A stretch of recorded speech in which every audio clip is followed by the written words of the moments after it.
One of them's gonna buy back to Quinn. He's back into play thanks to the gate and will swing this team fight back to the favor of Gaming Gladiators. At least the end of it, but it is costly. That is a very expensive buyback, not just economy-wise, but your idea in this game about how you're winning fights, it feels like it's shifting the other way right now. The Depth Shroud value in the middle of these team fights is absurd for these melee heroes that Tundra are just jamming into the center of that. And of course, all of that is an extremely fast disruption from Whitemon in exactly the right place at the right time with the perfect spell casting. Ruins all of that initiation for Gaimin. And at that point, you're just dragging Sand King into the middle of everybody. Free Blink Dagger trip for Tops, and Ramses jumps in to bail his buddy out. He now has BKB to make that jump, and that is a large shift in the win probability here. Gaimin were looking to close this game out with that last Roshan. It might be going to another one here, and that's going to be contestable from the side of Tundra. If you get to this Scotty on Pure, he's the strongest hero in the game. It's not a question anymore. He is. It's just a matter of what he can do in the fight. Do you think Scotty was the right choice, though? Because we talked about the option of maybe BKB against a lot of this AoE magic damage that's thrown around from the Queen of Pain. Do you think this greedier stat-focused build is better for the Slark? I mean, it's going to pay off way more in a long fight. It's going to help him deal with the Alchemist and the Underlord a lot more. He can chase them down solo.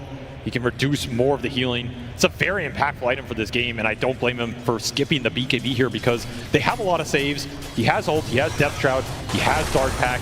There's nothing that really threatens all-inning the Slark in this game, right? Unless you land some insane lasso on him that would just be ungodly. He's not worried about getting burst down. Maybe fighting through the pits is a bit annoying, but so far, Tundra have pushed through it.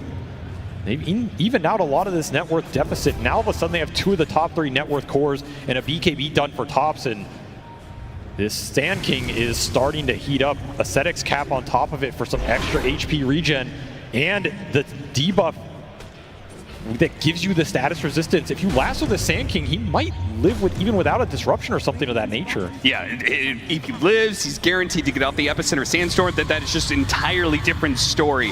The heal that he's going to be able to get off of that. A lot of these fights, though, have been about the Doom, and Gaming Gladiators are going to address that. They still have this giant net worth lead, thanks in part to having an Alchemist, but the Queen of Pain is also not too underfarmed either, not that far behind the Sand King, and is trying to get a Linken's. I think Dyrachyo has switched up his idea as well. He was originally eyeing something with this Talisman of Evasion, but now he's just going to forsake it, go for his own Linken Sphere. Gaimin agree they need to deal with the Doom in these fights on their cores. Still, the one upside for them as this game goes later is like the farm on these supports, man. I mean, Celery is above Ramses with an Enchantress versus a Doom. He's supposed to be a hero that can create extra gold, and he's falling behind this 5. Hurricane Pike, Mage Slayer, Quiver in the backpack. This Enchantress is level 20. He's massive. This could be the saving grace for Gaimin if the fight goes long. The amount of damage Celery can output with 2,000 mana. Or do you just run out of mana? It's game 3. It is going some distance here as we cross over the 40-minute threshold. 31-16, and it feels dead even. It feels like Tundra were just one bad fight away from losing the game, but they have won multiple team fights in a row, or at least kept them close enough that Gaming Gladiators haven't managed to continue the snowball that they're so infamous for. Now, managed to get a Burrow Strike onto 2. They bait out the Power Rune to go for Quinn. Quinn's going to be able to get away before the pounce lands from Pure. Missing that one. The Epicenter finds purchase on nothing, and as a result, Tundra quick to retreat after using multiple spells and items. Cooldowns are paramount for them to be able to win these fights. They have to give way to Gaming Gladiators now to make the move. At least Tundra gets some information off that, which is these 2 Linken Spheres on the 2 cores. True. There's a chance Ramses would have doomed straight into it. Now he has more to play around with. Epicenter is on cooldown. Gaimin want to try and make something of this, but they are missing Chemical Rage for 25. And it's a much easier target to be able to get. They got him away. Disruption is still there, but he has a Bloodstone, but he doesn't have the BKB. They're still going to try and burst him down. The Depth Shroud helps him out. He got a Burrow Strike out. Tops in, tanky enough to survive the Ascetics cap, coming in clutch. Oh yeah, that Ascetics cap went a long ways to protecting him there. just the extra bit of HP he needed. Gaming Gladiators were really hoping a pickoff would finally let them take advantage of all this net worth they've heaped up. I mean, Whitemon is just owning their initiations. Yeah. Like, he gets disruptions on the last ones, but then he throws out this Disseminate, and all of a sudden that Sand King, who has 3,000 HP, has almost 4,000 with the extra buff up. He's really been playing well defensively with his kit here, keeping these cores alive. And they're getting to the point where these heroes are starting to become really tanky for Gaiman's burst damage. I mean, once more Saksa, he went this triple bracer build on the Tusk. He got a Havoc Hammer. This is a 4,000 HP Tusk. You get hit by Sonic Wave, you walk it off. Burst damage of the Queen of Pain just does not look nearly as effective. No, you need to put this Axe to use. You need to get some of these dagger procs to go through the fight. Maybe take a hero down with this lasso and again go back to the impetus damage from Celery to pick up the slack, because these are the type of late games where Alk can start to suffer. This is the point of the Slark pick and all these saves Tundra have. Draw the fight out, make it as long as possible. Maybe that Chemical Rage goes down. Maybe you're doomed on one of these big cores. I was going to say, you were talking about the Queen of Pain making use of this Axe, but you're proposing trying to draw a team fight out against a Slark. Is that even possible to win? It's tough. I mean, what did it in that mid fight was the buyback on the Queen of Pain. You don't have that. You don't have it right now. You're missing a lot of them on the side of Gaiman. You can abuse this gate to bring people back in the fight, but you need the second life to do it. Right now, Ace is the only core with that buyback on the Gaiman side. And for the first time this game, we're going to see a clash in the Roshan pit for contest of the Aegis, as Roshan is about to spawn. Tundra are the ones in position first, and Gaming Gladiators will have to be the invaders here. And Ags on Daracho, he wants to pool it to somebody, but it's not gonna, is it gonna be here for this fight? We're gonna need to wait a bit more. Celery showing himself, just having a poke at Thompson, showing off some of his damage. Gives it to Quinn, and Quinn immediately buys BKB. So they want this Queen to be as strong as possible for this next engagement. They might have to wait for this Courier to bring the BKB now. It's a little awkward, but you're not losing any ground here, and Tundra aren't doing Roche. I think a lot of this fight, can you find the Shadow Demon? That's what feels like the piece of the puzzle here for Gaiman. Can you find Whitemon, take that Thompson, out? they still got him despite the Burrow Strike. What a lasso, pulled him out of the saves. Still though, Thompson, no! BKB Bloodstone is not gonna be enough. Media buyback though. Can he get to this fight in time? He has to go through the gate. They're going to hold this high ground around it to make sure that they will have all 5 members if Gaming Gladiators push the issue, which they don't for now. But Celery, who is a big part of the damage component for Gaming Gladiators, gets spotted, but he couldn't get grabbed. The pit came out, brew a little bit of distance here. Tundra going to go for a different mark, and Quinn has to use BKB. Throws out some daggers. Sonic Wave onto 2. Pure pops his ultimate early here, while Ramsey still needs to find a Doom mark. They still back away, smoke even, to try and get a better angle on the initiation. The first time didn't work for them. Maybe a second time will. That's a win for Gaiman, though. They took down the Sand King. Their cooldowns are resetting here. Lasso up at 9. Gaming Gladiators confident they'll be able to handle this one, but is it going to be too much? Ace, he's so tanky, but made so squishy by the damage. Still though, Thompson's in trouble. Depth Shroud disruption as well. Healings are coming in. Ace is taking his stats, taking his stats. Pure is going for him. Thompson not going to make it out just yet, but Whitemon's in trouble. Sox is in trouble as well. The supports are going down. Gaming Gladiators are winning this fight. How far can they take it though? Do they dare to chase down Ramses and Pure as well, or would they back up for the Roshan? They want everything. They want as much as they can, but maybe that's a mistake. They're stumbling into buybacks now. Teeping onto tier 2's Quinn. He has no mana left, and Pure sees that opportunity. Some heals coming in. It's not enough. A bounce is enough. Pure trying to get out. Has his ultimate. It's up just in time. And a refresher. He managed to get himself a refresher. Another ultimate. Another swing. This Taratio Alchemist, and he's got Pure, the most dominant force in this team fight. Hungry, not quite enough. The shots with the impetus get him. He's dead. A death, 100 seconds on the clock. Gaming Gladiators wounded, but not dead. Will take as much as they can from Tundra. They'll force another BKB out of Ramses. They'll go in deep. A lasso pulling him back. How many spells do they have? Dieback. Oh my god, a dieback for Ramses. How many heroes did they kill in that team fight game? And Gladiators just kept it going. So much damage done from Quinn here. The second life is what wins game in that entire route. The refresher on the Slark was so timely from Pure. but he's just running out of resources. He runs out of mana himself, and the impetus shots are what bring him down. Celery dealt the most damage in that fight of anybody in the game. This Enchantress expends his entire mana pool to secure a teamfight victory right when Gaimin need it. And they will claim their teamfight victory in the form of Barracks this year, but despite all the diebacks for Tundra, they're not out of this game. And Whitemon, he's killing some waves on the map.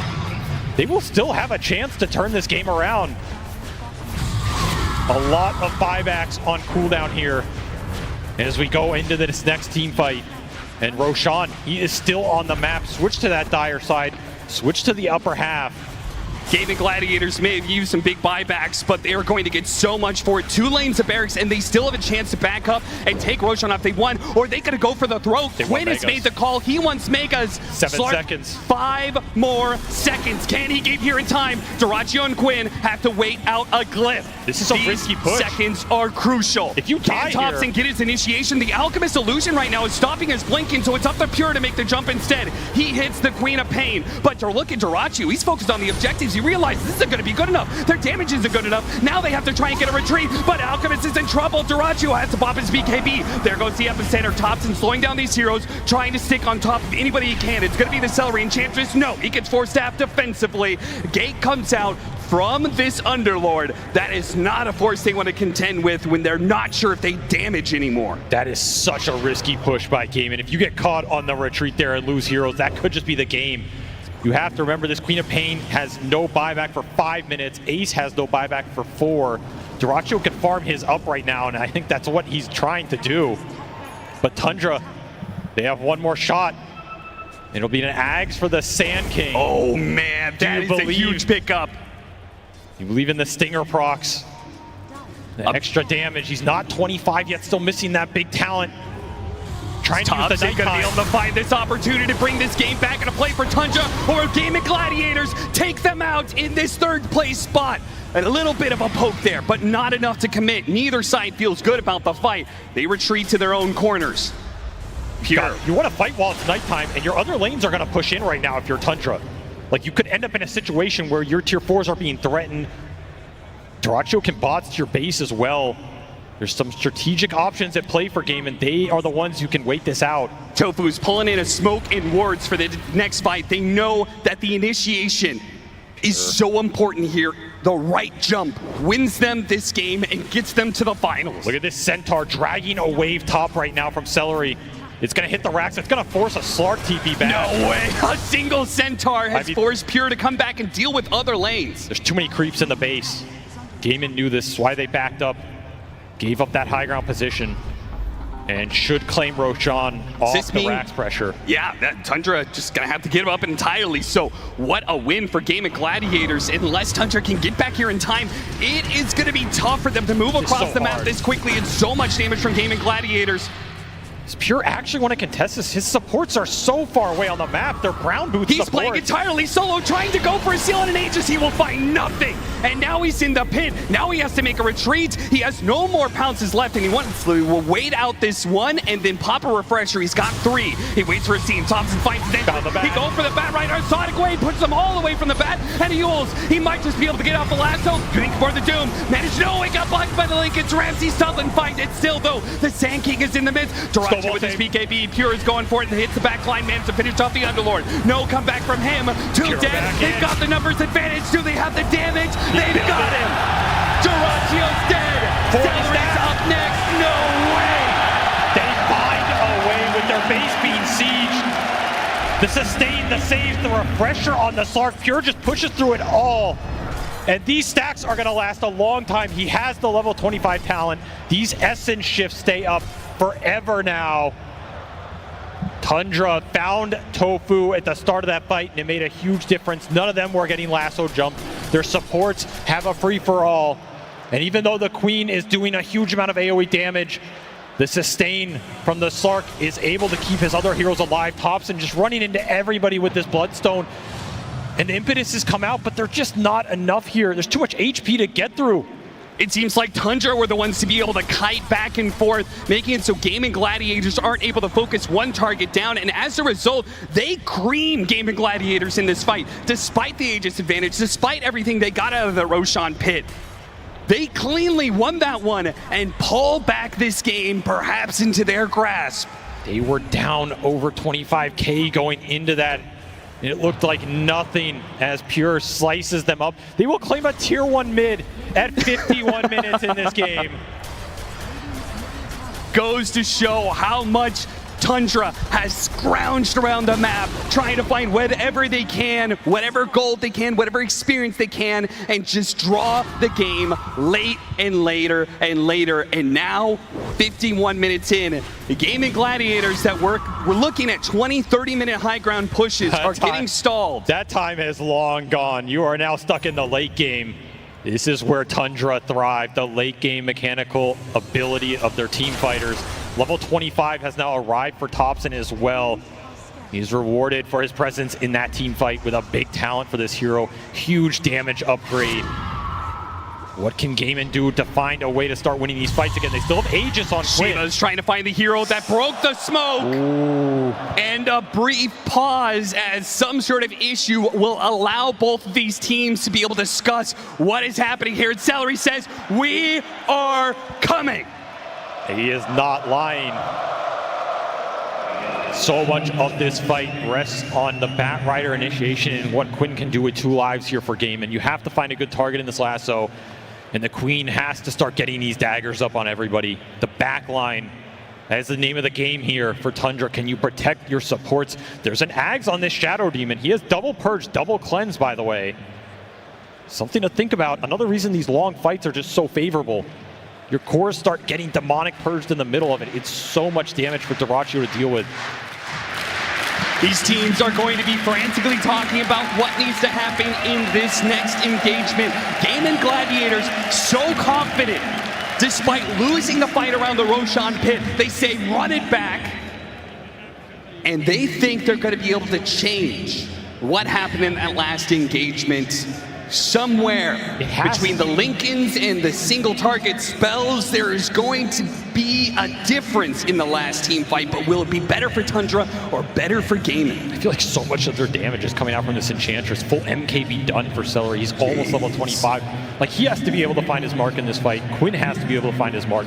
This Alk is almost becoming a second thought. Yeah, it almost feels like he's just a punching bag for Tundra to distract from the real damage dealers in Quinn and Celery. And what did Pure just get delivered? He delivered a full BKB. 50 minutes in this game, he finally opted to go for it. So he has 9 seconds of debuff immunity. I mean, double ultimates and a BKB. He's God in this game right now. Like, absolutely untouchable. It's not a question of can you bring this Slark down, it's how much is he gonna do in the meantime while you're trying to kill anybody else. Hopefully, Whitemon will be able to figure out his mouse problem soon, and we can get this Game 3 on the road. But in the meantime, Copenhagen, how we feel about this Game 3 right now?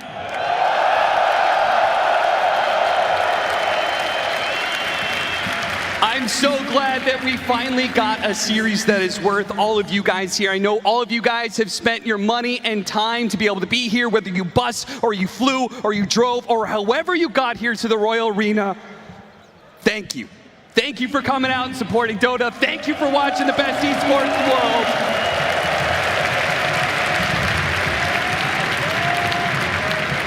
This is what everybody watches Dota to see. Find 2 teams in a Game 3 with so much on the line, trying to push into this grand finals. I mean, think about what this would mean for both of these squads to get there. It's a redemption arc for Gaimin. They were so close last year, only to find themselves so far to fall just short again. Can you live with that? And yet it feels like fate, right? The fact that they have so many times met Team Liquid in the finals, it felt like it was the fated path that they would do it again, and we'd either see Liquid be able to have their big moment, triumph over Gaming Gladiators, or Gaming Gladiators would be able to fix past mistakes.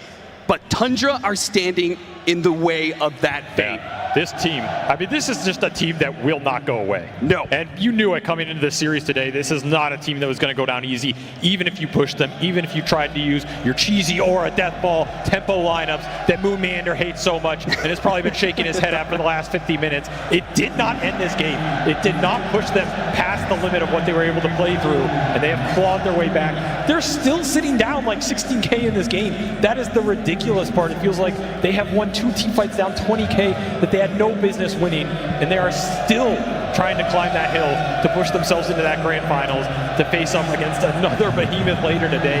That is the terrifying part. If you win here, you still got another BO5 to play. True. To claim that Aegis, and that is why it is an Aegis of champions, because you're going to have to prove yourself today in every aspect of this game right now. Prove that you deserve that immortality, to have your name put on the Aegis. For a first, second, or potentially third time. Yep. That is still alive, as ridiculous as that is. Gaming Gladiators, I mean, they've had so much success throughout year after year with this roster, but the one thing they have not laid claim to is this tournament. This is why this tournament is so special. The pressure is sky high, and teams will break and crumble, or they will either stand tall in spite of all of that and persevere and come out champions, come out with immortality. Gaming Gladiators, they gonna be able to do it? Will it be Tundra, or will it be a fight that just keeps on going? We begin. Quinn spotting Thompson, slows him down with the dagger and then backs away. He says, this is not the fight I want, not into their high ground position. Instead, I want an extra advantage. I want to cheat. I want an arcane rune to be able to play with. I want to be able to throw as many spells as possible. Will that give them the edge they require to be able to hit this high ground? It feels like Quinn, maybe he's thinking about it. Look Still at the has base. 2 minutes left on the Aegis, and yeah, they are threatening the base once again. They got Pure to be able to come back. All of Tundra have to TP with him. Pure left his courier behind. He's been using this thing to scout, kind of secure vision for the team fight. We'll go down here for a bit, so that might go unavailable. This will be the level 25 for Celery. Normally, I don't know how impactful this talent is, but extra impetus damage in this type of game with how much they need him is a big deal. This is an 11-3 and 23 Enchantress right now, approaching 6-slot territory. Absolutely one of the biggest factors. And still, we have to go back to the fact that Quinn, he has an Aegis right now on this Queen of Pain for another minute. Level 25 for Ace, also a big talent with the extra root duration, especially with that Ags. Can you use this Aegis? Yeah, are you okay with pushing high ground with that Aegis with only a minute left into one of the scariest unknowns of unknowns, right? We have this new Aghanim Scepter for Sand King.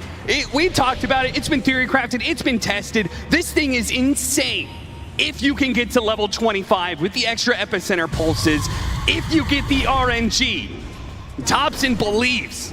And he's got what it takes. These stingers are so much damage, and they're going to be popping up everywhere if he gets that epicenter off. I mean, if you were caught in the Sand King spells without a BKB, you're dead. Yeah. It's that simple, I think. You're going to have to play for buybacks here, maybe 60-minute items. How much more scale does Gaiman have in the tank, though? That's the big question. This is a lineup from Tundra designed to win this point in the game. Designed to win the Ultra Late when the Slark is 6-slotted with a buyback. Refresher now online for the Doom. Ramsey still looking for his 25. Would be a big talent to get in this game as well. Probably the last of the big core talents. Oh, yeah. So Tundra still have a lot of room to grow here. You're still looking for like a blink on Soxa, who went for Vlad's and BKB just to play through the pits and buff up his Slark as much as possible. I mean, Avery, you've been in these situations before on the main stage at TI. You're looking at this situation where you can't figure out how to end the game. What are you telling your team right now if you're Gaming Gladiators? Because you know that they're still growing. You know that they're still getting more talents, more items. What are you saying to Gaming Gladiators? What do we need to do to be able to finally break them? I mean, that's where you say, hey guys, we have better late game, and you go back to that Scepter. We have better late game because we're better, and you have to believe it. If you don't believe you're going to win at this point in the game with any lineup, you do not deserve to be in that grand final.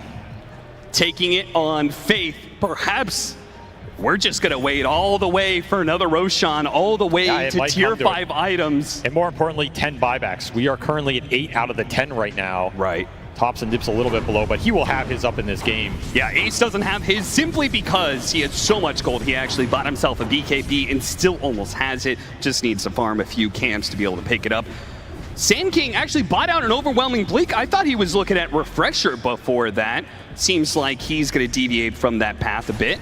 Still a very powerful item, but it will not give him the 2 of everything, which sometimes in these late games makes the difference, especially around that Roshan pit. Yeah, especially the way the team fights have been started Yes. and then retreat and kite back and start again.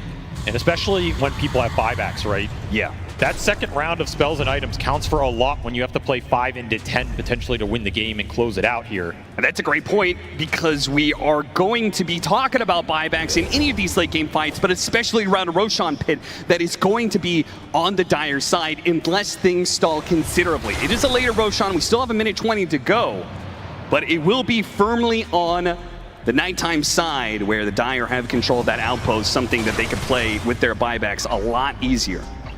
We're also seeing more of these Ag Scepters start to get pulled. Dyrachyo, he's pulled 2 of them. Can start to add these up. Like Tofu, he got his own Ags now. This is a double lasso territory. Yeah, what happens if Soxo or Whitemon are too close to the target they're trying to save Exactly. and they get caught in that initiation? Could be huge. These lassos have meant a lot in these team fights as we go down the stretch. We're approaching the 60-minute mark as well. You have to start thinking about these neutral items. Go back for the Midas once more on the Doom just to secure him instantly. Ramses, he's smoked. He's looking. Yeah, they're baiting out Thompson right now. And look, even the Celery smallest just things, won't stop, man. he knows that every little bit of pressure could matter. And he's in also this going to be game. breaking the smoke. He realizes, managed to get the Force Staff away. Tundra too scared to take that high ground fight. They don't know what lies above, and they will call it quits for now. But Celery just continues to remind you, hey, don't forget that we were leading control of this game. Don't forget your 2 lanes of barracks down and just win 1 building away from Megas. I mean, that could be a route Game and consider. Like, if they don't feel like they can win the straight up 5v5 anymore, you have an Underlord. You can gate to the enemy base in a clutch situation and try and just all in it. Biggest factor for Tundra is maintaining that glyph. But this game really could come down to some weird base situation like that. Especially if Tundra commit buybacks to a fight, they can't get back to defend the throne. Look at Thompson. Situation you have to think about. He knows it's not going to just be a 5 versus 5. It's going to be a 10 versus 10 when this fight breaks out. So wherever the fight does happen, they need to be able to have routes and travels. They need to be able to have bots too, specifically to be able to get to the fight instantly. It's the biggest factor here, and not a lot of heroes are going to have a bots 2 slot that they want to free up. We're looking at Pure right here. I mean, he's approaching that true 7-slot territory if he eats an Ags and fills it in. He went for his own nullifier here. He is absolutely deadly. He's going to stick on a target. There's not much you can do to prevent that damage coming out other than your BKB durations on game, and you have to pop them at the right time. Secure yourself that life. I mean, eating an Ags, he could still eat a Moon Shard. There's still more room to grow. And also level 30. We talked about level 25 talent, what they picked up, but we may see the full talent tree being grabbed for some of these carries. And Slark is particularly scary when he is full up on that. Once again, they push out, trying to take control of this top left part of the map where Roshan is going to spawn, and it's going to come up in 5 seconds. There's only going to be a minute of nighttime here, where Tundra feel really good about the fight and really good about their position to take Roshan. If not, it will go to the other side of the map and will go under Game and Gladiator's control. And they are not immediately taking that Roshan. So we should see how Tundra are playing this map right now. There's creeps pushing in the waves. It's going to be Thompson on creep wave duty with that bots 2 Sand King. He has buyback available. In fact, all 10 buybacks are now available in this game. At this point in time, it seems like the teams, I mean, we've seen Aegis fights that actually do not go the way of the Aegis holder. Maybe it's tier 5 items that are more important. 20 seconds till we get picked up. So in that discussion, what are the biggest items you could see on what heroes? Start praying to Gabe, right? That you get the good drops that you want. I think in general in these late game scenarios, you want an Arcanist armor on somebody. But some of these big support items could make an impact. The cores, I mean, Giant's rings are always nice. It's got to be mirror shields if you're gaming gladiators, are right? Super value. I mean, how do you play Doom against just mirror shield after mirror shield with Lincoln's on top? Is this an unwavering condition game? Probably not. I think we'll rule that one out. First mirror shield gets picked up. Celery takes his. I could see Searstone for some of these backline supports like the Shadow Demon. Stygian Desolator could be a big one, but yeah, you're looking at mirror shields here. There's an Arcanist armor for you on the Sand King. I like seeing cool at least choice one for of those. him. Duracio's trying to min-max his, he takes away his boot slot. He needs some extra movement speed. He takes force boots. That's a big one for him. The slot's really valuable, the extra move speed in the fight. Ace, is it going to be an Arcanist armor on his side? Will it be a Giant's Ring? Another mirror shield, this time for the Queen of Pain. Oh, man. So How does many mirror Ramses shields. do this? Force I boots don't know. instead. Ace also got his own force boot, so you have 2 mirror shields to get through between the Queen and the Enchantress. Tofu still waiting for his.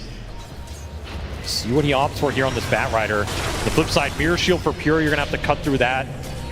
I don't know how he's dying anyway, but you have that plus the Arcanist armor Sand King to fight through. So much resistance. Bat Rider's opting, I think, to hold on to his Timeless Relic because he feels like, Searstone. He takes Searstone. Does he actually swap it in? He does. That's Okay. big. That is a lot of cast range on this hero. My God. You're looking at this lasso now. This is an Ag's lasso as well.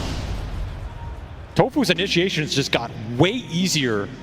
And this Searstone active is no joke in the late game. You throw it down on a random spot after a scan or something, or the Roshan pit. You see a hero, you jump in, you get that lasso. That can decide everything right now as Gaiman smoke into the pit. They're missing Celery a little bit, but these waves are still going to go into Tundra, so Thompson always has to show in the base. Still Tundra. They're just going to man up for Roshan here. Yeah, look at Quinn. He is getting close to the pit, and Shivas reveals them inside of the Roshan pit. Pure, getting a couple of stacks here, throws out the nullifier, got a BKB out of him. They're in a deep corner here. Does Gaiman Gladiators like where this fight is being positioned at? They go for Celery, Mirror Shield blocks of it. Nice Sonic Wave, hitting on a 3. But still, Celery's in trouble. He's broken and he's dead. Ramses refresh, looking for another Doom target here, but they're fighting into buyback with the outpost territory. There it is, buyback on the Celery. He's going to be coming in soon. They got Quinn locked down. Another one dead. 1 into 2. Tundra. Can they get more? Duraccio sees his opportunity with the buyback coming in for Quinn.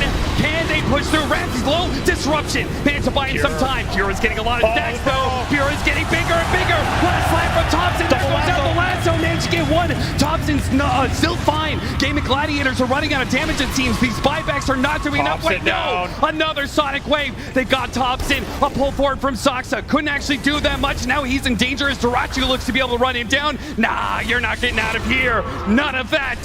He goes down. Gaiman Gladiators throw buyback after buyback, but they hold the Roshan pit. So much damage from Quinn. 14,000 out of this Queen of Pain. He goes down once, but he gets the job done. Triple buyback from Gaiman. Does cost him a lot, but that Radiant Roshan advantage was huge. And you got to be looking at Tundra's base while all of this is happening. They lost a tier 4. There was a decent amount of wave pressure. Can't afford to take too many of these fights outside your base when creeps are just hitting your throne. Double buyback expended from them on the Shadow Demon and the Doom. They're going to try and hold the other 2 here. Will Gaiman try and push the base to force Thompson's buyback on this Sand King? Do they feel confident enough to do it with the second life on Quinn, but no Queen of Pain buyback? Yeah, 1 more buyback used, but 1 more life added to Gaiman Gladiators with the Aegis. Does that make us even? They get a buyback out of the Tusk now. Might just want the Megas here. Look for another lasso. They got Refresher Shard on Ace, so double Hex and double hit potential is online. We also saw the target prioritization from Ramses. He tried to doom the Enchantress, hit a Mirror Shield. Very tough position for him into all this spell block. The Roshan's banner will let them go for high ground here. With the creeps protected, they can take Megas unless Pure gets in front of this one. Still has 40 stacks. Yeah, he is stacking up big time, and that is a bit of a problem for Gaiman Gladiators to consider. Do you really want to push this right now while he has those stacks? Oh, Tofu, he went fishing, doesn't find anything. Instead, he's going to be knocked out with Sonic Wave, trying to protect this Bat Rider, but no, he dies. And now the Burrow Strike, trying to get through the Lincoln, trying to get through the Mirror Shield. Quinn committing, he gets the base. He gets the Megas. Ace is out of here through the portal. Duracio's on out of here too, but they are going to be able to catch Celery here. Quinn, he's back into play through that gate. Thompson, he retreats to the high ground with these impetus landing onto him while the Tusk is left behind. That is a dieback. A Scythe onto Thompson. He won't die from this. He gets back, but look at the throne. It's totally exposed and Megas are coming. You need to hold on to the glyph here if you are Tundra. That is the last thing you want to click in this game. It might be the last thing you click in this game. Gaiman, they get another buyback and a dieback onto Soxa here. 5v4 situation. You don't have an Aegis anymore. They're going to pass the Refresher Shard over to Quinn. Ramsey is still struggling to find these dooms. There's just so much spell black. He threw out one on Ace. I think it got blocked by a Lincoln's proc. They can wait for time. Thompson needs to get the Doom onto Ace. A big kill with the nullifier. They shred him, but so does Thompson. Almost dying. Disruption. Buys him time. A second Sonic Wave and miss. Thompson's okay. At least for now. One pulled back in. Death Shot. Wait a minute. He still has a little bit more time as the disruption buys him life after life. So many second lives for Tundra. Whether it's buybacks, whether it's the snowballs or the disruptions. And Thompson strikes again, trying anyway. Stuck in this slow. Another disruption going out. Gaming Gladiators not overcommitting. They know the Sarkin's coming back into play soon. Managed to get a scythe onto him. Managed to get the Hex on him. Can they punch him down? They've got him. One more buyback. Tundra, they have a buyback left on Thompson, and that's all that's left. Do Gaming Gladiators keep this going? They are just slowly smothering. Trying to get out. A reset through the gate was a bold move, and now, Ramses has to use his BKB, otherwise, the lasso! Tofu gets the lasso to pull him back into his death. That is a dieback. Thompson, he's gonna have to use his buyback. Perhaps he wants a kill out of it, though. First, he gets bit. Tofu, wait a minute, refresh BKB. No way, no fucking way. He pops his BKB, hits the epicenter, and he is living. He doesn't use his second life. Not quite yet. Not quite now. The sand got He has to use it. Look at the throne. It's just dying to catapult. My God. The epicenter was still going on his life, and it helps clear out the creeps that almost took down the Ancient. Illusion sent in catapult, set in Whitemon on throne duty, but Tundra, they hold, and you're now in a situation where all 10 buybacks are on cooldown. We went from having all of them to none of them. This game has evened back out somehow. Some way Tundra hold on to this game. They did use their glyph though. This throne is on 1,000 HP with no glyph. The all-in potential from Gaiman is there. A Divine Rapier picked up. Duraccio. They're gonna all in it, man. At this point in time, it's not about whether or not they can beat Tundra in a fight. It's about whether or not you can kill the Ancient. Tundra, you need to find heroes right now. You let Gaiman get into your base with BKBs up, they might just throw you through everything. Tundra refusing to say die. They have to push outside of the pit in order to stop Gaming Gladiators for going straight for the throne. He's on the side. How bold are you right now? A man known for the risky plays. Pure continuing to scout outside the base, knows that if Gaiman commit to that throne, you need as much time as you can get to bring these heroes down before they get the win. Will you go for it here on the side of Gaiman? Will you wait for buyback cooldowns? Some of yours are coming up first. That Queen of Pain and Alchemist buybacks up again in 2 minutes here. And you know the longest one in the game right now is the Sand King at 6. I would not fault them trying to wait out this little condition and then go when they have the numbers advantage. Oh yeah. You'd feel a lot safer doing it at least. Tundra, they are stuck between a rock and a hard place of you want to be able to hold your high ground, but you know that Gaming Gladiators are looking at the win condition here. You have to keep them away from the throne. They're strategizing right now. They've decided to go for a smoke, and let's see where they let it lie. Are they going to go up to top lane? They're going to go through the gate. They're going to go straight for the throne. All in on this one. They pop their BKBs. They go straight for the throne, and it is all over. Gaming Gladiators take it to the very brink, and they just shove Tundra down into the pit. They will make their move one more time. Like fate, they will move up to the TI finals to face their old nemesis in Team Liquid.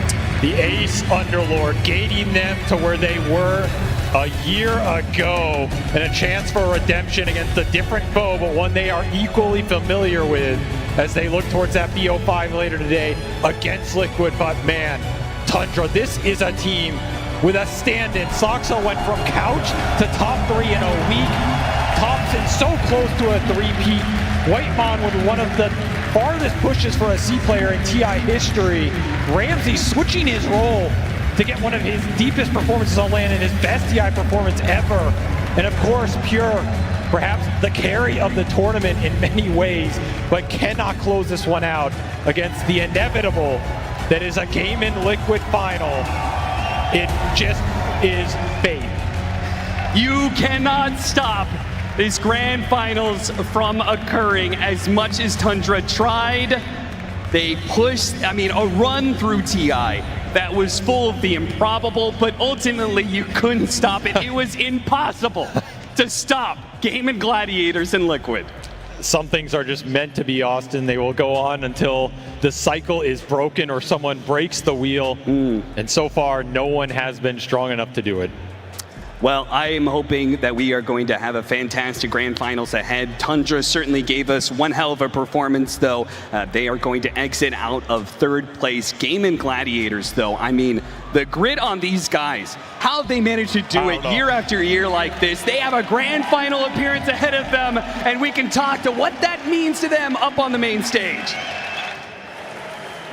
Game & Gladiators will be your back-to-back TI Grand Finalists.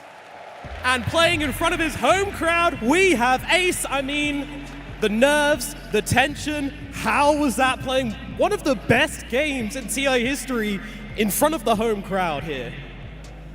Yeah, I'm a little bit bamboozled right now. A little bit bamboozled. All right, well, let's break it down a little bit. I mean, what's the communication like? You know, you're trying to go for the base. You keep on trying. They keep defending. They keep on fighting. Who's keeping the calm in the team? I mean, it was definitely more intense than usual, but I'm like kind of proud of my team because I feel like it's not like super screamy or like full panic. Like we're still like keeping it together and making like good decisions. Absolutely, good decisions were made for sure. I mean, you played against this team 2 days ago. How did this series compare to that one? I think they adapted well to our first series. Like they put up a fight like numerous times here. I felt like we're out in this game. You know, like you get the fault sometimes. And like this series was just crazy. One of the biggest, almost crazy series in my career, probably. Absolutely. I mean, we loved it though. We absolutely loved it. What a game from you and both of them. Obviously, Tundra now eliminated. Do you have anything to say to them now you've taken them out of the tournament after such an incredible game together? Wait, do I have anything to say to who? Tundra. Oh, to Tundra. You guys played really well. Like, I think you guys are just amazing team. Like, you almost got us like it could have gone either way. Like, yeah, sorry boys, but well played. Well played indeed. A round of applause for Tundra, of course. Now, I do want to ask you about something in that game. Throughout the tournament, in fact, you've been spamming a certain voice line, school. What does it mean? School!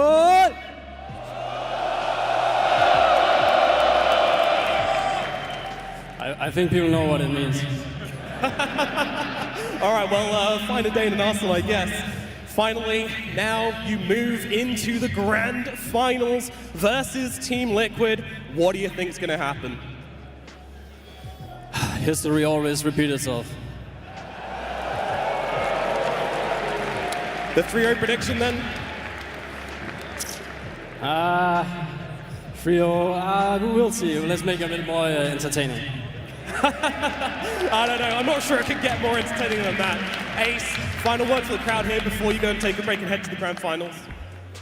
Thank you guys so much. Like, it's fucking amazing. Like, also all my friends and family here. Like, this is like a one-time thing. First for me. Like, it's just different. It's like, thank you all. Thank you all so much. Ladies and gentlemen, give it up for Ace and Gaming Gladiators as we'll send it back to the panel. Some great words from Ace there. He talked about how maybe for the grand finals, they want to make it entertaining for the crowd. Well, this game number 3, our first game number 3 on the main stage was so entertaining. It felt like it was all over at one point, Jenkins, and it was just going to be Game & Gladiators. And then all of a sudden, Tundra, they're back in it. I think Ace is the perfect guy to do that interview. He represents his entire team. He was always there for them. He's always saving them. He's got the auras. He's got the Underlord portals in. This guy looks like the best Underlord on the entire planet. The way that the team plays around him, they have so much trust that he will always be there in the perfect position, and he is. And until the very end of that game, 70 minutes in, he was still there. Yeah.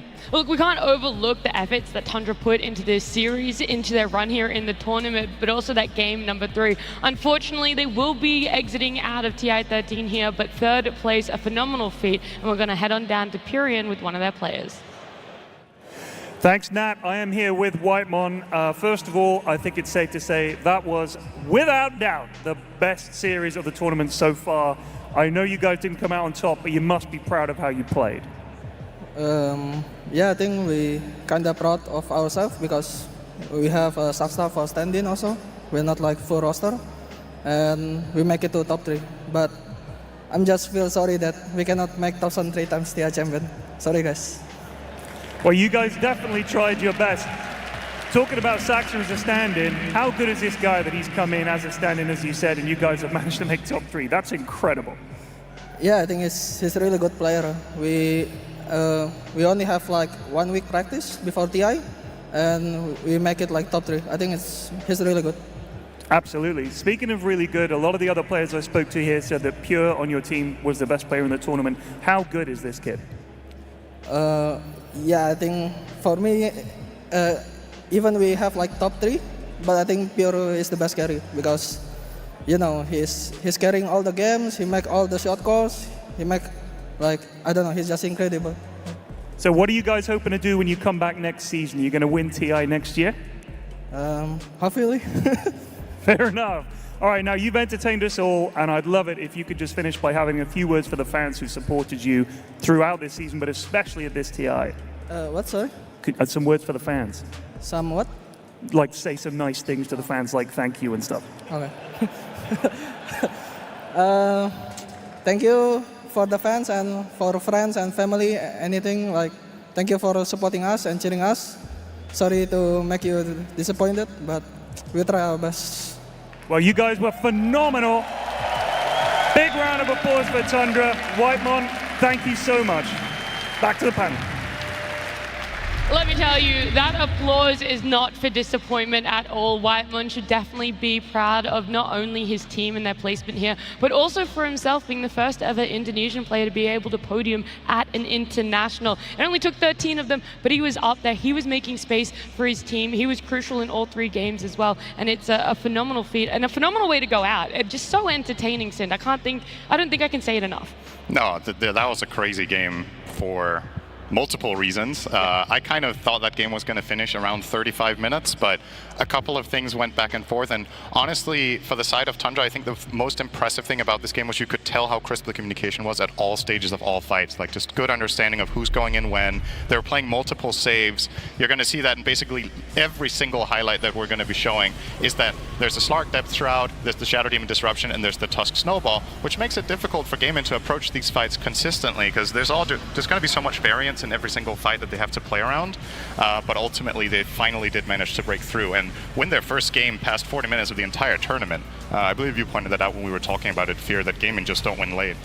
Well, they haven't won past 40 minutes, but they're 1-0 past 60 minutes, so there is that. I do think Tundra, they played a really good game. I think the supports were a pivotal part for this. There was tons of saves back and forth. The only downside is, like, it did feel like Ramses was a little not comfortable on this Doombringer. He didn't have the best net worth in this game. The initiations weren't as good as when he plays the Mars or the Sand King, but it was still good enough to get to this stage of the game. They played their hearts out. This Slark was a hero that we haven't really seen much in this tournament, if at all, but it still in the late game looked pretty good. So hats off to Tundra. They tried their best, and this was a hell of a game 3. Yeah, Pure played really well, but honestly, to me, the MVPs of that final game were Celery and Tofu.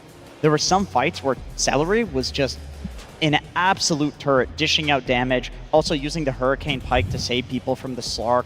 It was amazing gameplay, extremely crisp, high mechanical skill. Tofu was jumping on the Slark to keep vision of him so he can't heal, so that way Celery can kill him with his impetus. Like, the amount of mechanical skill that was in that game, you could study this thing for a week straight and still not pick up on all the little intricacies of what Gaiman did, and Tundra. Yeah, I mean, the net worth of Celery to his offlaner in Ace there on the Underlord was only about 1,000, but at some points during the game, Sin, he was actually above both offlaners in net worth. Like, when we say this Enchantress carried, she really didn't. It reflected in the items and the damage in the net worth. Yeah, I think there was one point where she actually eclipsed the combined behind enemy supports, which I think is very rare in this tournament that a support gets that rich. So that's one thing.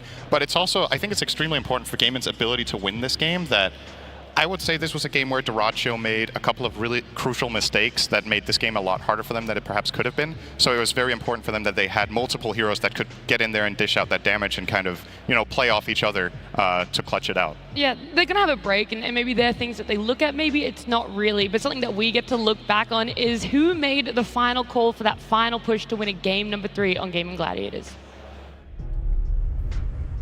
Go from here. Go gate. They are not taking, I'm going right now. Go. Right, good. BKB and hit it. Yes! Let's go! Yeah, bro. Just BKB and hit it. That's it, Fear. That's how you're going to close out a game that goes almost 70 minutes there. I like how he had to remind his team to just press your BKB. Just hit it. Please, press it. That was for Dyrachyo, I'm sure. Just make sure you press your BKB. That's the only thing that would stop us from winning this if you don't get that button off. They all got it off. They hit the throne. There was no cliff. It was a good shot call. There was also a really funny contrast in the clip of that with Quinn just popping off and Celery was just total stonefish. He's like, thank God we won this. I think he was very relieved more than anything on his edge there. He was stone focused the whole game and paid off. Yeah, he did as much as he could. I think he was ready to wash his hands of that game. Well, that's the thing. They thought that they were going to be able to close out, 20, 30 minutes before that, if not earlier. So I do think you're really going to have one of two reactions. You're going to be at the highest you've ever felt, and now you're going to bring down your emotions, or your celery, and you realize that the job's only a little bit done. You still have the grand finals. They were there last year. They only got second place. I say only. Obviously, out of 18 teams last year and then 16 this year, that's a massive accomplishment for themselves, but they don't want to turn this into a potential curse for themselves, Jenkins. They don't want second place over and over and over again. No, they don't. That would be a pretty miserable curse, I would say. But, you know, on the flip side, it kind of feels like it would be deserved because they've done it to Liquid. But I think that Gaiman needs to spend some time studying those replays. I think they got dismantled by Liquid. They were able to match Gaiman's pace, but then they also picked the Visage and the Doom and these, like, gold-generating heroes. Yeah. So the fights were kind of going 50-50, but then Liquid was getting a little bit more of an advantage. Also, there was the Revenant's Brute Windrunner. There was some new tech that Liquid was doing. There was some picks on Gaiman's side. There's a lot that they can definitely improve on for that grand finals, and I think it will be very competitive. Yeah, look, that's still down the track. We've got a lot of time between now and then. And to help fill us in with a little bit of that time is we have so much content for you guys. Trust me, if you're in the arena or if you're watching on stream, you don't want to go anywhere. We're going to start off with a very enjoyable, maybe, content piece from Jenkins.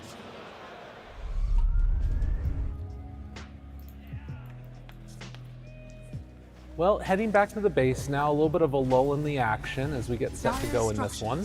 And Falcons have just used their glyph. It's going to be a while before they have that again. Huh. Why would they do that? Oh, what are you doing? I was just watching replays. Mm-hmm. But I did notice something. Okay, so glyph. Makes your towers invincible. Okay? Dota is all about taking towers. A bad glyph is just about the most game-losing thing that you can do. Thank you. I know what a glyph does, Jenkins. Sorry, okay, my bad. Anyway, super important, okay? Game defining. Somebody glyphed this tower. This tier 1 was glyphed. Why? Who can defend here? So, who glyphed? I mean, I'm sure they had a good reason. Like, just check who did it. That's the thing. Who activated glyph is like the only thing that you can't see in the replay. I mean, you could just go ask them. Okay, maybe I will. This international. But oh yeah, I noticed that like in a replay the other day, there's like a weird tier 1 glyph that It was a mistake. Just a mistake.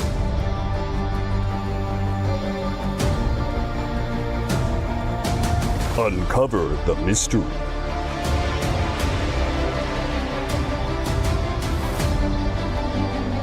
Why are you obsessing over this? It's just a glyph. You don't understand. 10 different replays, 10 different players, 10 Herald level glyphs. There's something going on here. That even the replays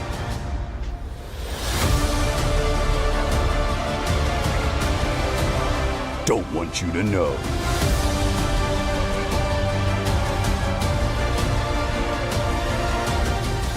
Watched your game the other day.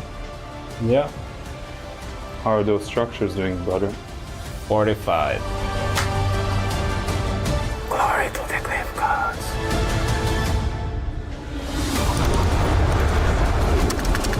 My TV's on cooldown.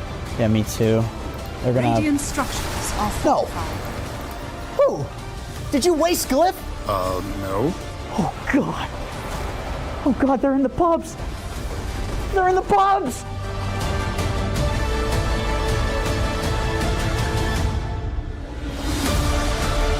Oh, glorious Glyph god! Over 200 souls have been sacrificed to you today alone. Soon, you will be real, and you will fuse yourself in all of your followers with your fortification glory. We will be invincible, except for Moran Arrow, and that weird Clink spell, and Night Stalker Shard, and Midas and Devour. Seize him!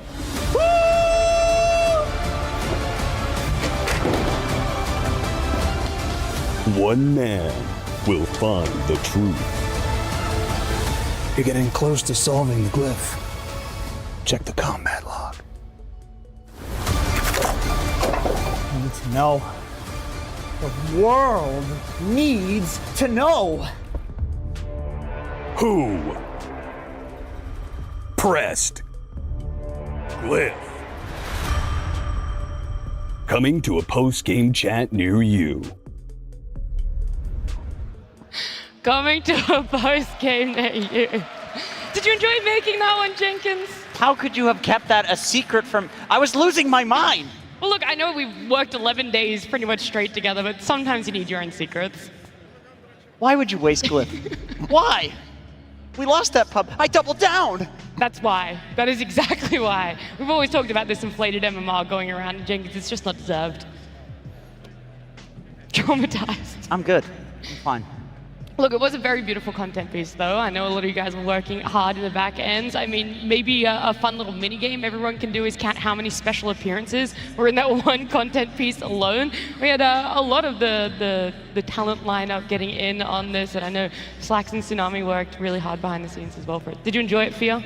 As like maybe the only person who wasn't in it? You don't know that. Oh, that's true. I don't know that, actually. Don't make assumptions there. I was in the darkness. Yeah, you were the Glyph. He was the Glyph. He tried to lose TI5. He was glyphing all the time. Yeah. He's president on cooldown. Was it TI5 you won? I can't remember. I don't remember That was either. so long it was ago. like at least 15 years ago. At least, minimum. That was really great, though. I enjoyed that. That was really fun. Yeah. Something that I haven't yet mentioned, and maybe people at home are looking at, is why exactly you're on the panel right now, Sin, because we've had... I was wondering the same. Oh, whoa, okay. Apparently my panel members are also wondering. Well, I mean, it's a TI for you in your home country. I mean, how special does that feel to have so many of your countrymen in the crowd right now? That's awesome. I didn't, how to say, this is something that I didn't think would ever happen. I think it was the same thing that Crit was saying in an interview some days ago, that it just, you know, I remember we were at a different event, and we were out having dinner, and I just checked my phone randomly, and there's like, TI's in Copenhagen. Like, okay. You know, whoa. Just out of nowhere, there was no clues or anything. It just came as a complete surprise, and I was just blown away, and I was super excited, of course. Yeah. And I feel like the arena and the fans have been awesome. I feel like the set design has been great. So I've been really happy with it. Oh, well, that's good. And you've seen a lot of TIs for yourself. Oh, yeah. You've seen many. In fact, Synderen is someone that's been around for a very long time. So we've got another special content piece for you guys right now. The legacy of the International spans the course of nearly 15 years. But some would say, as much as it is a legacy of Dota, it is a legacy of the Danes. And now, at the International 2024, in the heart of Copenhagen, we will tell the tale of the greatest of them all. The most decorated and celebrated Danish Dota player of all time, and the only person to have attended every single international, Synderen. I've been playing Dota my entire life. It was very challenging a lot of the time. There were some serious downs, but there were also some big ups. I have overall a lot of great memories from all the years of playing this game, even right from the beginning.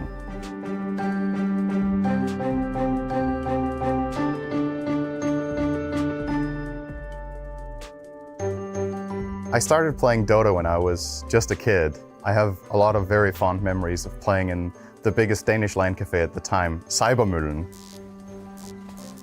So back then, I used to be one of the best Danish Dota players in the world. Guys like Crit and Ace, they didn't really stand a chance against me. Yeah, they were 8 at the time, but I think mainly they were lacking the upper body strength to make it in Danish Dota.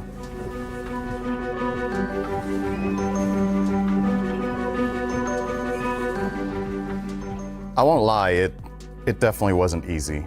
There were a lot of splinters, you know, but even when things got really hard, I knew I could always count on my family. My mother, she was my biggest supporter and my biggest fan through all of it. Fors var altid den svageste af mine 7 sønner. De andre børn tog sig af afgrøderne i marken og hjalp med at slagte kvæg. Vi spurgte os selv, hvor er svæklæggen? Hvor er han, når det er tid til at så kornet? Men han var der aldrig.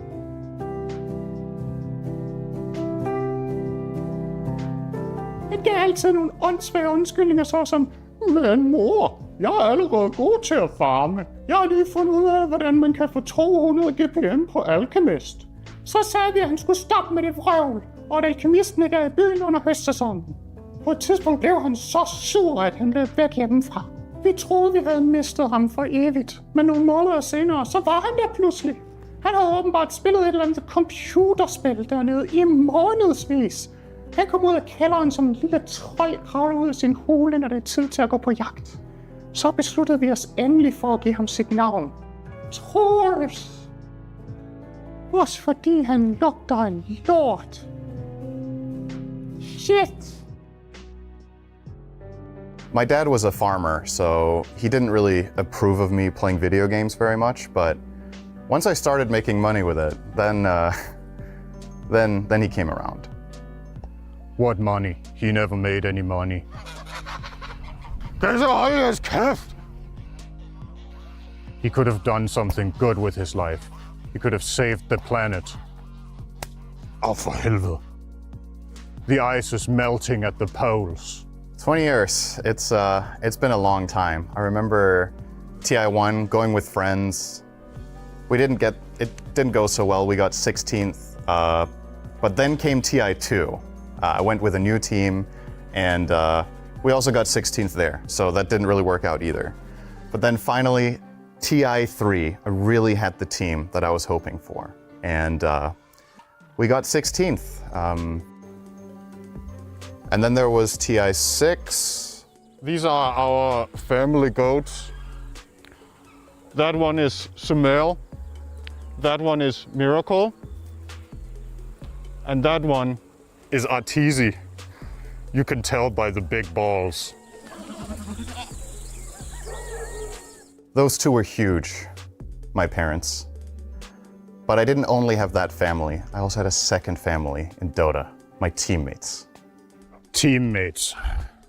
This farm could use some teammates.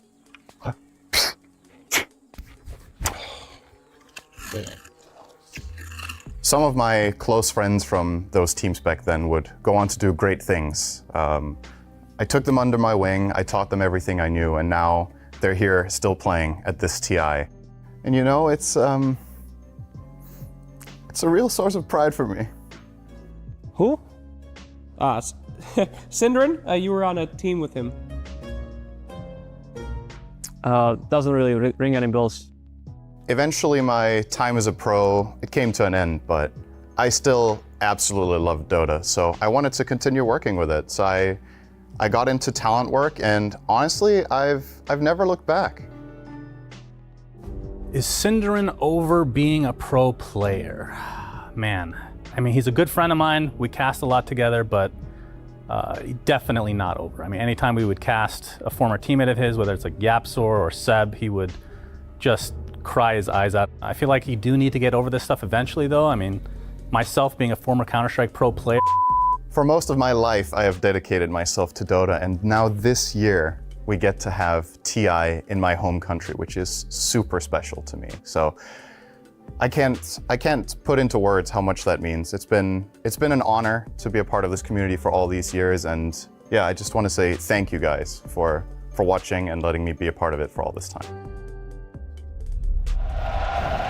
Oh, a massive round of applause, not only for a spectacular content piece, but the acting, Synderen. I didn't know you were secretly taking acting classes between being talent as well. It's easy to act out your parents, you know? Is it, yeah? You've Your seen whole it your life? entire life. It was very accurate. Is actually also what my mom looks like. Oh, really? I could see the genetics are strong in the Danes then. Did you enjoy that one as well, Jenkins? Yeah, that was good. I thought that was your parents. Oh. Your mom has a hairy chest. I gotta say, I don't know what that's about. That was quite something. I didn't know someone had a worse setup than me growing up, so impressed by that. You didn't think it was possible, but it really was out there. Sin, look, it's been an absolute pleasure for you, I'm sure, to be in front of your crowd here, but also for all of us getting to work with you. And so we have something a little bit extra when it comes to content just for you. Hello, Sent. All jokes aside, I'm very happy you're still sticking around and helping our Dota community, and hopefully having a good time. I remember watching the Wild Honey Badgers at DreamHack 2011, DreamHack Winter, and I remember seeing your Night Stalker there, and that's part of the reason what made me fall in love with esports as a whole. From the first moment I saw you play, I knew you'd make an excellent caster. It's been a pleasure to work so many TIs alongside you, and I'm looking forward to hopefully many more years at the International, getting to spend time and enjoy your witty and humorous and very intelligent casting. Big fan, Synderen. I always tell you this, but I mean it unironically. Before I worked as a talent, you were my favorite caster by far. Known you for over 10 years. We've played together, we've worked together. We have probably like a 10% win rate in competitive games together, which is pretty sad, but you know what? Working with you has always been a pleasure, and I look forward to being able to do that always, man. Love you. Congratulations, Synderen, on an amazing career so far. I wouldn't be here without you. I am glad and very privileged to call you one of my best friends, so thanks, buddy. Aww. A nice little trip down memory. I can't look at Sin, I'm so emotional right now, but you get to add a TI in your home country to memories too. I'm actually tearing up. Yeah, someone else is gonna have to take hosting duties now. Take it from here. Yeah, it's your turn. Oh, sure. I mean, I have memories of Synderen too. I remember all your DreamHacks. I will say, I also have a 10% win rate with you. It's not good. I enjoy every moment of it, though. I think I have a 100% win rate against you. Oh, I thought you were going to say with. I was excited for a moment. Oh, no. Well, I have 100% enjoyment in listening to you cast it. Yes! So, yeah, let's go. And I'm sure everyone one. out there in the arena has also really enjoyed it as well. But look, I'll give you guys some final words because we do have to keep this show going. There's still a lot more content between now and the grand finals, but it is going to be the last of us for a very short time. So starting down the line, Jenkins, if you want to give some thoughts going into maybe the grand final or even just about the content we got to watch. Sure. Well, I'm excited to see Game and Liquid, unironically, as Mira said. Love this game, love this community, love the crowd. It's been amazing. The energy has been fucking phenomenal. I'm glad we got to see 3 games, and I hope we get to see 5 more. Yeah, you might have dropped the F-bomb a little early, because I actually just heard Slacks has got a little extra content for us. So, yeah, we're going to have to go down there and then come back. Yes, thank you very much. We are outside right now. It's my first time being outside in months. It's horrible out here. Can't wait to go back inside with some also outside friends. What are you doing out here? Stretching my legs. We're sitting in the front, so we're dying. Oh, yeah. You guys get the full experience. Can you hear anything? I can hear everything. Okay, great. Fantastic. Well, great. So, favorite part of the event so far? Favorite part? The games, obviously, and the Crimson Treasures are very good. Sure, the Crimsons? Those at home, so sorry. How many Crimsons we got so far? 3. 3? We have 0, you son of... No. Why not? I don't know, they're on hold. Okay, don't tell about your economic policies here, all right? Just open them, right? That's the best thing you can do. How you doing? Who do you think's gonna win? Oh, I want Liquid to win. Liquid? I want Liquid. Oh, okay. Liquid Tundra. Liquid Tundra, that's quite a dream here. GG, you don't want to say the G, how about you, GG Liquid Finals? Liquid Tundra. Okay, come on, all right. Oh, is it all about the Thompson? Is that what we're after? Getting Thompson. The 3 times? 3 times Thompson, yeah. Oh my God, what are you excited about? I'm excited about all the game. Oh, yes. You think Thompson's going to do the 3-0? I hope Liquid wins. Liquid, there we go. Fine. Different opinion. These guys are just, bat-chesting over here. We got a real Dota fan here. Who's your favorite hero? Lone Druids. Lone Druid. Can you tell me why? I'll just give you the mic. You're too tall for me to put my hand around. I like Lone Druid because he has a strong bond to the companion, like I have to my companion.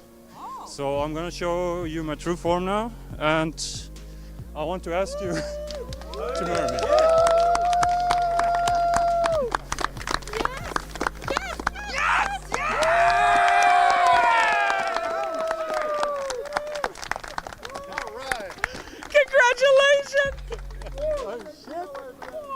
Gotta get that happy audio. Oh my goodness, well you guys have a wonderful moment. Congratulations. Oh, kissing, take it easy. There's a family product here. But congratulations, hope you enjoy. Oh, okay, sure. Oh, sweetie. You guys are gonna have the best life together. You guys have your moment. We love you. We'll come back to you. Congratulations, thank you. Woo, give it up one more time. Woo.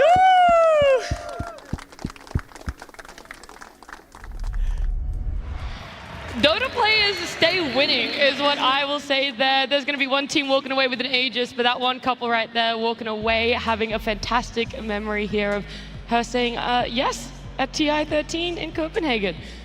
They'll be having a podium finish too. They will be having a That is such a fear one-liner right there.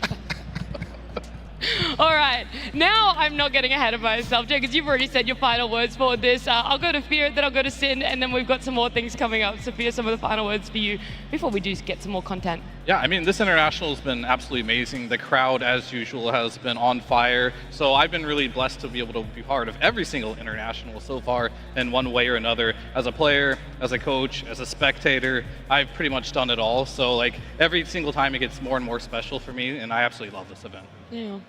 And then of course yourself, Sin. I just want to say, be as loud as you guys possibly can for the entirety of the grand finals. Let's make this an incredible atmosphere for the players. It's a huge moment for them. It's a huge moment for you guys. So bring everything you can to the final hours that are coming up soon. Yes, I love it. They're already cheering down there. You guys are going to have to keep cheering. Maybe try and save a little bit of your voice for that grand finals, but I know there's going to be a lot of round of applause as we head on down to the stage and begin our cosplay competition.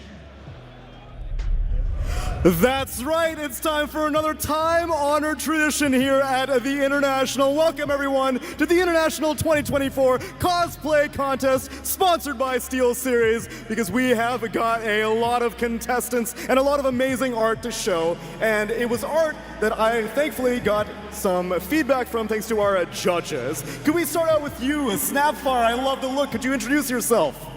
Hello, I'm Margito. I'm a Swedish cosplayer. I've been cosplaying for 18 years, hence the granny look today. Yeah, I'm really excited to be here and have this event finally in Scandinavia. Right on, with age comes a wisdom then. And Marcy, how about you? You mind introducing yourself? Hello everyone, I am Maruna. I've been cosplaying from Dota for 10 years. However, this is only my second TI, so I am super excited to be here. Amazing stuff, and last but not least, Ember Spirit, introduce yourself. Hi, I'm Reeps. As a cosplayer, I go as Reapchi Naked, but Reeps is fine for now. I don't really have a lot to add to my fellow judges, so let's just get the show going. Without further ado, let's do it then. Shall we start going through each of our contestants? We had many submissions, but we narrowed it down to just 10. So, starting off the thing, let's take it off with Scouse and Spouse, not as Crystal Maiden, but as Crystal Mate. All right, exactly. All right, exactly. As you can see, this is the Crystal Mate. He's from Down Under, and as you can see, he's sporting a great utility belt with all the important items that he needs to keep the team going. That's a second persona if I've ever seen one. Next up, let's get Mozart in Tidehunter. So the thing that's special about this cosplay, you all know it, you've all seen it all weekend. Give it up for him. He made this together with his mom, who knows nothing about Dota, who knows nothing about cosplay. I hope she's watching. Hi, Mom. Great job. She knows about art, though, clearly. After that, we've got catastrophic cosplays with the Monkey King. An important skill in cosplay is to figure out what materials to use and what works for what. And in this case, the case of the Monkey King of Catastrophic, well, her tail, can you guess it? It's a pool noodle. Look at that flexibility on that, the creativity. That's what's needed when playing Monkey King and when cosplaying Monkey King. Next up, we got Pei on Marcy. All right, so this is actually the cosplayer's favorite hero, and she actually does boxing for in real life. Yeah, those animations come from her, not from the game. Following that, we've got Tanacht on a Juggernaut. This cosplayer made his own muscle suit for this. Making a muscle suit is a difficult process. It starts by wrapping yourself in tape entirely and ends by covering things in latex. I love the Arcana there. After that, we've got Chiyu Neko as Dawnbreaker. We have something special here. That is an NA representative. And bringing that costume all the way over here is not easy. So that hammer can actually fall apart in several pieces. However, that's where the convenience ends. It's damned heavy. I tried. That's the kind of strength you need. Next up, Braun Baron as Dark Willow. This is the cosplayer's favorite hero as well, and she's been playing 1,700 games as this hero. And just look at those beautiful wings and the light that comes through them. You need that kind of experience to pull off a cosplay like that. Next up, Peachy X Bell as Enchantress. This Enchantress's rear end is made from PVC pipes and insulation foam, and the back legs move as well, which is done by a smart construction with fishing line. Look at the elaborate nature of it. The legs are hanging on. It looks amazing. Next up, Marzaus as Invoker.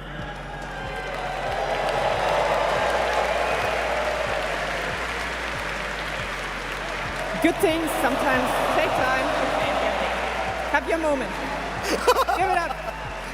He's invoking right now. I really hope these lights show up on camera in the stage lights. But good things take a while, so he's been on this for 5 years because finally finishing it took a TI that actually happened in Europe. This is the Magnus Apex right there. And last, but certainly not least, we've got Vicky Kujikawa as a Vengeful Spirit.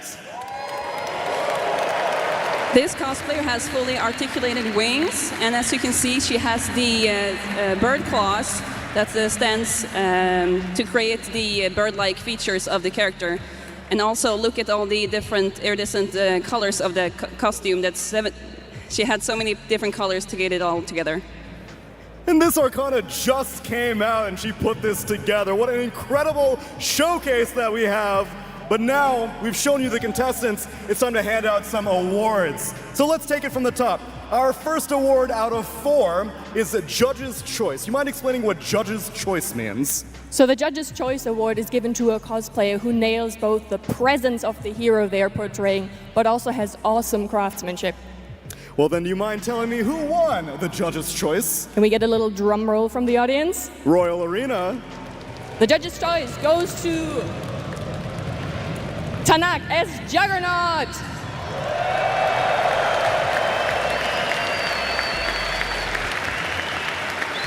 A well-deserved victory and the choice of many carries as well. Next up, we've got Biggest Transformation. What is that involved? Well, it might surprise some of you, but cosplayers are actual, real, living, breathing people. What? Yeah, it's quite different from video game. So to translate the one thing into another is not always easy. We deal with different challenges than, game designers. And yeah, doing that is a real skill, and it gets an award here. Turning 3D into a cosplay, Royal Arena. Could we get another drum roll for biggest transformation? The winner is PGX Bell Enchantress.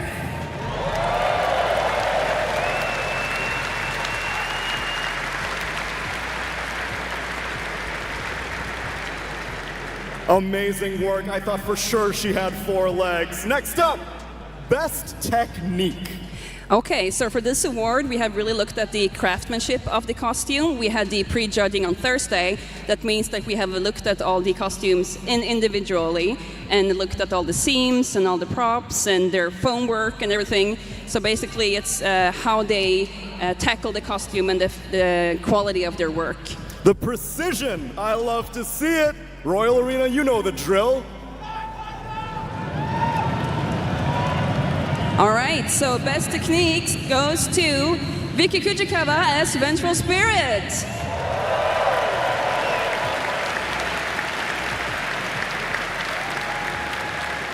A well-deserved victory, and I can't imagine the time frame needed to put this together in time for TI.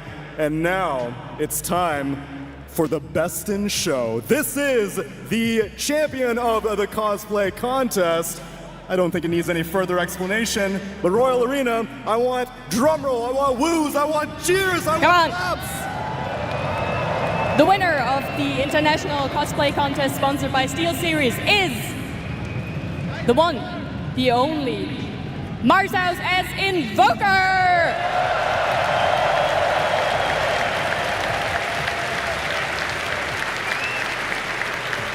The refresher, the Aegis, this is a Miracles Invoker in the flesh right here in Royal Arena. What a well-deserved victory. But all of the competitors deserve a round of applause. Royal Arena, please show some love to the incredible craftsmanship.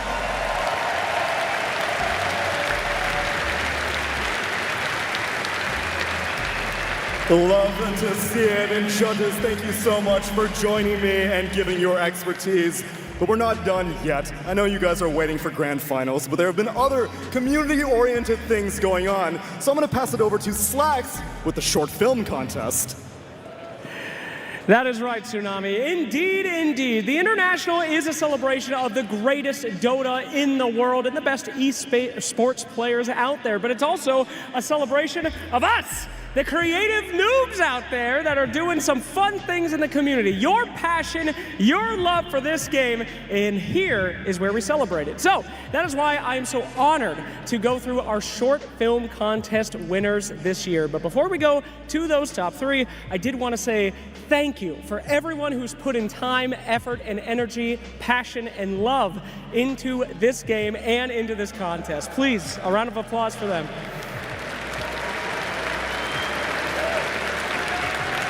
Quite a long one indeed, because they deserve it. All right, everybody out there, it's about time that we get down to it. So, in 3rd place this year of our short film contest, I know if you're like me, you have no idea how Invoker works. So, luckily for us, we have a little bit of a video that will show you how it feels to play Invoker with the Sphere Master.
absolutely violent and disgusting. I love it. Thank you very much. Well, if you are anything like me, of course, you do know what it's like to play support, my friends. Always helping those carries, those offlaners, those pause fours that are also pretending that they're supports. What can you do? But this video will help you realize what it's like to be a support and how it feels to finally get your hands on that hoodwink.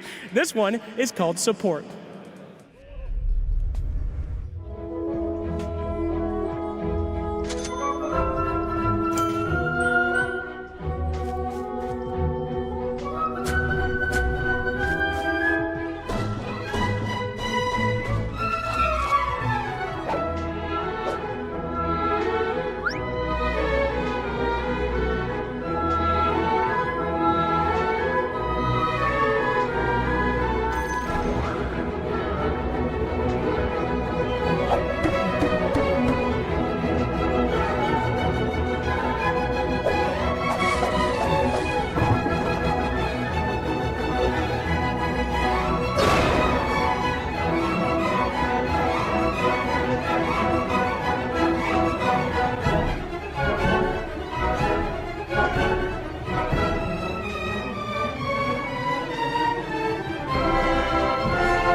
Watching hoodwinks die. Wonderful, wonderful indeed. But the time now has come for us to find out who won first place at this year's short film contest. Let's take a peek. Our first place winner.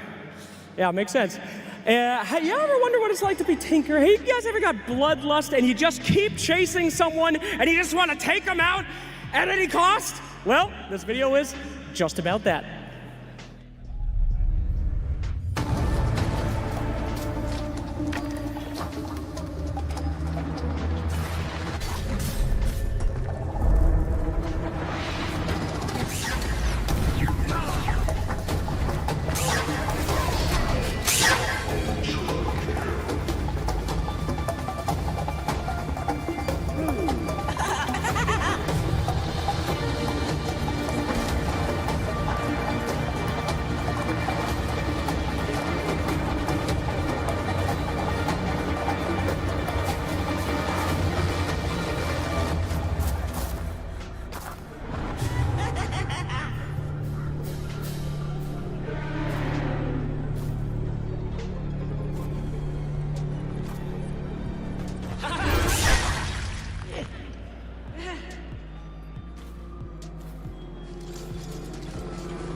To the best of us. Thank you so much and congratulations to our winners out there. Incredible, incredible submissions here this year. But you know, on the topic of videos, it wouldn't really feel like a TI unless we had a little video that we wanted to share with you ourselves. That's right, my friends. So don't go anywhere and let's take a look.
Long have we waited, and Bird Samurai is finally activated. Kaz is coming with Crownfall Act 4 after TI, but I need a quick recap. So I found a Crownfall expert, would you say, or no?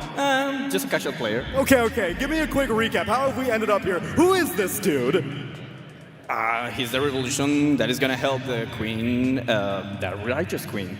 But It sounds like you're taking sides now. I don't know. Killing your sister is pretty bad. Yeah, that's probably true. Okay, the quick recap.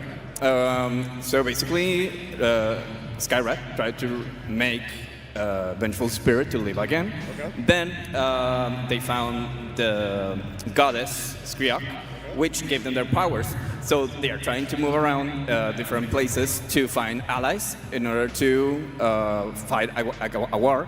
And that's where she comes in, right? Crystal Maiden. Tell me, I'm assuming your favorite hero is Crystal Maiden. Well, you're right. Okay. And when's the last time that you dipped your ideas out of going Crystal Maiden? Would you be down to explore, I don't know, maybe he's a hero, maybe he's a carry, maybe he's an offlane, who knows? What are you hoping for? Oh, definitely. I would be open to try out something new. Definitely Kaz. Would you cosplay it ever? Oh, I think that would be a very interesting cosplay, to be honest. But definitely better than my sister, Lena. See, there we go. I see a lot of sister tensions are a common theme in Crownfall. And I am very, very curious. It'll be coming out after TI, Crownfall Act 4. Everyone has been eagerly awaiting. I know Bird Samurai has been rumored for ages. It's finally happening. I can't wait for it. And I was wondering, maybe even people raising their hands. Slacks, what are you doing here? Hi, I'm also here to talk about the lore. I'm very excited about the hero. Hello. You been playing Crownfall? No. You been playing Dota? Yes, of course. Would you play a hero that is a samurai as skilled as Juggernaut? It depends. I only play support. You are the worst interview. Are you at least excited about the new hero? Of course! There That's we what I go. like to hear! He most of volunteered for all, that. He wanted to do that. Go. Most of all, Royal Arena, are you excited for Grand Finals? Then let's get into it.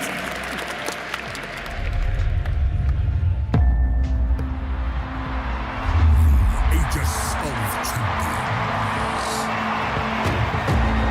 It challenges the expectations of greatness, daring the finest Dota teams in the world to rise always higher and earn a place beyond the very best. It reveals new arenas for artistry, demanding the skills, the sacrifice, the imagination to transcend mere excellence. It grants a life everlasting, promising a page in the chronicles of history that time cannot erase. 16 teams began this quest in Copenhagen. Now, only 2 contenders remain. At the precipice, with the fate of the Aegis at last in play, one team must fall, their dreams of triumph broken, to watch the other rise into a hallowed pantheon of honor and fame. This is the final proving ground. This is the Grand Colosseum, where legends forge undying names. 2 teams compete here for ultimate glory. Only one can seize immortality. Who will emerge victorious? The battle begins.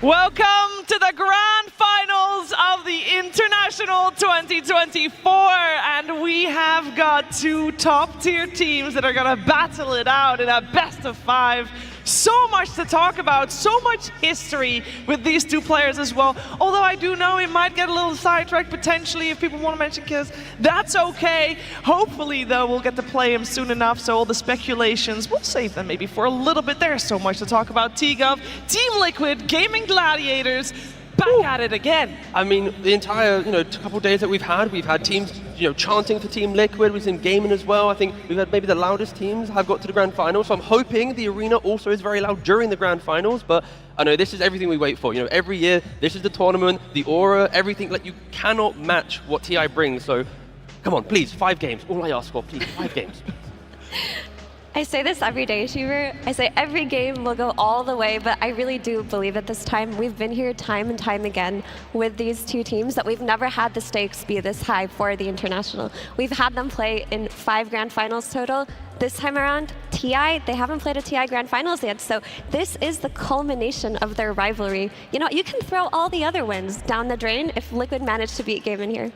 I did not know this TI was going to be so emotional. First we see the Synderen's content piece. I start crying, he starts crying. Everybody in the green room starts crying. Then we see a proposal again. Then we see a new hero. I came here to watch some good Dota, and we've seen some really good Dota so far. We have seen some fantastic Dota, and we're gonna break everything down for you so you know what to expect, and maybe you don't normally watch too much Dota 2. We got you covered as well, and we'll tell you exactly why this Grand Finals is as important and as high stakes as it is. We're gonna focus our attention first on Team Liquid. They are the team coming in through the upper bracket, and they did so by beating Gaming Gladiators just yesterday, and that was a 2-0. So if we look at this bracket, Team Liquid, they made a strong run, Lacoste, through this upper bracket. Didn't drop a single game in the upper bracket. Also, Box in an interview yesterday talked about them starting the grand finals coming from the upper bracket, which means that Team Liquid doesn't necessarily need to play 8 games potentially, so they're going to be fresh, they're going to be rested. Gaming Gladiators, they showed what they're capable of in the bottom part of the bracket, played 3 games, and this time around, Team Liquid, they could chill and they could watch and they could prep for it.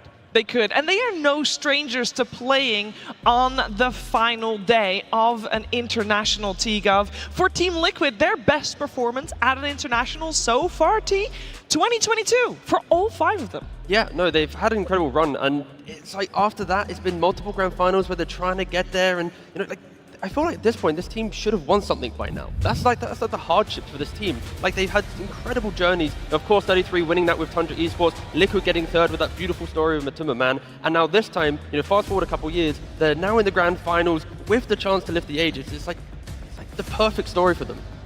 The perfect story for them. Will this be a perfect storm of an upper bracket run and a grand finals against their ultimate nemesis? We'll have to wait and see. I think the story for Team Liquid, if we just look at those 5 players, is amazing. But Lacoste, if we look at 3 of their players in particular, maybe it's even more amazing. With Mickey, Insania, and Boxy, the trio that has withstood everything. Yeah, these guys have been playing together for so long. They've been playing a different game as well. They go back to Han, rest in peace, but some of these stats are pretty insane. The total number of games, almost 1,400 games. Their win percentage, 56%. Total games for Mind Control, Kuroki, and GH, so they beat some of these big fellas, some of the big names in Dota scene. Yeah, and the fact that between 1st and 2nd place, like Insania, Boxing, and Mickey have like over 200 games over the likes of Mind Control, Kuroki, and GH. Like, there is no one even getting close to them, because when you look down the order, it's a lot of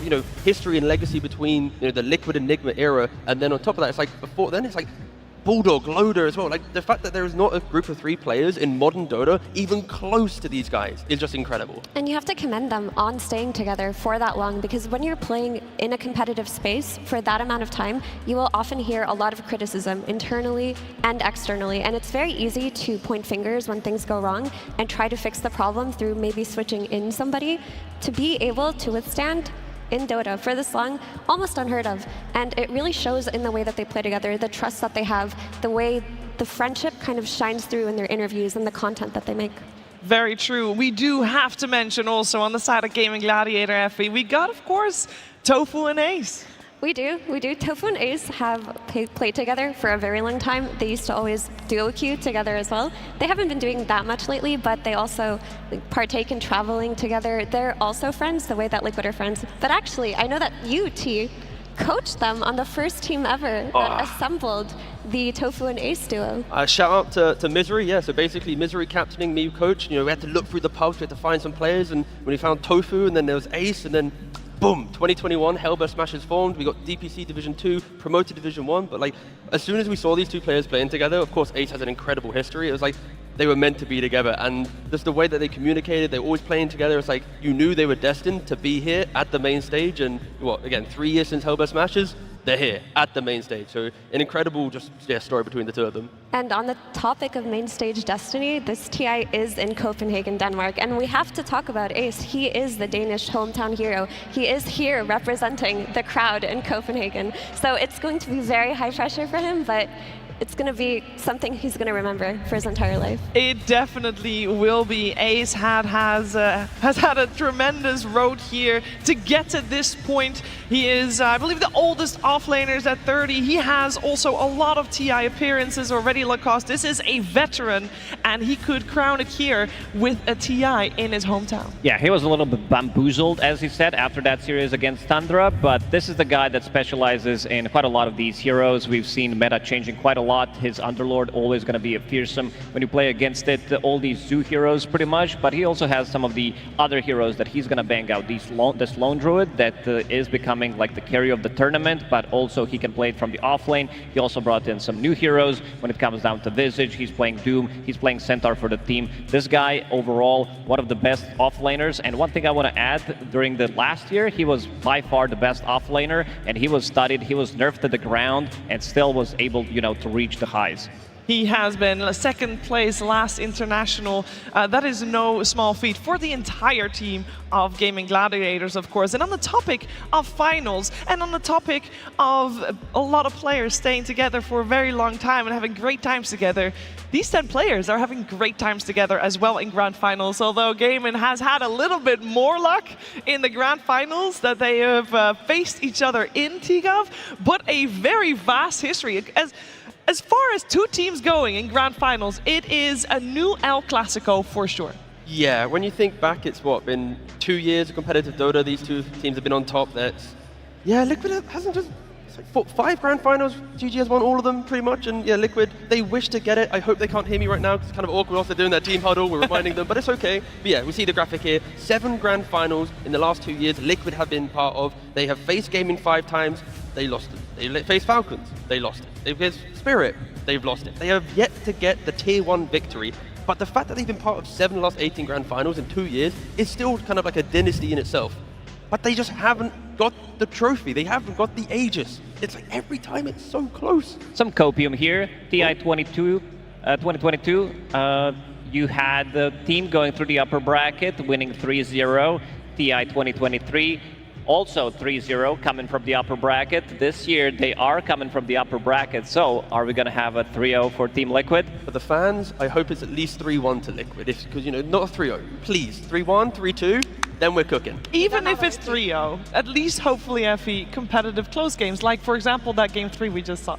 I think it will be competitive and close, because although Liquid did roll through Gaming yesterday, Gaming are a team that learn very quickly, adapt very quickly, and they're very familiar with their opponents in Team Liquid. So getting stomped by them will just give them even more fuel to perform today. Whereas Liquid are a different kind of beast than we've been used to seeing them all year. It feels like they've peaked at this TI, because although they were incredibly dominant last year, it took them a while to get to the form they're in this year, because they brought in 33 earlier on in the year. It took a while to gel together, but they've reached that point where every player is finally on the same page.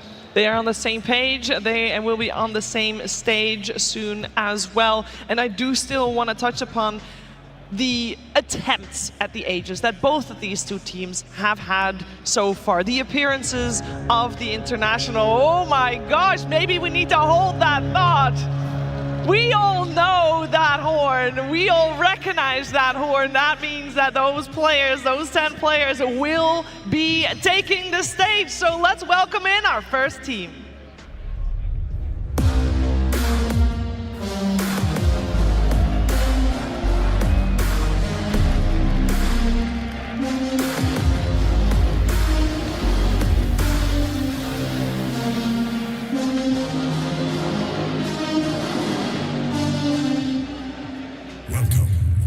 stage, Team Liquid.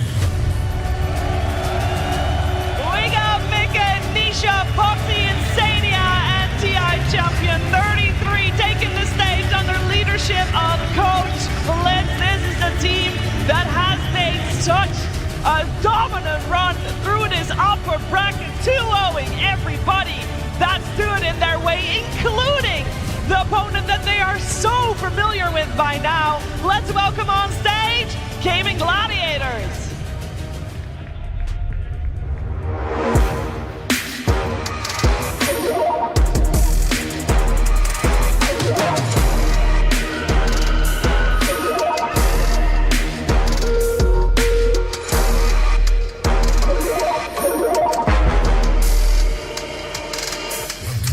On stage, Gaming Gladiators.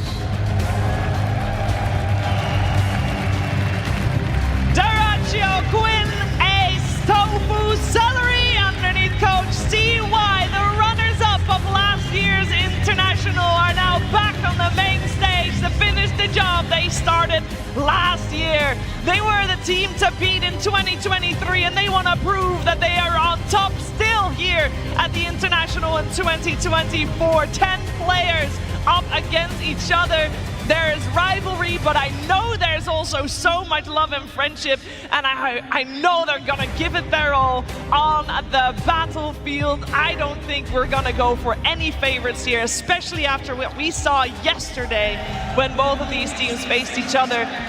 This is a fresh start for both Lacoste. Both teams fresh in the booth.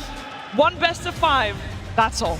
That's all it takes. You got here, I'm not gonna say you're gonna forget about how you got here, because there's a lot to learn. If we go back to 2023, the way Gaming played, when they got out of the groups, they were not playing as fast. Suddenly, they are stepping it up. They're turning these games into 25-minute games. It's all about the speed. These two teams are super effective at dominating the early stage, turning that early advantage into Roche, into high ground push. And that's going to be the question I'm looking at in the grand finals. Both teams have been the quickest so far at the International, the way that they break down their opponents, close out victories, or even build leads where they know they can't come back. Will either team, if you pivot coming into grand finals, go a little bit more defensive, play for a late game, kind of bait their opponent in? Because at the moment, it really is a two clash of equal play styles. So last year, it felt like GG always had Team Liquid's number because they played very similar playstyles, but a lot of Team Liquid's tempo snowballing started from the lanes and depended on the lanes, whereas GG did something similar, but they crushed lanes too hard, and Liquid were never able to get the upper hand in that sense. This time around, it feels like Team Liquid, while still crushing the lanes, have focused a lot more on their early game map movement, their twin gate rotations, their smokes to mid. They've been looking so sharp and clean, and that's where they've been getting majority of their dominance from, not just their laning stage.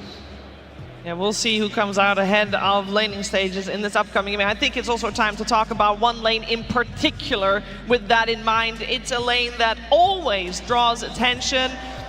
Of course, I'm talking about Quinn versus Nisha in the mid lane. I think Lacoste, this tournament, Nisha has been on fire, one of his best tournaments, if not the best tournament he's ever played. I think we say that pretty much every single tournament where Nisha participates. If we go back to earlier at the start of the year, he did win that 1v1 tournament at BB Dacha. This guy is just a beast. He has been, I would say, the most stable Dota performer of all time. I don't remember last time Nisha had a bad performance in a game where it really matters. And heroes that he does play, he has a pretty large hero pool, and he's always super active. If you look at the KDA stats, he's always going to be pretty much in top 5. This guy is just a beast. He really is, and he's incredibly talented because I think out of all of the top performing players at TI, he has the highest performance to pub ratio. He does not need to be pubbing 24/7 to play at the level that he does, and that really is just pure talent. On that topic too, usually at TI, we have a handful of rampages per year. This year, there's only been one rampage, and it's been by Nisha's Puck versus Extreme Gaming 7 days ago. So he has definitely made his mark here already. Not only that, just like the way in which he's conducting himself in the playoffs. It's like he's got 2 deaths in one game, 3 in another. We are going to see the Rampage here. Like, it's the clutch, disengage to then find the opportunities, and that is where Liquid is looking so exceptional. They're, enabling each other to pop off, and Nisha on the puck, that is a hero that I'm looking for in the grand final. So far, he's 4 for 4 with it, but in the draft, can you really get that ban in play? Can you really ban a puck and feel good about your integrity? And there is a Rampage, a rare occurrence at the International, like Effie was mentioning. But yeah, Nisha, he is, insanely good right now. And in top form, it needs to be said. To be fair, though, both of these teams have been in top form. Otherwise, you do not make it to the International Grand Finals. Another matchup that draws attention from us is that off lane. We have to compare the 2 off lanes. First of all, we already mentioned Ace, hometown hero, but also one of the players, Tigov, that has the most experience possible in competitive games. Yeah, so Ace is about to potentially, if this goes to 5 games, he'll hit 2,000 career pro games played. And that's an elite club. There's only 20, 25 players in the world that have got 2,000 pro games. So to think about Ace, he's had such a long career, in and out of the limelight, but right now, on the grand stage, he's just to think, 2,000 games, so many. That is a lot of pro games. 33 still has a little bit of a ways to go, but both offlaners having a strong mark, Effie, on the way that these 2 teams operate. They really do, and 33 is such a niche style of offlaner in that he has a specific hero pool that he hones to perfection. He is so farm intensive, he hits his timing so fast, and typically any team that plays with 33 plays around his timing, his snowball, his calls. And that's why Team Liquid at the start of the year looked a little bit shaky, because when you're adapting to such a niche offlaner, it does take time to get there, but they finally did. We saw them at the last Riyadh Masters. Some of their games, they were a little bit disjointed. You'd see 33 boots of traveling to a bot lane while the other 4 took a fight on the other side of the map. But as that tournament progressed, they got to the point where they finally connected and they made it to the grand finals there too. 33 is what we call the biggest nerd in Dota in a good way. This guy pretty much experiments with everything. He is the guy who innovates the most. When it comes down to his hero pool, it's not as big, but he also tries to break the game with some extra gold. He's playing the Visage, he's playing this Doom. If you remember a couple of weeks ago, he was testing out this Doom and bought Hand of Midas 5 or 6 times with his facet, so that allows him to get more gold, buy an item, sell an item, go back for an item. This guy always finds something in the game, something that looks game-breaking, and it looks really good. And we're gonna see, the new couple, the lane for life, 2 partners. Yep. That's awesome. But just on the topic of 33 as well, he is such an asset to a team, not just as a player in terms of his skill level, but in terms of his ideas, what he brings to the table in terms of the draft and the meta. When a new patch comes out, you need players like him on your team that can break the meta, find out what is good fast, and you can see that his ideas have already leaked into the team as well too. I just hope that gaming coming into this, how one-sided it was in the upper bracket where Liquid put them, game into lower bracket. We've identified 33, he is the timing type player. In 15, 20 minutes, he always hit his stride. He always has a hero that can progress the map or progress a key fight. If they shut him down, we'll finally see Liquid have to play in a different style than pretty much their entire playoff front. We're yet to see it. So maybe gaming, if they can focus on their safe lane, try and punish 33, that's when, the real games will begin. Yeah, I think there's one matchup that we haven't highlighted, I feel like, at all maybe in the last 2 weeks that we've been here. And that is the matchup of the 2 coaches, because just over 2 years ago, CY joined Gaming Gladiators, and at that point, Lacoste, nobody knew who he was. No, he was pretty much not known to the scene, but now we can see why they decided to pick him up, because this guy is way too good. He's bringing so many fresh ideas. And on the other side, you had Blitz, 2019, he's sending out a tweet that Team Liquid, they need a coach. At the time, they were called Alliance. So he's building up a squad. He ends up coaching that squad because the rest of the team wants him to coach it. This guy, too good. And also, Jabs, as an analyst, joins at the end of 2020. Now they have a KP as well. Dota player that has, great achievements throughout his career during the Elite League. They also had Jerex at one time during the coach. So the vibes that I'm getting from Team Liquid is one big happy family that has pretty much everything in their place. Every single time you see those guys on camera, they're pretty much vibing. I think both teams just share the same philosophy, right? Like Dota's about not only competing, but also being friends out of the game, ensuring that you're able to work on your problems. If there is a problem, back in the day it was if there's a problem, kick them, get a new guy. Nowadays it's like, how can we work it out? Maybe is it a point of pressure that is being applied to you? How can we sort it out? And I feel like when you look at Celery, Tofu, CY, kind of that kind of gang compared to Blitz, like they are identical copies of themselves, just 2 different jerseys. Yeah, and on the topic of coaches, it should be noted that CY, the coach of Gaming Gladiators, is also Danish. So this tournament does mean a lot to him. And that's actually how he got to coaching GG. He was friends with Ace for a long time. Ace vouched for him. He was brought to the team and it clicked. He focused on leading by example. We would often see him in the lobby, telling his players to go to sleep early, to go to the gym, and he, similarly to Blitz, just wants them to all be able to be friends with each other. If there is a difference between these 2 coaches, though, I would say that CY is a lot more stat-oriented, whereas in Liquid there are people assigned to do that. CY also kind of takes the brunt of the research and the analysis. Yeah, leading by example and growing as a team, I think for both of these squads, that has been the theme over the last years, I should say. This is the last years. That's why we see these 10 players, maybe 12 if you want to call it, or if you want to count all of Team Liquid's entourage as well. It is 2 big families on that stage up against each other in a best-of-5 grand finals. We also have to mention that we have the chance for one of these 12. One of these 12 has a chance to be a repeat champion in 33 TGov. Yeah, and that's the experience where I think he's going to have to maybe even lead some of the team talks, depending on how Game 1 goes. Like when they go backstage after Game 1, you're going to lean on 33. Okay, how do we deal with this? How do we react to the pressure of the grand finals? Because for these players to not lift an Aegis already, like then no one's going to know what this feeling feels like. There's not many players or teams that get to this stage, so I think Liquid might have the slight advantage there. Also, a little bit of a crowd advantage, all these camera shots that we keep showing. I'm seeing a lot of Liquid, banners, but yeah, TI appearances, they have been on their pursuit for the Aegis for multiple years. Interestingly though, of course, Tofu, Celery, and Doratio only ever played with gaming, hence, again, the camaraderie, sticking together, it helps so much. And to think about that, Quinn, he attended 6 TIs. This guy almost quit, and we would not witness his greatness, because before joining Gaming Gladiators, he was, talking to him in an interview about it, that, because the results were not there, so he needed something else, some kind of a buff, and that's where the rest of the Gaming Gladiators kicked in. Yeah, I mean, Quinn had such a long journey in his competitive career where he was so perseverant. He tried and he tried and he tried for those TIs, right? All the way, like, you go all the way back to FDL, Team Freedom, Quincy Crew, finally Sonics. It felt like as much effort and as much grinding as he was doing, it didn't amount to anything. And he was ready to retire up until he got that offer from Gaming Gladiators. And imagine if that hadn't happened. Everything would have been so different last year. The whole competitive scene would have been different. So Quinn really should be commended on his perseverance within the scene. 100%, 100%. And we should also highlight 2 people that we don't really talk too much about, because let's be fair, Nisha and Quinn, they take a lot of the spotlight, that happens with the mid lane.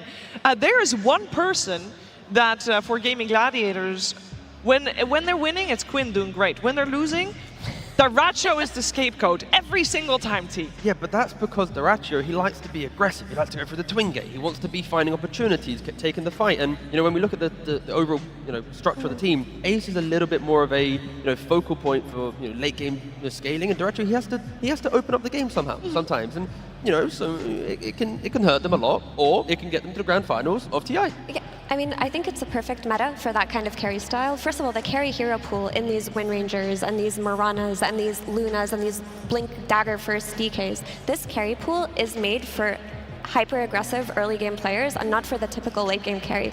And throughout this TI, we've seen that the teams who are unwilling to sacrifice their carries did not make it very far. Teams like BB Team, teams like XG, teams that refused to put their carry in a situation where they would die in the early game and they needed to enable them to have a perfect game, they just couldn't cut it. We've seen from Falcons, from Liquid, from GG, you have to be willing to throw your carry in a bad position early game if it's for the good of the team. My only hope for that in this series, that we don't see Dyrachyo kind of move into the Klinkses and the Muertes that we've seen him trying to pick up, in earlier stages of the tournament. I want to see him on like the Alchemist, the Razor, Lone Druid, DK, the heroes that can throw himself into the fight and have that turnaround potential. When he's on these types of heroes, it is a scary game for gaming every single time.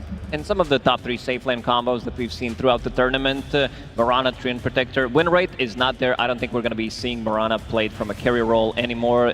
The hero shines from position 4. The big one for me is Luna and Tusk. These are the heroes that kind of are dominating, especially Tusk being the first pick material, having overall pretty much every spell in the game that you need. You have double save, you have roach taking potential, you have extra damage, you also have BKB piercing abilities, block, whatever you need, you have it in Tusk. You really do? If we could walk down memory lane a bit, so we should touch upon the history of these two teams in a grand finals, because something happens to Team Liquid. Something happens to Team Liquid when they play that best of 5, because their history against Gaimin in best of 3s is actually really good. They've beat them multiple times in regular series, but once they get to these 5-game series, it feels like something goes wrong, Shiver.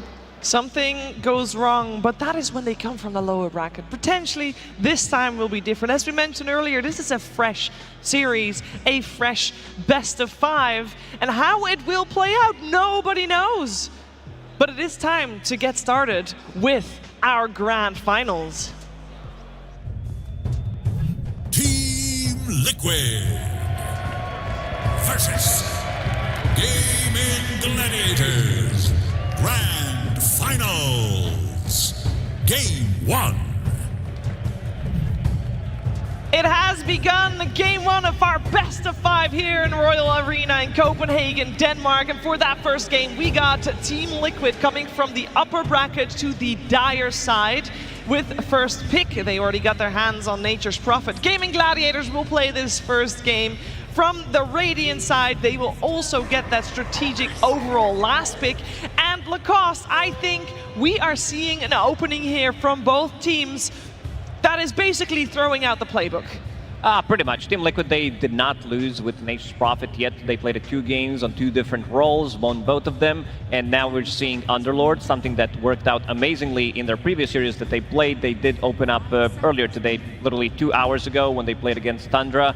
We kind of expected this hero to come out when Gaimin is going to be pushed against the wall, when they're going to be backs against the wall. So Underlord back in action. We saw what they can do in game 3, going for that Hail Mary play behind the enemy throne and kill it.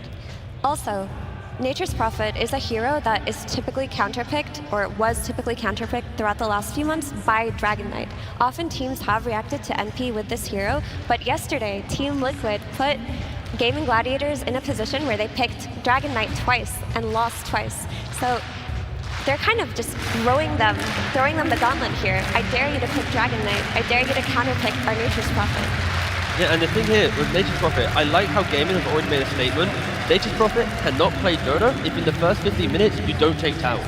You can fall off and your entire game is built on momentum. So you pick an Underlord in the off lane, Quinn gets an anti-Prophet hero from the mid, and have a really strong safe lane. Now this Nature's Prophet will be a little bit lost in the early moves, looking on other heroes for Liquid to step up and fill that void. But luckily for Liquid, they're so aggressive that the weaknesses of a bad counter pick for the Natures, it will be fixed by other heroes, but something to consider.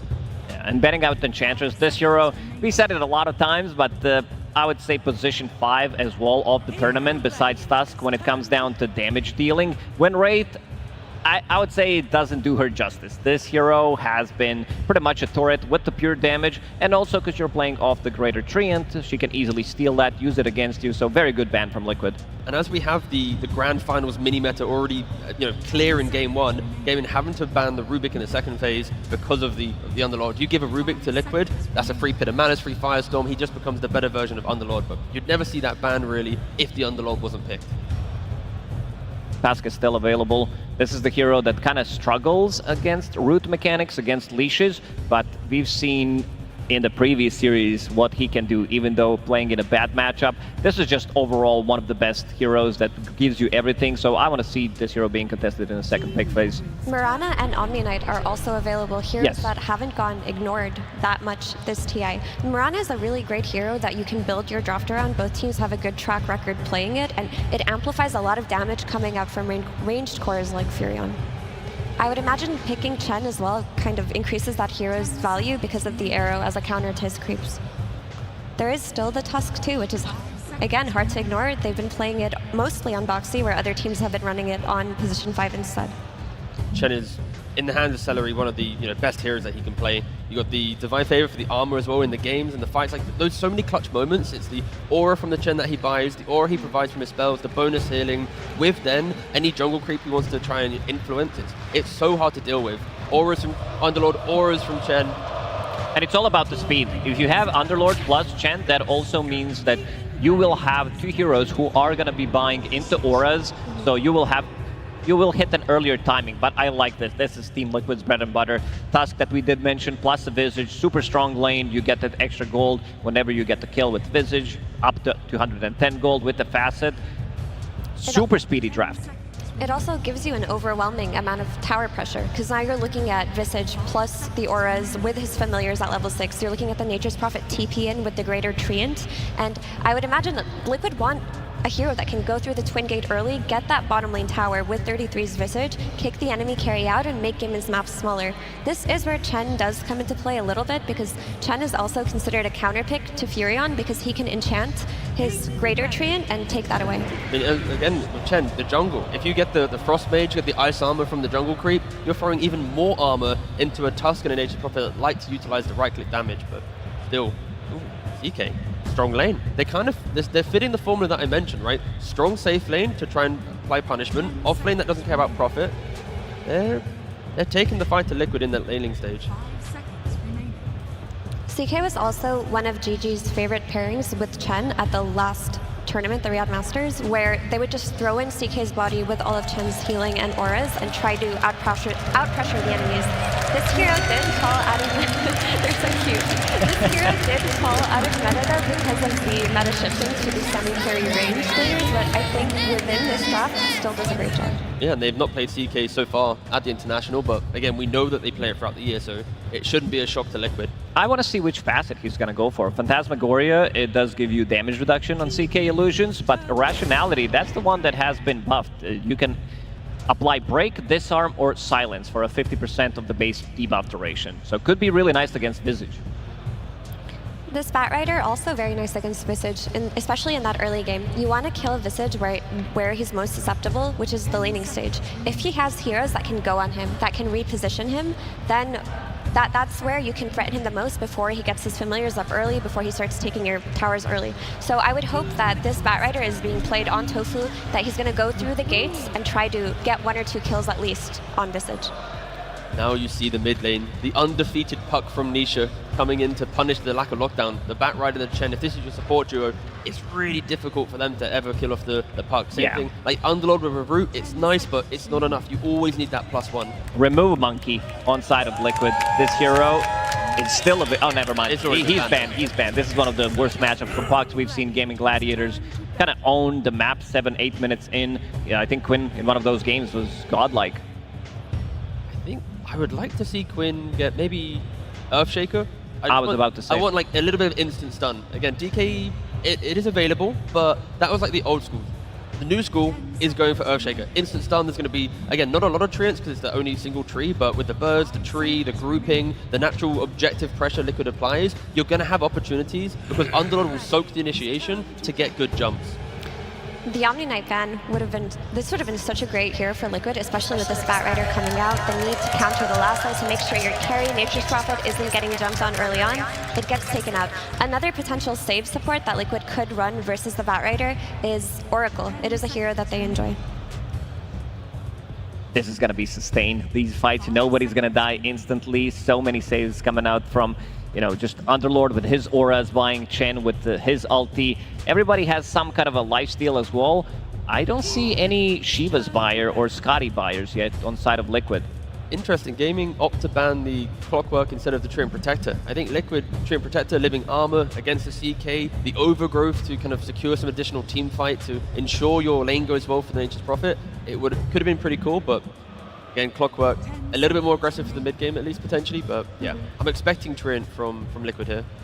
Gaming at the moment maybe realizing that Team Liquid can't really commit that hard. They don't really have a strong initiator like Clockwork would be if they got their hands on it. And Liquid ban out the sniper, and they got the double saving support with Shadow Demon. Still last pick for them. They do. Shadow Demon also functions as an excellent save versus both the Batrider Lasso and the CK Stun. You just disrupt the target he goes on, and you just build those stacks up for your Visage in that triangle so that he could hit his timings faster. And it gives you the ability to set up on the map for the Nature's Prophet TP, which is very important. That is what Furion wants to play with, aggressive side lanes, so that he can take advantage of his global presence early on. I also, the one thing to add, Shadow Demon against CK, against his innate ability, whenever CK creates an illusion, there's a 50% chance, and their chance also applies to Shadow Demon. So if he uses Disruption, he could create more illusions out of CK. It just helps against the aura as well. When Liquid want to push early on, one cheap aura from the Underlord is now mitigated. When you go on a hero, Shadow Demon can get rid of any of the buffs, so yeah, it helps Liquid secure their first Roshan, get that Aegis, and push forward in 20 minutes. That's what the SD is going to secure. But they had a minute of reserve time for gaming on this last pick. They now pick up the hero, and they go for a Riki. Ooh, finally! Everybody, yep. Everybody was playing this hero coming into TI, road to TI. Every single mid player had 7+ games on Riki. What makes this hero super strong is now with his facet, you get 4.5 extra agi, so you're kind of one-shotting the creep wave, and also with your shard, you don't allow Shadow Demon nor Tusk to be able to get their saves off.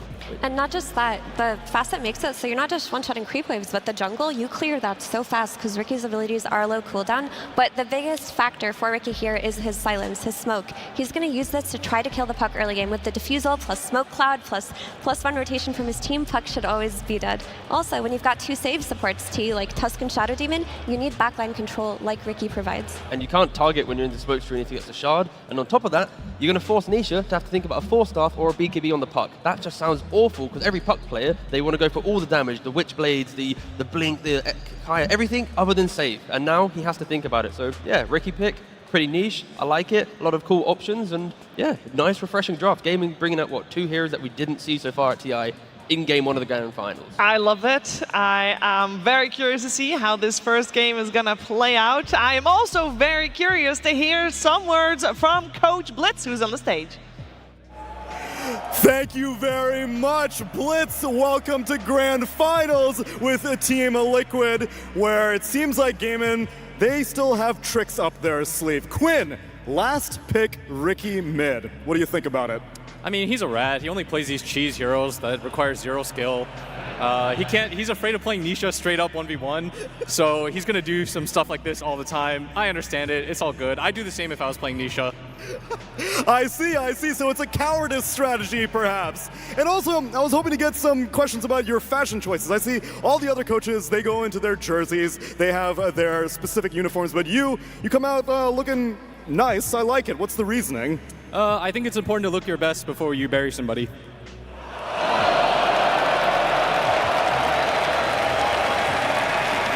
Well, I guess the funeral dirge shall begin. Game number 1 to our casters. Good luck, Blitz. Copenhagen, are you ready? Incredible atmosphere here, ladies and gentlemen. As we're about to get ready to get stuck into the action of this Grand Finals. Gaming Gladiators versus Liquid. Folks, we've seen this many times before. We know how it tends to go, supposed to go. Could it be different today? I think we all hope so. I think we're all hoping for 5 games, but the best thing is we're definitely going to get 3 games. But that's true. That's true. We've already been spoken with quite some fantastic Dota already earlier in the day today, and let's hope that continues here into this best of 5. So as we heard, exciting talks around the Ricky coming in from Quinn to end the draft from Gaming. Do you think this is something that did go under Liquid's radar? I mean, we've seen people talking about it. The pubs have been riddled with it. Thompson was playing it a ton, Quinn, and tons of these pubs as well, too. There's just a lot of heroes that you have to think about, and it is Grand Final, so this becomes its own mini-meta. So things are going to come out that you maybe didn't expect fully, but we'll see if it ends up working, because you can tell why they wanted it. Panel talked about it, the anti-saves, the silence versus the puck and stuff like that. So, yeah, let's see what ends up going down and how these matchups end up going. I haven't seen a Ricky versus Puck matchup in a long, long time, if not ever. It's going to be exciting to see what Quinn can pull off, especially as we saw in some of the replays earlier being shown from Nisha this tournament on his puck. He has had some insane showings. Let's see if he's going to be on the way to get some more of those rampages that we know he's able to pull out on this hero. Overall, though, do you have a preference with the style that either of the teams have decided to pull out here in this first game of the best of 5? Liquid's gone more for just a standard at this tournament, right? I feel like Gaming, they've clearly gone a little bit different. Yes, 3 of the heroes look very, very normal, but the CK and the Ricky are a bit of that oddball out, at least currently in this meta. So we'll see what Dyrachyo in particular wants to do with this, because what I'm looking at with this lane is that they're just trying to sustain versus this damage that comes out from this Visage and this Tusk that can be very, very oppressive. They've got tons of sustain with Divine Favor, they'll be able to mana burn, and of course CK just has built-in sustain from that Chaos Strike. I mean, how much does that sort of mess with Liquid's game plan if Liquid's duo lane down here isn't necessarily able to find early kills? I probably messes with it a decent amount because that's the way they've played with 33, just looking for constant kills, but Liquid is not afraid to break 33 out of this lane. I've seen him roaming at like the 6-minute mark as this Visage, and it ends up working out a lot of times. So it's all going to come down if they can get those type of trade kills or not. It feels like it could be difficult for them to pressure this lane down bottom, but they are taking care of that Satyr. So that's the second time now Celery has put the Satyr, the one that burns the mana, the Mind Steal, I believe it's called, and it killed it twice. So that's actually huge because it reduces that mana. Also, it gives that extra mana to Dyrachyo too. So it's good that they're able to clear that one out to at least try to apply some pressure onto the CK. Yeah, Mid lane, Quinn is giving it to Nisha. He certainly is getting a fair few denies in, of course, already in this Ricky versus Puck matchup. Now in with the trick of the trade, he's going to find the first blood. Well, I said, I don't know if Liquid expected this Ricky to come out, and I don't know if Nisha was prepared to play this matchup, or at least expected something like that to come out from him. Quinn just jumps in and kills him off first. After already decimating in the laning phase too, the first 2-3 waves, 10 and 4 on this Ricky. You heard it from Blitz. Quinn likes to play these little bit of cheesy heroes in a way, but this one, at least in the first few waves, it's going to be great. And you can see, we talked about the reasons why they want it later on. So if he's off to a good start, can be a very dangerous hero. Absolutely. He's going to be just such a nuisance for every single one of Liquid's heroes if Quinn does start to ball out of control. Honestly, all of them. A lot of them do really suffer. What do you do? Yeah, what do you do? There's Ricky sneaking around, jumping on top of you, slamming down a smoke screen and killing you off with this incredible amount of damage with the tricks of trade. Yeah, Quinn gets his first item at a quick timing. Liquid, they've got some serious problems they're going to have to start answering. Absolutely, but they do have strong lane up top in particular. Mickey, they do have great ways to rotate around the map and pressure everywhere too, so should be able to react. It's just, if he's able to sneak into these back lines, it's going to disrupt a lot of these potential saves that come out either from Boxy and from Insania. Now looking at the top lane so far, Mickey's farm, perfectly fine. Obviously, Gaming Gladiators getting the Ace Underlord in. We saw how incredible Ace is on this hero and just how much this hero offers, right? In that crazy game we had earlier, this can absolutely be the hero that it's that crucial part to just get you the win, get on top of the Ancient, end the game. There's so much you can do with it, and Ace, he knows how to do everything with it. Yeah, it matches mobility as well too, which is really, really nice versus something like Nature's Prophet when the game starts getting to these type of moves that are happening all over the map. So yeah, it's definitely obviously their bread and butter, and they've moved up that priority so much, just first picking it now. And they're not afraid to do so whatsoever. On the other side of the map, Dyrachyo still continuing to have very little pressure applied to him because of the nature of the setup that Gaming Gladiators went with this duo lane. Is definitely playing out, as you'd imagine, just consistently staying at full HP and finding opportunities to get a little bit aggressive themselves. They're in on a 33. Going to try and hide in the trees. Another nuke. Going to be the block off there from Boxy. He's able to present himself, make sure the Celery and Dyrachyo cannot continue to chase. Maybe if they can turn and try and take down Celery in return. Another Solar Subject comes in. It's enough burst. Liquid. Nicely done, Boxy. Giving it to Dyrachyo too. Able to bait Gaming Gladiators in there deep enough and turn around. You can never underestimate the damage coming out when these few fully charged Soul Assumptions come flying back at you. Or how much Drinking Buddies just does in general, right? Boxy just giving them that mobility, being able to turn that fight beautifully. And they killed the creep. That's the important thing too. We saw it again. I think they've killed 4 of them or something like that. And that one was the Harpy Stormcrafter that they were able to bring down while the chase was coming out as well. So very good identification of making sure those creeps just don't bully them out. But mid continues to be a big problem. Quinn, 23 and 10 to the 16 and 2. It really does. It's going to be one of those sort of situations where I feel like Niche is going to really be keeping his eyes open for big opportunities on the side lanes once he hits the 6, to see if there's heroes who can team up and help him out, or maybe even some sort of early potential from Mickey to come in with a teleport, maybe a support rotation. Probably looking around that 6-minute power ring timing to try and catch Quinn out. No, absolutely. And I would imagine like the combos that they can do with the coil plus the Wrath of Nature, they might want to give Mickey just extra levels up here. So I want to see Insanio maybe play just further on the side, just get that 6 very early on so that Nisha can make that first move with that extra big bonus damage. And Mickey's actually making a potential move. He's canceling a few times. Bottom lane. He's getting gun on top. Mickey. They're going in with a dive on towards Duracho. The Solar Assumption burst come in, they take him out. Celery's got to get a trade. Same time indeed on that top lane, losing Mickey. So whilst the aggression came out from Liquid first down bottom, overall they're the ones to lose 2 heroes, top and bottom lanes. Mickey started TPing right in front of them, so they just put the pin on him and committed onto him. So it's a little bit of an overzealous move that he tried to join down bottom and will get punished immediately from Ace and from Tofu.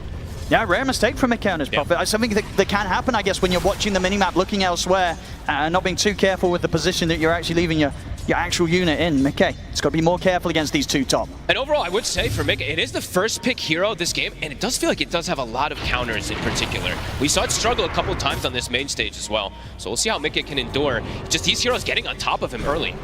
Boxy trying to bring Nisha over to help them close the gap on towards Quinn. They come in with a TP from Mickey. This is the move you expect to see here at the 6-minute, trying to punish the Ricky. Quinn, he'll jump over to the creep wave. The Soul Central will be dodged with that movement, but the snowball connects. They bring Quinn down. It takes a lot. It takes 2 sentries, a dust, and a commitment from the Nature's Prophet. That is a lot to get this Ricky down, but a move that maybe was necessary to slow him down. On top lane, Nisha coming in with a rotation, see if they can pick something more out of this early action, Liquid.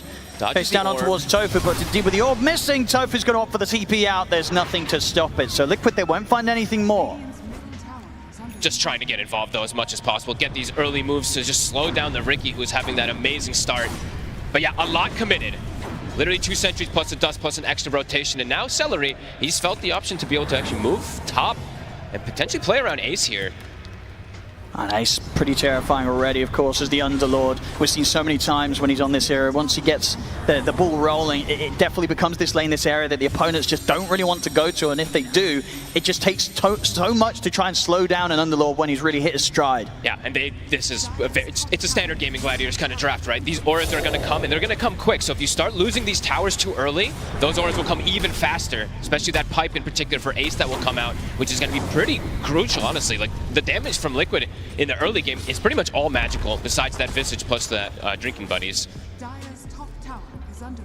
Heavy pressure being applied that at the moment isn't being matched quite yet by Liquid, yet to do that much damage at all to the safe lane tier 1 of Gaming Gladiators. The nice thing though is that 33's actually just been able to sit bottom. He's top net worth on this Visage. We've seen a couple times this hero can get ganked and pushed out of lane a little. Celery, nice grab there, takes over the Hellbear Smasher, gets a clapping on towards Insania. Tofu's in on top of him. Gaming Gladiators completely taking over Liquid's jungle. This top half of the map, not a safe place for Liquid to be. Over in the river, they've got the Dream Core. Mickey comes in with the TP. Quinn did get the smoke screen down in time, and it's definitely helping him out, but is it enough to allow him to jump away? Tricks of the trade there. Blink Strike out to the side. He's able to get out, and he's able to get a regen rune as well. Liquid, they're desperately trying to find Quinn in the mid. Last time they succeeded. This time, they don't get him, Fog. Oh, and he gets a regen too. They committed 4 heroes plus another dust, just trying to bring him down. They're really just trying to get rid of this rat. But Quinn, yeah, surviving, just staying under that smoke screen. I mean, they're bringing in the action.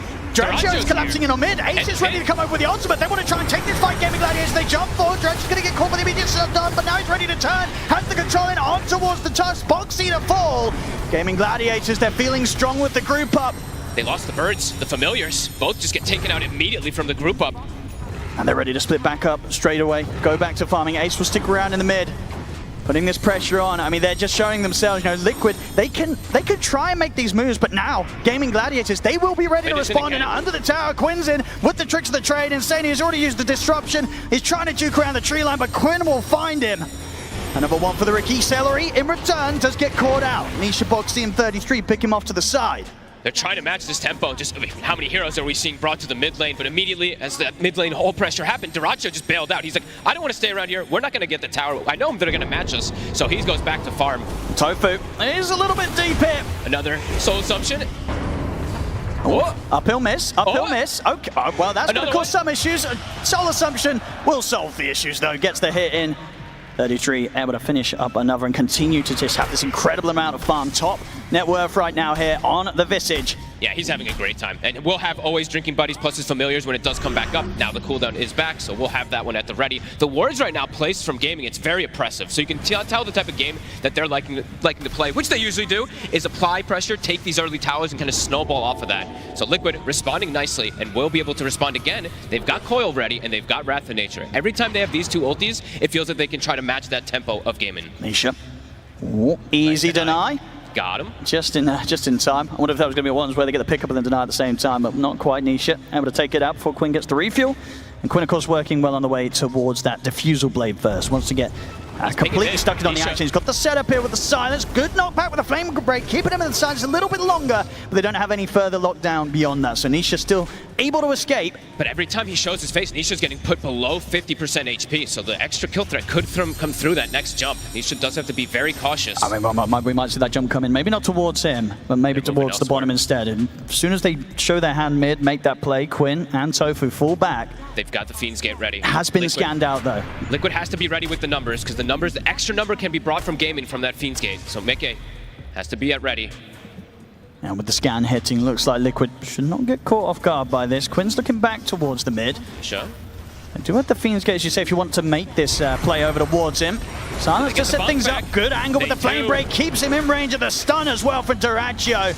Tofu knowing perfectly how to hit these angles and get the most out of Quinn's smoke screens. It's not your most traditional kind of way to lock down a puck. It's not a stun, but it's a tricky one. Into a knockback. It's beautiful.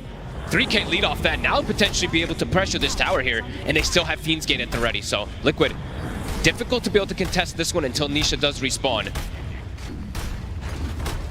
And with this tower gold, if they're able to take it in a bit more, Quinn's pretty much going to have the diffusal coming out. A very quick time. A devastating one for these supports, the Shadow Demon in particular, but Nisha is going to need some help, and I'm looking at his itemization right now. He is just queuing up the normal Witchblade and stuff. Will need some type of answer to protect himself versus this Riki early on. I mean, with this Riki getting this sort of a good start, do you imagine we'll see adaptation from the supports item builds on Liquid to try and respond to this? Probably. I mean, you're going to need to just all queue 4 staffs in particular. You know, you're playing versus Riki. The shard's going to be devastating at some point. Behind the tower, Duracho. It's pretty deep here, but he's got backup from Ace. Comes in with the Fiend's Gate. Gaming Gladiators, they've got the numbers, but so has Liquid as well. 33 looking to push back Cetera here with the Soul Assumptions. Duracho turns, gets the stun, but the disruption save will be there. Nisha buying him some time. The smoke screen persists. He'll get the orb off, jump out of the side, holds them back with the Dream Core, but the flame break hits. The final right clicks come through. Tofu able to take Nisha down. Gaming Gladiators considering pushing in for more. Jump forward with the tricks of the trade. Snowball buys some safety for Boxy. He rolls over towards Tofu. He has the lasso up and ready. The lockdown's there. They bring in Boxy. Boxy to fall. Gaming Gladiators, they get 2. They're even considering pushing it for more up to the tier 2. Finally, they'll hold back. Liquid.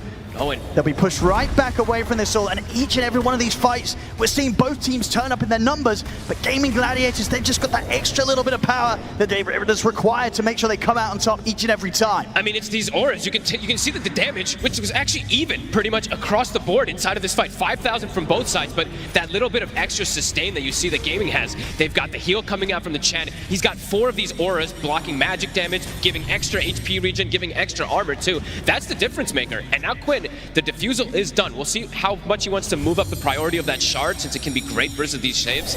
But right now, Gaming, they're starting to get that ball rolling that we've seen them really take over games with. And it doesn't feel like they're really going to slow down at all. Not at all, especially if Quinn gets away with this, going straight for the Ags after the diffusal. Yeah. His farm, his sort of net worth advantage, it's not going to stop unless Liquid can find ways to take him out. As we're seeing so far, it's proven to be incredibly difficult. And yeah, with the addition of Ace now having the Crimson Guard, things are really coming together for Gaming Gladiators in the way you can only imagine they plan for when they look to try and strike hard at Liquid in this game 1 with this first draft. And especially with like a Riki pick, you know, their idea, and I think a good idea versus Liquid would be shut down Nisha in a lot of these games. So that is exactly what they've done so far. And difficult to see how Nisha can be protected unless they fully play around him, but he needs this protection. He cannot go down at the start of the fight. They need multiple different orbs, multiple different silences to come in. If he goes in like he did last time and just gets killed after 1 full set of spells, it's just not going to be enough for them to push Gaming away. I mean, now getting more auras, the Crimson now online. It just feels whatever happens now at this stage, these next few minutes of play, I don't know if Liquid can look to fight, because the damage, it's just not going to be there. No, and Mickey, he is spotted. They're going to look to react up here, but the damage is quick. Can Boxy bail him out? He's going to try, but there's only so much you can do. The drinking buddy play will come in. It's not going to save him, though. Mickey still to fall. Ace comes over with the Fiend's Gate. They're ready to punish Boxy as well. As Boxy, nobody here to help him out. As Gaming Gladiators, they're making it look pretty easy now, picking up kills, picking up objectives. They're playing too fast, and Liquid, they're not prepared for it, Owen. They're TPing to react, but by the time that they TP and react, it feels like it's too late. They have to be there at least with one of those extra heroes to bail someone out first. Gaming now gets a tier 2 at the 15-minute mark. This is crazy. And those auras, they're gonna, as we said, start accelerating very fast. Celery, I believe the Solar Crest is done. They've got Crimson, and Pipe is soon gonna be on the horizon for Ace. Liquid, they only really have that Boots of the Bearing at the moment on 33, so not really that much damage mitigation coming out for them versus what is heavy damage from Gaming and heavy damage mitigation. I mean, that's the thing, right? Even if Liquid land their spells, what sort of combo is there that they have right now that gets even close to threatening Gaming Gladiators in a 5v5? It's just got to catch heroes isolated, really, for the most part. But yeah, they're starting to get very tanky. Even Quinn, without having auras, he's sitting at close to 1,500 HP on a Riki when he's on those strength treads. And he is going to win, so he's just going to go down the normal, like, just scaling build rather than going for his axe or his shard. He doesn't feel like he needs it, probably, because Absolutely of how good not. this early game has gone. He probably can go for this type of play that allows him to scale and then go back for the shard when he feels necessary. Because so far, they haven't been able to save the puck anyway. Liquid. See if they can find some of these pickoffs that they desperately need. Tofu, he'll get caught out. It's one quick one here for Liquid. Maybe see if they can get something else with the Dream Coil setup. Quinn's been found. The follow-up silence, they've got him completely locked down. Liquid, they find the chance here to strike at Gaming Gladiators one by one. And they get one of the big ones. Quinn, he's out. Best way to be able to play versus Gaming, split them up, catch them when they aren't moving away. When they're grouped, very strong, but if you catch some of these individual heroes, that's the power of the lineup. Absolutely, yeah, team fight's not an option right now for Liquid. No. They're finding their opportunities here to take something away from Gaming Gladiators in terms of this one by one. They will start to get these items that will allow them to start getting more team fights, though. More damage in particular for Mickey. I believe the Gleipnir is now going to be finished, so smaller tools to be able to enable them to take actual head-on 5v5s rather than just needing pickoffs. Bottom lane, they've got their eyes on Nisha. They're going to go for him right away. Quinn, he's ready to lead in. Boxy is standing by his side, but how much can the Tusk do to save the pucks? No screens there. Fiend's Gate comes in. Drinking Buddies will drag him out to the side. The pit catches onto the three of them. Dracho gets the pull back onto Insania. The shards will actually get some space there for Insania, but Quinn's able to jump over. The stun comes out though. Insania's able to target the ult top on towards Quinn. Incredible save there by Boxy with the shards, keeping Insania alive, allowing him to play his hand, and that now enables Liquid to potentially turn the fight around. They'll look towards Ace. Boxy charging forward. Nisha, he's been caught again. This time he'll fall. Boxy caught by the lasso. Dracho beating into it. Boxy turns. They've taken down a second. Double kill for Mickey. Celery got in his brow. Triple kill for Mickey. Liquid. What a way to turn around the fight that Gaming Gladiators absolutely put everything into. And it was the little things, as I said, Boxy. A fantastic angle with the shards, giving Insania just that little bit of movement, little bit of space to get out, to be able to turn, survive, get the demonic purge off. They were prepared for that fight. That's the important thing. They didn't have to TP every single hero. They had Boxy in position for the initial go. I can't believe Quinn lives, by the way. He actually dodged demonic purge with his tricks of the trade there, so that's the only reason he actually survives in it instead of losing 4 heroes. Liquid, the numbers were there. They were super prepared. Crazy stuff. I mean, now the goal difference it's flickering between the two of them. The exact fight that Liquid needed to find to take away that lead. Gaming Gladiators was starting to build. It's so much gold that they can get if they're able to just get Mickey getting to this turret kind of position, and 33 able to just shoot, what, 5, 6 soul assumptions? So he got a ton of bonus gold as well. And they brought it down to even. And now starting to accrue these items, these auras, and these items to protect the supports. Now they're ready to go. They're not scared of a team fight no more, Liquid, after that. Quinn is scouting them to dust. Straight into the high ground. A little awkward here now. Gaming Gladiators is looking back at them. He's got a lasso in 2 seconds here. Tofu's tempted to go, see if he can get any sort of catch off to the side of the Fiend's Gate. It's coming in. Dracho. He's just completely caught alone there. It looks like some sort of attempt there for Gaming Gladiators to try and pincer in Liquid, but Liquid just ends up catching Dracho alone. There's nobody by his side. A Fiend's Gate was laid down, but they weren't going to be able to get to him in time to help out. They're still looking for the fight. Ace actually goes through this portal. Oh. Ace? All right, he's pretty tanky. I mean, but they might find the setup here if Boxy can get the angle. See how much they want to try and chase for this Liquid. Ace into the trees. Sharks will find him. I mean, slowly but surely, Liquid, they're surrounding him. Gaming Gladiators are coming in from the side, and maybe it's a bit of a bait. Ace, is it a successful bait or is it a mistake? He's going to try and push him forward, but Liquid make a turn, bring in the damage to bring down Ace. The coil is there. Liquid, they're tearing them apart here. Quinn trying to run just back in off to the side. The orb comes out for Nisha, takes him out. Sprout catches Celery. Liquid. They're just winning all these fights now. They've really got these items. They've got the entire group up, and now this tower, it's in trouble. They've got a glyph. Beautiful fights coming out. Boxy in particular tanking up, being able to get these beautiful shards to start it off. And honestly, Ace, he kind of just delivered himself a little bit there. I mean, that's why I felt that maybe this was going to be like a calculated bait by him. But yeah, going through the gate, Liquid, they just turn, chase him down. And at the end of the day, he only ends up baiting his own team into a fight that goes horrifically. And look at another aura, full Shivas for 33. Massive to be able to counteract a lot of this healing, but also just be able to stop these heroes from kind of bursting him down at all. He's 7-0-7 on this Visage now. I see it again, as you say, now Boxy knowing exactly where to find Ace in the tree line.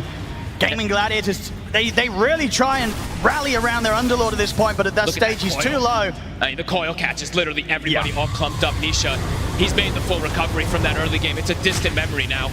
And he does have his defensive Force Staff. They have the Ghost Scepter on the Shadow Demons. They've got the answers now to be able to protect themselves versus this Ricky, who now has just died a couple times in a row. A smile's coming out there from Nisha. It's got to feel pretty good having the impact that he's having now in these fights after such a tough start off the back of the laning stage.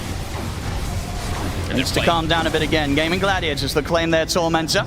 They're playing to their strength though, and it is daytime, so that Roche potentially an option here for Liquid if they want to group up and go for it now that they have this great way to team fight, great way to keep these lanes in an aggressive position too. Gaimin has to be careful about these next few moments. They cannot make another mistake like that versus Liquid, or it's going to be difficult to recover. Absolutely. They literally hand-delivered Dyrachyo in that fight and also Ape afterwards. Now, they're going to go for this Roche, and it's tough to contest this one. Not going to make it in time. Smoke coming out from Gaming Gladiators. They're going to look to try and swing across towards the mid, but indeed with the movements from Nisha over towards Roshan and the rest of his team, unlikely that they actually get a catch here. They could look to continue to swing down and maybe try and fight post Aegis, but that would be a risky call to make. Yeah, especially at this point now that Dyrachyo is not nearly as farmed as this Nature's Prophet, and Mickey is massive. He is. 4,000 difference between him and that CK. That's sort of the cleanup that he's been enabled to have in the last few fights has massively propelled him ahead. Absolutely. And also, I mean, Quinn, he does have his Aghanims finished, but that shard has been delayed a lot. We saw a couple of saves come out that he maybe could have gone down the route of going for it, so could maybe have been an error that he wanted to go for this type of scaling rather than just being able to match the pressure of Liquid, not having that shard to stop these saves. And Liquid now, with this momentum, they're on to high ground. These towers drop very fast. There's no glyph. Well, let's see how much they can push it. They've got the Aegis ready, of course, and Mickey's ready to frontline. Gladiators, they have got lasso potential to try and punish overextensions. Tier 3's gone. I mean, and who used the glyph there? Oh. That tower's just gone. They don't have it for these racks. There's the Dream Coil from Nisha. Okay, you've got to only imagine the Liquid want to try and go for more. Mickey is actually going to back off and start dealing with the top, but of course teleportation will be at the ready if they want to go for round 2 here on the bottom lane. They can always look to re-go. Gaimin has to be careful how far they step out here. The Orchid is ready on Dyrachyo for that extra catch for Nisha. They should have identified that one. They should see it. But they do have multiple ways to bail Nisha out if he does get caught even from one of these extra silences. Yeah, Gaimin trapped in their base with 5 for a second there. You see that gold start to quickly swing even more. Mickey is just going to keep growing, and the CK's not be able to get outside the map in a similar fashion. Mickey about halfway towards the BKB and still having the 3.5 minutes on the Aegis. Very likely he's going to have that window where he'll have both BKB and Aegis to try and push forward and look to take a set of racks away from Gaming Gladiators. And Liquid playing it very smart. They're just sweeping across toward the map, not giving them an opportunity to look for this Nature's Prophet to find some type of kill. Quinn now will have that shard finished, so that extra minus armor, the prevention of any of these saves that can come out on that smokescreen target, maybe Gaming's going to look to make a move off of that. If they can lasso somebody, catch them inside of that one, they could get some type of these kills if they find Liquid a bit split up here.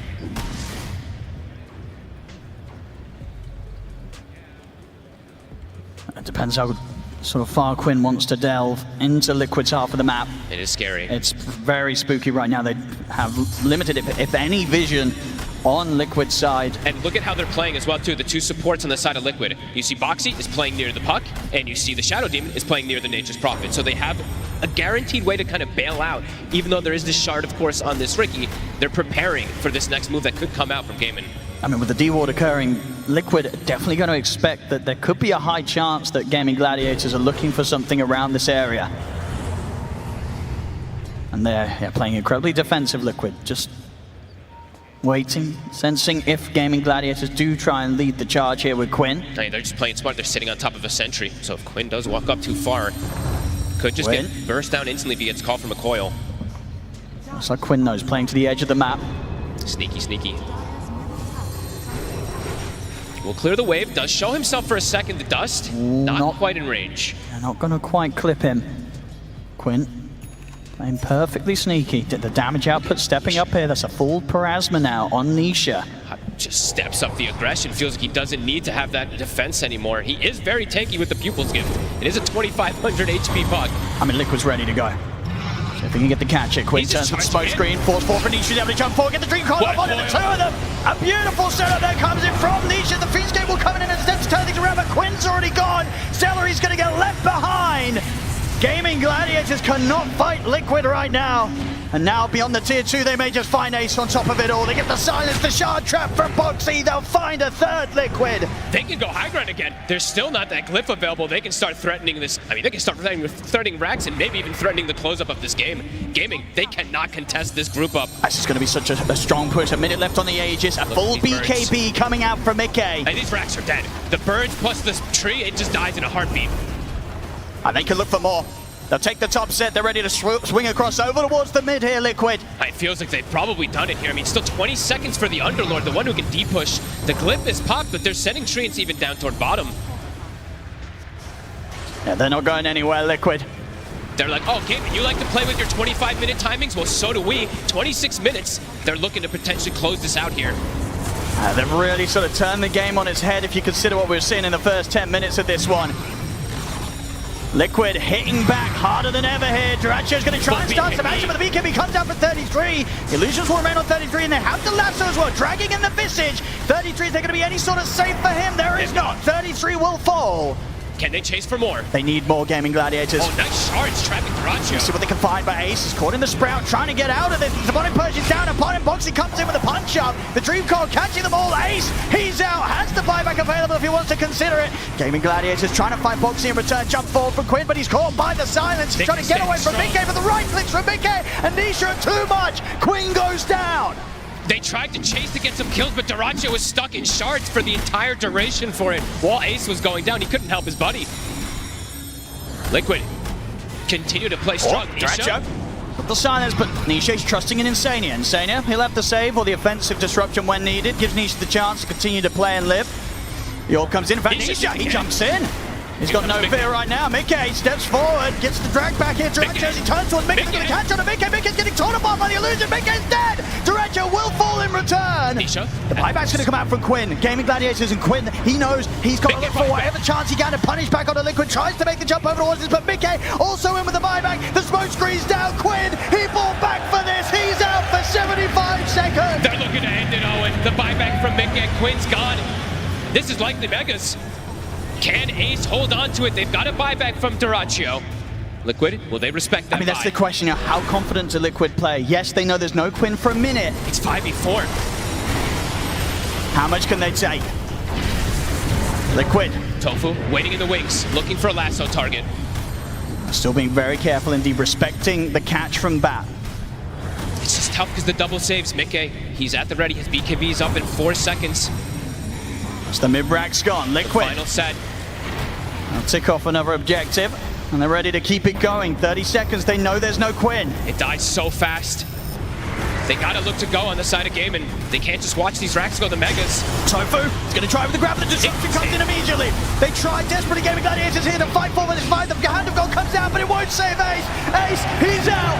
He has buyback available. Durachio tries to sneak back to the safety of the fountain. He'll get back.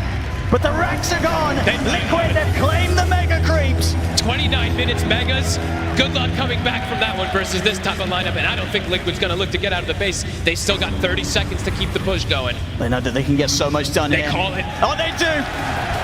GG is called. Liquid. I mean, what a phenomenal game one.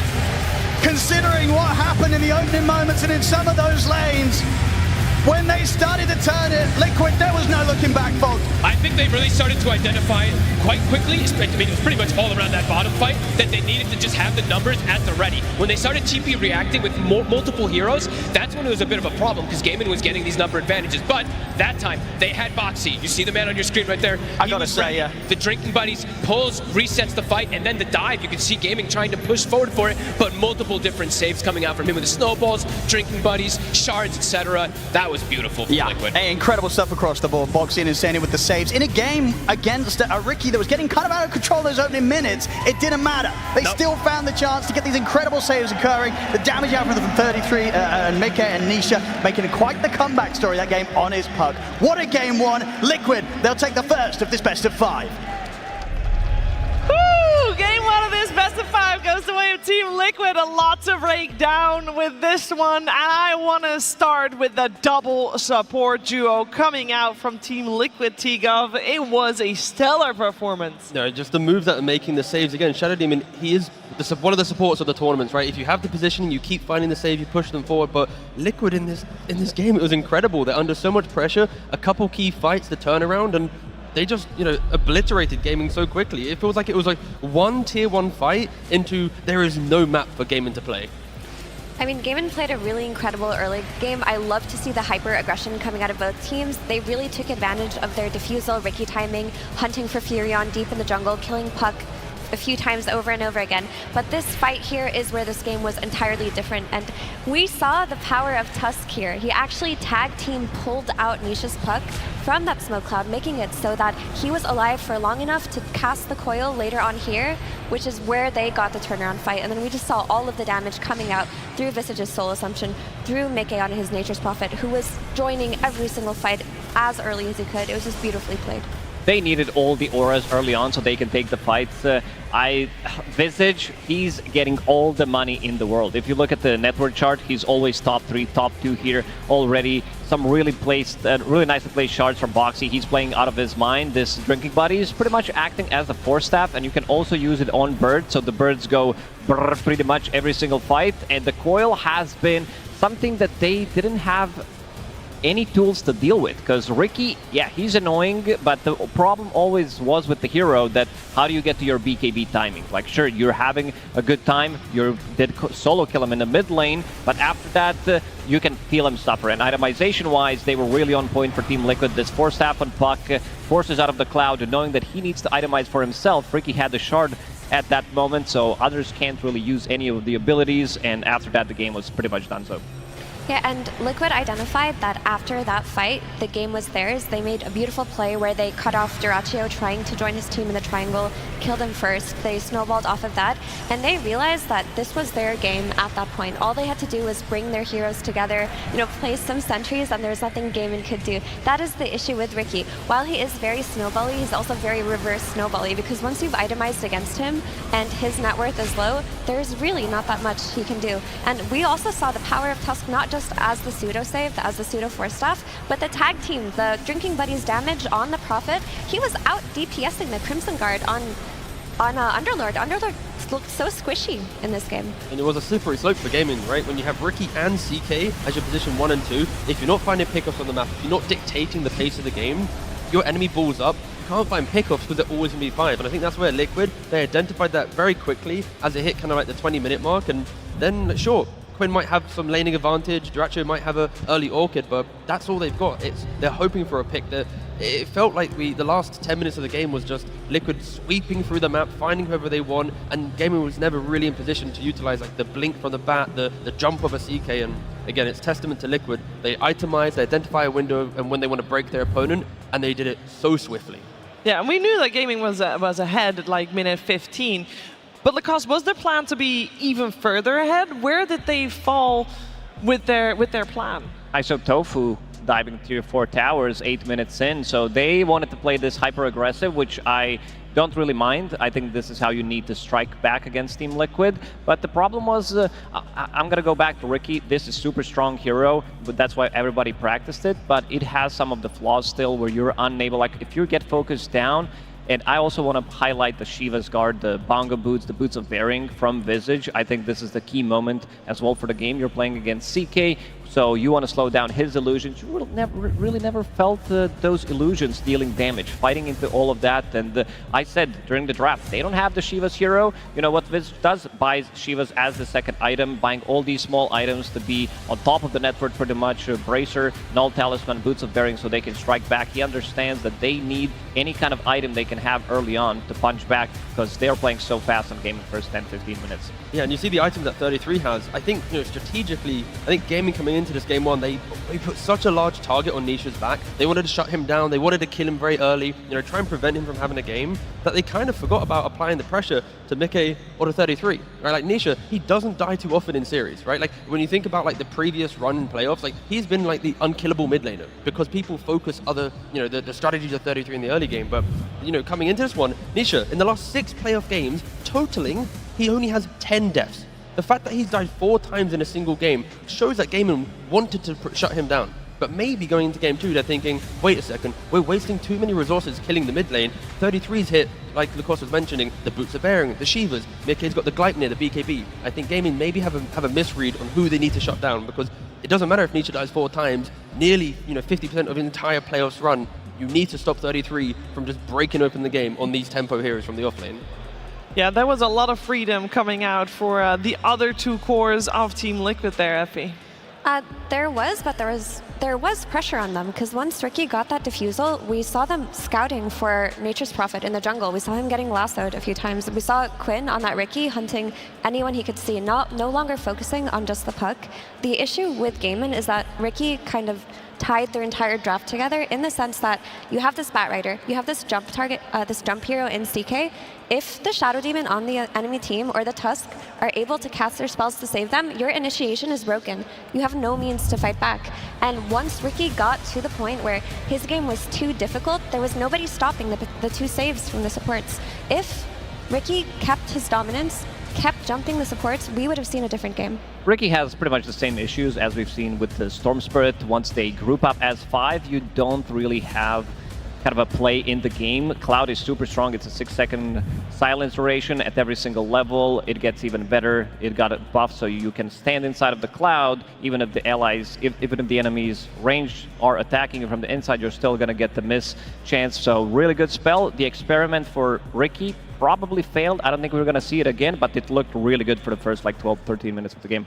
It did, and then it fell off a cliff.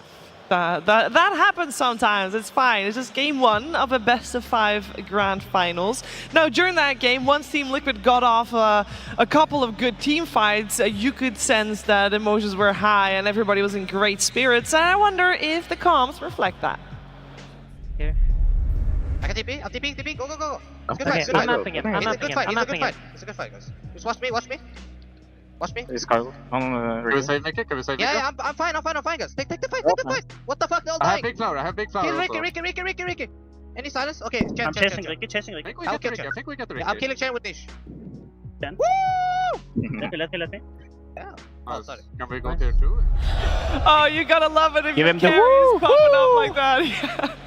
I think that's very healthy when your carry is making those calls, T, and just basically pops up and keeps the team. I gotta say, his name is Mickey Woo. Woo! You know, gotta hype it up. It's the balance between like the core and the support. You can hear like this, like maybe I don't have anything.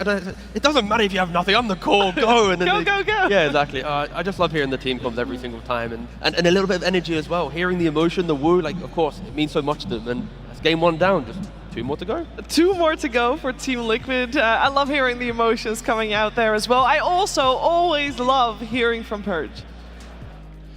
Thanks, Shiver. Yeah, I want to look over how the Ricky did in this game. It's very effective against the puck in the mid lane. Quinn started things off. He's got high damage Puck has low armor. Any trades that he takes are just going to be advantageous here. So he basically just secures a lot of easy harassment against Nisha as that laning stage continues, and then does a little blink strike. This clip might freeze on me because it has been freezing before, but does a little tricks of the trade, does work. Thank you. That's how he gets the first blood. 1 minute and 54 seconds into the game, super early. And Liquid did a really good job trying to limit what this Riki can do because the silence against Puck and the high physical damage is so much. They were bringing tons of heroes to almost every single rune fight, but he has really high base armor, and there isn't that much magic nuke on the Liquid squad at this stage in the game, so he ends up dodging a lot of these. Here's another gank on Nisha to show just how much pressure was on him. A little salvation outside of the smoke cloud, but he gets pushed back in with the flame break to secure yet another kill. And then they went across the map. This is that other kill that you guys probably saw. Nature's Prophet getting jumped on by just 2 heroes. A relatively clean kill, and once again, Underlord crossing the map. So this is the basic facet of what Gladiators wanted to do this game to end up securing victory, but this team fight was the real big one. There's only 6 times in a row that you can gank Nisha before you react to it really well, and that's what Liquid did here. I love this ice shards here. Ends up creating a zone that pushes the Shadow Demon to the right, and as a result, the Riki dives going for the kill, and they're able to turn this one really effectively. So that was a really good moment for Liquid, but ultimately, it was that team fight around the top lane. They tried to engage in this area of the map to look for kills. They couldn't find it. This ward spots Dyrachyo. He gets cleaned up absolutely for free. That was really nice. And then for some reason, I'm not sure why, Ace decides to take the portal here to go to the top side of the map. Felt he wanted to be there, but he gets spotted. Now here's the Liquid vision. They actually don't know exactly where he is, but they're chasing. And he gets scared. He uses his second skill, and that reveals where he is. They end up catching him. They force a team fight. For some reason, Quinn goes in here, he gets coiled. This was the beginning of the end for Gladiators losing their advantage. So a crucial mistake there, uncharacteristically as well. So that's how they get behind. Thank you, Purge. Very a tiny bit of nerves coming out there from Gaming Gladiators, the way that those plays were described. I think there's one important thing that this game had that I don't think other games will have. It's time to go back to the drawing board and talk about the draft, because I want to talk about the one point where I thought, in my humble opinion, where things went a little bit awry, and I would love to have an explanation. Lacoste, Rubik. We saw the Rubik ban. Why didn't they ban Tusk? Because they wanted to pick Underlord. It's one of the worst matchups when it comes down to heroes. You can solo win the game. You steal Pit of Malice, you steal Firestorm. These are going to be your 2 best spells. You have better cast range, you have spell amplification on top of that, so very difficult one, but looking for the adjustments in game number 2, this Tusk, too powerful of a hero, especially for Boxy. I know I'm going to sound slightly biased, but Boxy for me has been the best position 4 player in the world for quite some time. He's doing some insane things every single time with the shards. He's always up to something. Never underestimate this guy. He was the hero of that fight at minute 17 where Liquid turned the game around. That was all Tusk and his plays. So I do agree with you, Shiver, that Tusk should be banned out and not given to Team Liquid. Boxy just plays that hero too well, and the flex is still there even though we mainly see it being played here.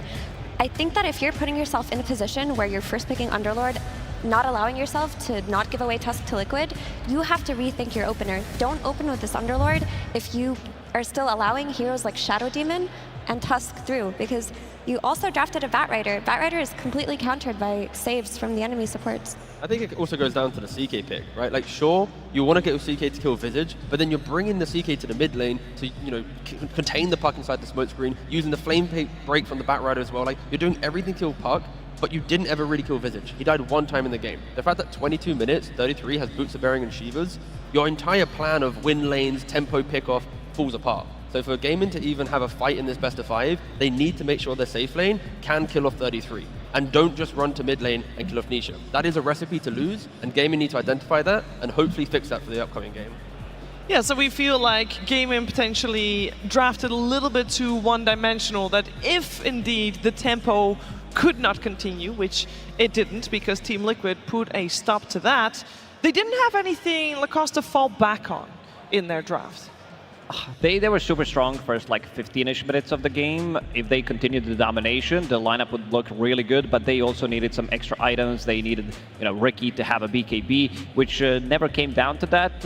And we see a lot of these lineups that go pretty much all in, where you're strong for like 20 minutes, then you're vulnerable between 25 and 35, maybe 40, that they do fell short. But I wouldn't say there was anything wrong with Gaming Gladiators lineup. They tried something. It's a BO5. That's a different beast. You want to experiment a little bit more, try to put them in a position where they don't feel too comfortable, especially with this last pick, Ricky. And I think we're going to see more of these picks. Maybe not Ricky, but they've been cooking. They have been cooking. Yes. We should also take a look at how the teams have done against the meta thus far, on why we see these two teams going a little bit beyond what you might have seen over the last 2 weeks. Effie, if we focus on Team Liquid, they have had tremendous success against the heroes that a lot of teams would consider to be the meta heroes. They really have. They've been dominating so much throughout this tournament, so I thought it would be cool if we took a look at the meta heroes that they've beat the most. Mirana, which is the darling from the support role because of the carry flex, they've beat her. She's only beat them 1 time out of 6 games. Dragon Knight, 2 of which were games against Gaming yesterday. They have beat Dragon Knight 4 times. They beat Timbersoft 4 times. The heroes they've lost to, Kunkka. Kunkka's probably the only hero, when I was looking at all of their stats, that Liquid have struggled against. Yeah, what you're showing here with the graphic is basically Liquid has lost 2 moments where teams survive the Liquid aggression. If Liquid want to go and try and break the map at 20 minutes, if they're running into a brick wall and they mis-execute, that's when the game can get difficult. But the thing here in this matchup, Gaming likes to play quick.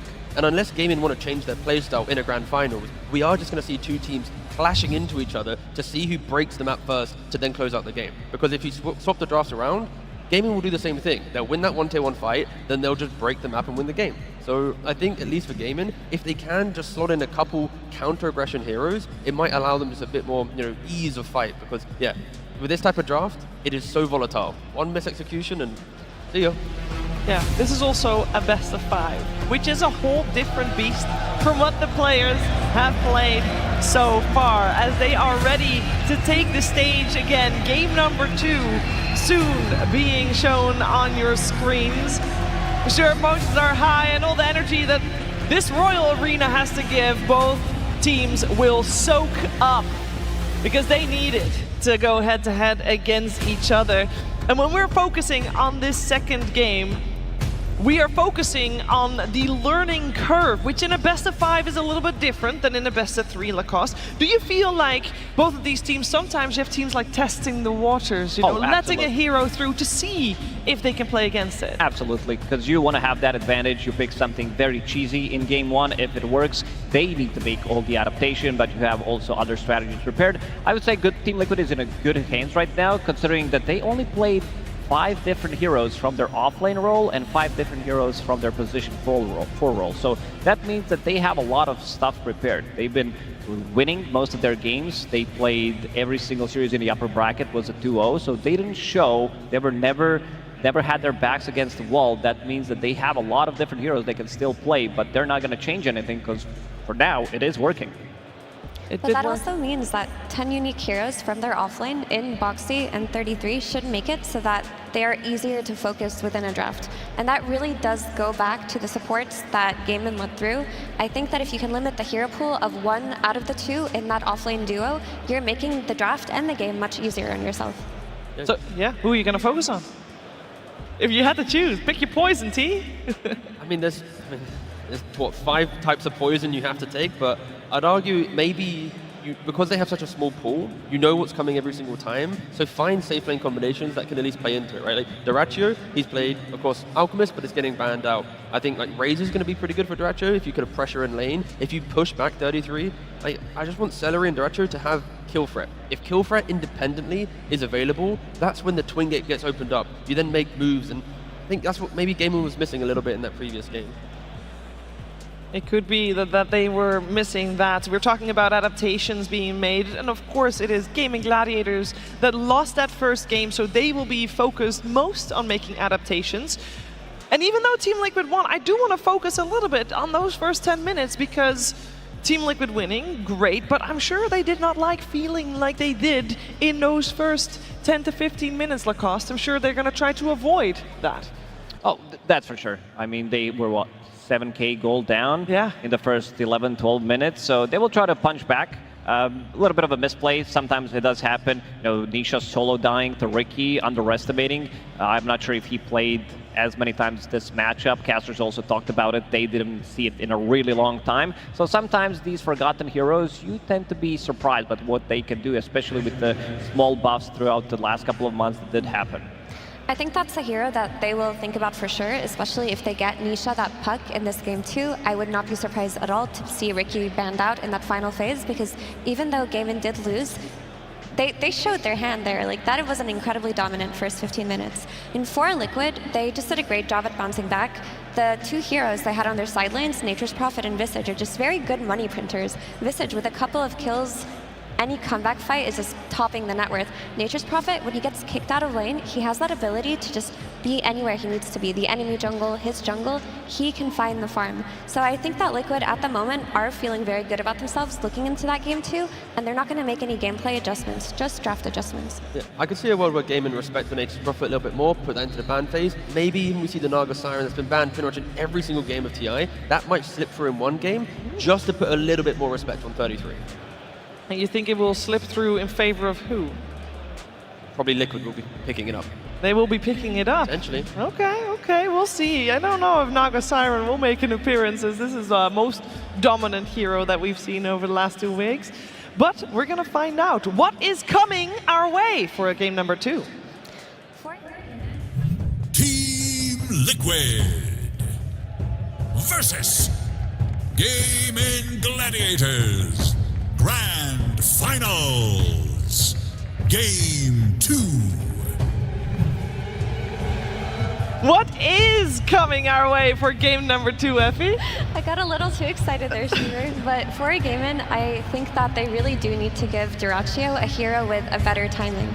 The reason why these semi-carry ranged heroes like Wind Ranger, like Lina, have been so popular is they get that Gleipnir timing and then they have kill threat around the map. If all of this damage is happening in the first 15 minutes, you want a carry that within that time can take advantage of it economically and be able to join the fight explosively. If they want to go for a carry, I would not mind to see Wind Ranger for Dyrachyo. If they want to go for a support, Mirana is still available, so they do have a ban into a pick. Either that or take Shadow Demon, because Shadow Demon, played by Tofu, always a treat to watch. This guy making some insane plays, hunting people down. Well, there is a Naga Siren, and it available. will be on Gaming Gladiator's side, T-Gub. Fair play. So the logic of this one was, I feel like this is where, when you get to a grand finals, the heroes that always get banned, they have to appear at some point, because there is like the respect of the game. And here, Gaimin, they have first pick, they ban the Village to the Doom, the Naga Siren's available. I was wondering maybe they could give it to Liquid, pick a hero themselves, but instead, they take it, and Liquid instant response with the Nature's Prophet. Naga Siren is so hard to play against though. I mean, she's been banned almost every game for a reason. She has such high armor on lane where she doesn't lose trades. She provides map play with her illusions where as a position 5, she can push out whichever lane that she chooses. And then she has the ultimate reset tool in the game. That Song of the Siren with the Shard is, it just flips teamfights over their head. And like T was mentioning, we saw that the Kunkka win rate against Liquid is good for that reason. If they can prolong these fights, find that reset, stop that timing of their aggression, kite out the fights, should be good for Gaimin. So I'm surprised this Naga was given away. I mean, of course, the Facet as well, very strong. With Deluge, you reduce status resistance, you push waves, like we said, with the damage. Like, it is really obnoxious to play into. But there is a world where, like, if the game is too quick, then sure, Naga, she likes a little bit more of a, let me use my song for that one big fight. Let me, get the vision from multiple opportunities to skirmish. If the game's too quick, it's like you're not always gonna have song every single fight. That's why I think Liquid insta-pick their Prophet, because the speed in which they can play with this hero, they can eat through, one ultimate from a Naga Siren. Like, it's not gonna be the worst. That's why I think Gaimin need to respect that inevitable pressure and have more heroes to protect Naga, not having to be the only hero to survive the fight, or at least, disengage from the fight. Naga is also a hero that can stop some of these pushes while creep cutting, creating those illusions. You cut one creep wave, maybe 2 of them. One of the reasons why the hero is so popular is you get quite a lot of farm. This is one of the most farm-heavy position 5s in the game right now, I would say, and also one of the reasons why this hero is the most contested hero of the International. And another strength of Naga is Ensnare is such a high value disable at level 1. Like this hero's kill threat comes online very early on lane. So I'd like for Gaming to take advantage of this setup with the Ensnare. Like with one of those Dyrachyo turret heroes, even Alina could be really cool here. Just any kind of follow-up damage to make it so that Naga isn't just a song. Shadow Demon being picked up. Team Liquid got one of the saving supports again, as we do have to note that once again, Tusk is left in the pool. Gaming Gladiators have the chance to pick it up themselves if they want to at this point. Yeah, that's the key thing here. Liquid, they had the option to go for Tusk or Shadow Demon. They have put Shadow Demon in a higher priority because of what we've seen it do in the last couple of games. And if Gaming are to pick Tusk, then they've got double melee supports. Naga can't really find too much pressure on the map. Tusk, it could get a little bit clunky.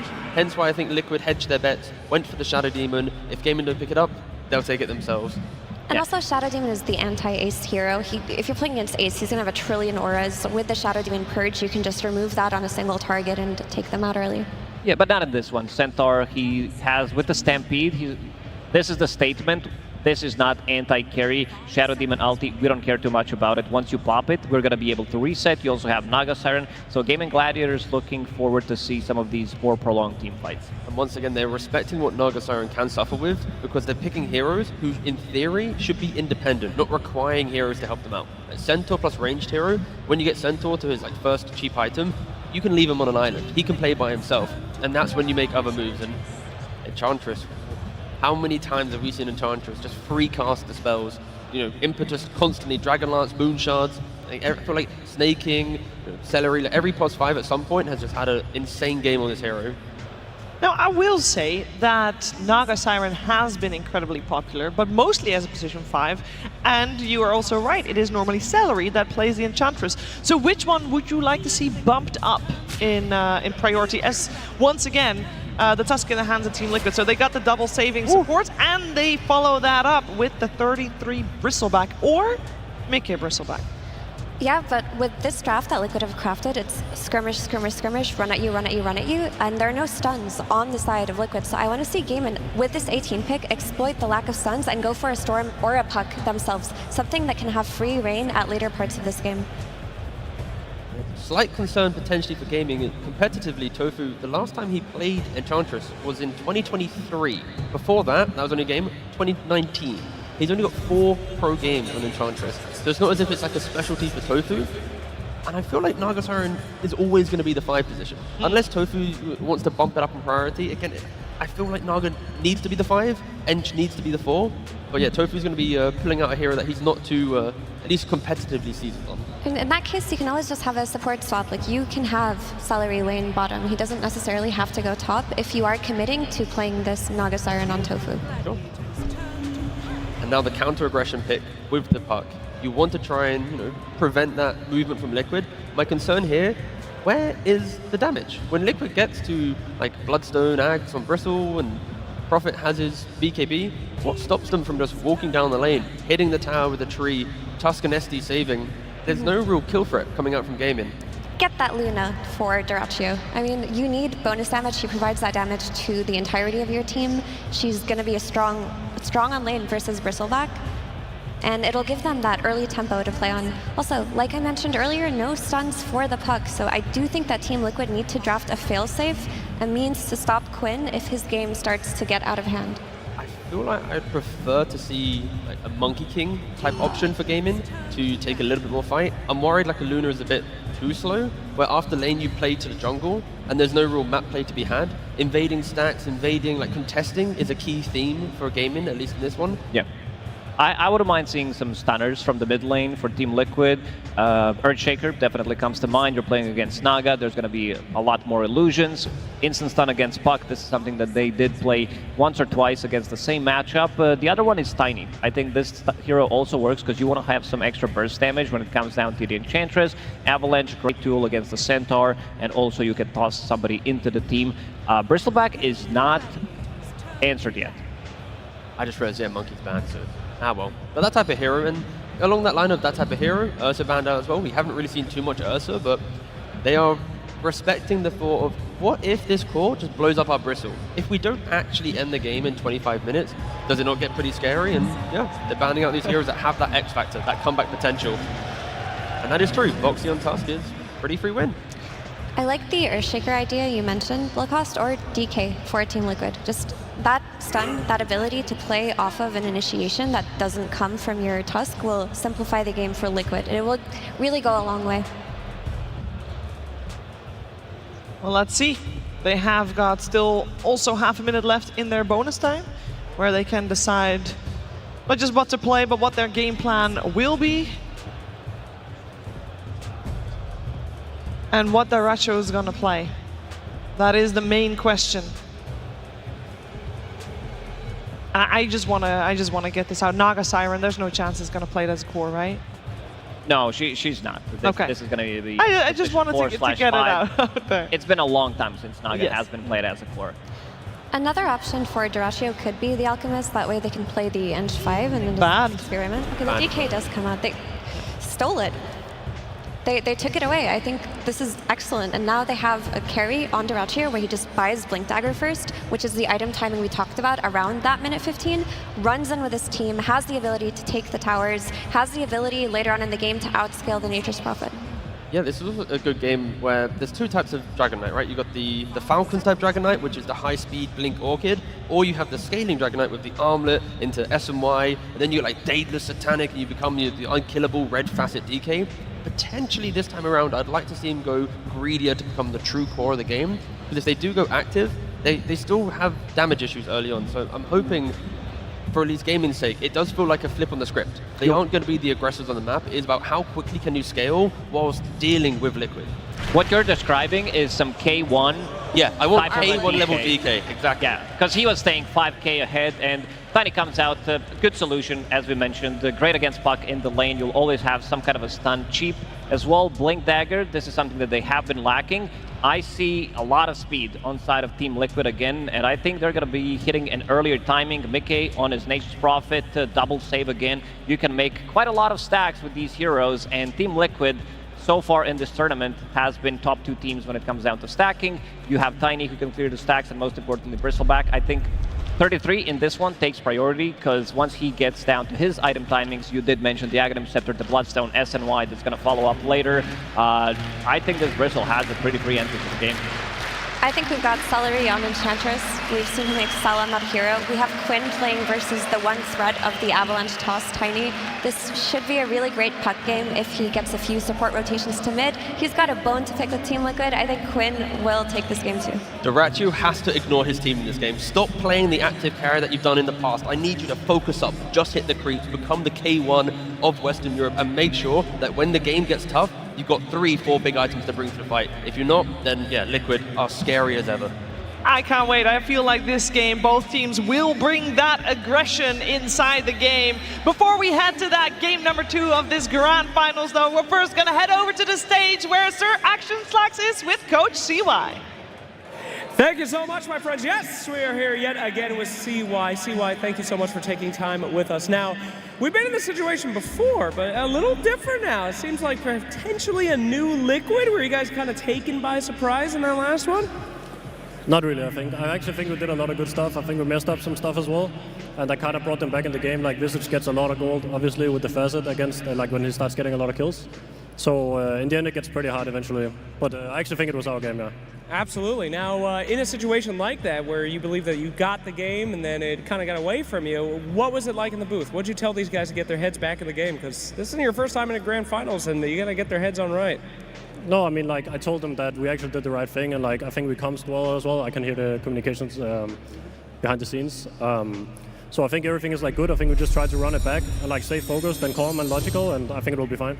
Absolutely. You know, they say loss is the best educator. You guys seem to learn a lot on that one. You stole the puck, you banned the Doom, you denied the Dragon Knight. These guys have learned a lot from you as well. Anything left to learn about this team, since we've seen you so many times before against each other? I don't know, honestly. Well, we'll have to see. All right, fantastic. Well, congratulations so far. We'll see how you do. Bump it up, my man. And we'll get right in to game number 2. Let's throw it to our wonderful casters. Thank you very much, Sax. Yes, it's time to get into the action of Game 2. Folks, some crazy stuff going on in the draft this time round. We're seeing for Liquid. They get that support duo again, the Tusk, the Shadow Demon. But over on the side of Gaming Gladiators, the Naga Siren gets through, a hero that's been banned over 100 times this tournament. It's crazy how so many adaptations happened in this game, right? It's 0 common heroes that Gaming was playing from the last draft. Liquid, they get 3 that they played last time, and those 3, they did look super strong. Boxion and Tusk in particular was kind of running the show, made them just come back in that game after that 7K deficit that they had, just with some clutch saves and aggression. And yep, I mean, we'll have to see if this type of gaming strategy ends up working, because it is a bit different from the style that we've seen them run in some of these games in this tournament. Already seeing here setting up around the early action. No one going to find any fights off the back of the first bounty runes. But yeah, what do you sort of make of gaming's overall direction this time around then, in comparison to what they went for in Game 1? More scaling. They're going to be able to just play the game to the later stages and stuff like that. I feel like that last one is a very standard. They want to snowball out of control with this Underlord and Chen and just completely dictate the pace of that early first 20 minutes. But yeah, Liquid, they fought back formidably. This one feels like they can look to stall the game out, play more about that economy game and stuff like that with the DK. Just, is it going to work is a bit of a question. Because they're Liquid, they did switch things up as well. Even though they have 3 common heroes, they bring in this Bristleback that's not been played too much throughout this tournament. But I was looking actually just before this game started. 33's been kind of playing it in quite a bit of pubs. And is there anything specific about the Bristle right now that you could imagine 33, is the reason why 33 feels good about this hero in this meta? Yeah, I mean, you're able to fight super fast. You thrive off of stacks, and he's playing with 2 of the better stackers in the game, the Shadow Demon in particular. And he's just able to park himself in front of towers and defend maybe some of these early aggressive moves. Well, level 1, though, could be a little bit vulnerable. The snowball save's going to come out for now, but 33 still getting brought incredibly low here. And they're trying to bait one another in. Maybe Duracio's the one getting baited in. Have up to, what, the 3 stacks of the Quill Sprays there, so Duracio had to be careful. Both cores getting harassed very low by one another's team's supports. They make the call though, Boxy's like, all right, maybe there's a little bit of a hard lane to just play straight up. He's gonna try to at least pull this wave on the side here, and it should be successful. Mid, Quinn, we'll see how he handles versus Tiny, another hero that's not been played the most throughout this tournament, but a standard counter versus the puck. Yeah, one that historically we've seen Nisha have some explosive performances on. See how well he's able to I imagine potentially get a lead in this mid matchup. How does this work? We saw obviously switched around last time, Nisha being on the puck, and well, Quinn playing like the melee hero with a hard-hitting right click. Is it also a similar case where Tiny can have a little bit of an edge early on, or is it not quite the same? Yeah, slight edge in the denies, but it's a very skill matchup, right? I think I've seen either of these players kind of win, depending on, just a couple of these few early CS and stuff like that. Because puck overall, the beauty about this hero now is you just get so much extra healing when you're playing in the lane just from this puckish, this innate ability. You're able to just walk in, tank tower hits, dodge spells as well too. So every phase shift actually heals you pretty massively. Looking down at the safe lane this time around from Liquid, they're going to try with a bit of setup. I mean, Ace has got a lot of poison stacks upon him. Shouldn't quite kill him, but at least it's going to force him right back. And Sania having to be careful as Tofu tries to push forward in return. Oh, and this matchup actually in the mid lane, something really interesting is, of course, you can dodge normal spells, and also the tree grab. I think Nisha has to be careful every time he throws the tree at the puck, because if you dodge that one, you actually get 4 times the amount, because it's a spell projectile. Is what it looked like, at least. I believe he healed for like 100 or something when he threw the tree and dodged it. I'll keep eyes on see if that mechanic actually works like that, but... So far in the CS in the mid, it's proven to be pretty even. Yep. In performance, 16-1 on Quinn, 14-3 for Nisha. Yeah, and pretty solid stuff. And also, one thing that we do get to see, which I think has not really gotten through in too many of these games, it's this Naga Siren. And it's not a 5-position Naga Siren either, which is very interesting to see. They do want Celery playing this Enchantress, but top lane. Interesting change. Quite a few Quill Spray stacks onto Duracio. He's got to back off. And the heals for Celery coming in. I mean, you can feel both teams here, Liquid and Gaming, really trying to push one another's cores to the edge, to the limits here in this laning stage top. Just the question is going to be who's the first to fall off the back of these back and forth fights between Duracio and 33. Just have to be careful because it's such explosive damage that can come from a Bristleback out of nowhere. And they do have a Healing Lotus on the Tusk as well. So if you do get over-aggressive, overzealous, they could just pop that Lotus, get an extra Quill or 2 out. So you do have to be a bit careful on the side of game and how aggressive you want to get onto 33. But Duracio, he's farming good. That's the important thing. So 21-4, and he is pretty much full HP. And overall, do you see Gaming Gladiators maybe having a bit of a better plan for dealing with mid-K if the fight started to get out of control? Because we saw last game, despite that early lead that Gaming Gladiators had, when they started to sort of slip behind, there were so many fights that mid-K was just able to find prime position to sit in place, turret out that damage, and get just this incredible net worth lead. This time, do they have better answers to the safe lane profit? I feel like they actually had They had some really good heroes versus the Prophet in the last game, to be honest with you. So I'm not 100% sure, but they do have good ways to get on top of him and burst him down in more control, I would say, than that last one. But there's still these saves, so it's tough to really say, because the Shadow Demon and his Tusk, we saw what they were able to do to just stop any of this aggression if they were in the good position, which after the first 12 minutes, they were always in that right spot. For sure, and if anything, you know, we saw how well Liquid supports were able to get the saves off in a game against a smoke screen, you know, where Ricky was involved. This time that's not there, so it may even be that little bit easier for Liquid to pull off these clutch saves when Gaming Gladiators start making moves for the cause of Liquid. This mid matchup is hype. I mean, it's very, very even. Just 100 gold difference between the two of them. They're going to hit sort of levels at a pretty similar pace here in the mid. But the puck can stay sustained a little bit easier, I would say, at this point, just because of that constant healing that's coming out. So Nisha actually does get pushed away from the lane. They're going to go for Dyrachyo. Straight away, they see that he's alone. The TP comes in from Mickey. Dyrachyo's gone. It's first blood for 33. Heads up stuff, and immediately we can just TP back to bottom. Love it. Mickey tried to do this that last game, too. Early TP around that 4-5 minute mark. This time, it works out just a bit better. And 33 now, top of that net worth. DK Enchantress lane, usually a lane that it's pretty difficult to bully, but if you're going to be able to bring the numbers like that, it is beautiful. And in terms of the Naga Siren, one of the edges, right, with this hero is the presence in the lane. I mean, the question is, has Tofu been able to do enough in this laning stage? Because looking at the farm, not really caused any slowdown for Mickey. No, and most of the times when I've seen this hero played so dominantly, it's because you're playing with that ranged core in the safe lane. You're able to abuse either this ensnare plus reel-in combo with the deluge, and you get some early kills. So, yeah, definitely going to be a different kind of approach from Tofu and see what he's able to do. Right now, it's just him using mirror images to kind of block camps and manipulate waves like that, but it's not really having the effect that maybe they wanted to in this bottom lane. Yes, Ace is farming, but you're not really putting pressure onto Mickey. So Dyrachyo looks like he might want to go for an early move down towards the bottom.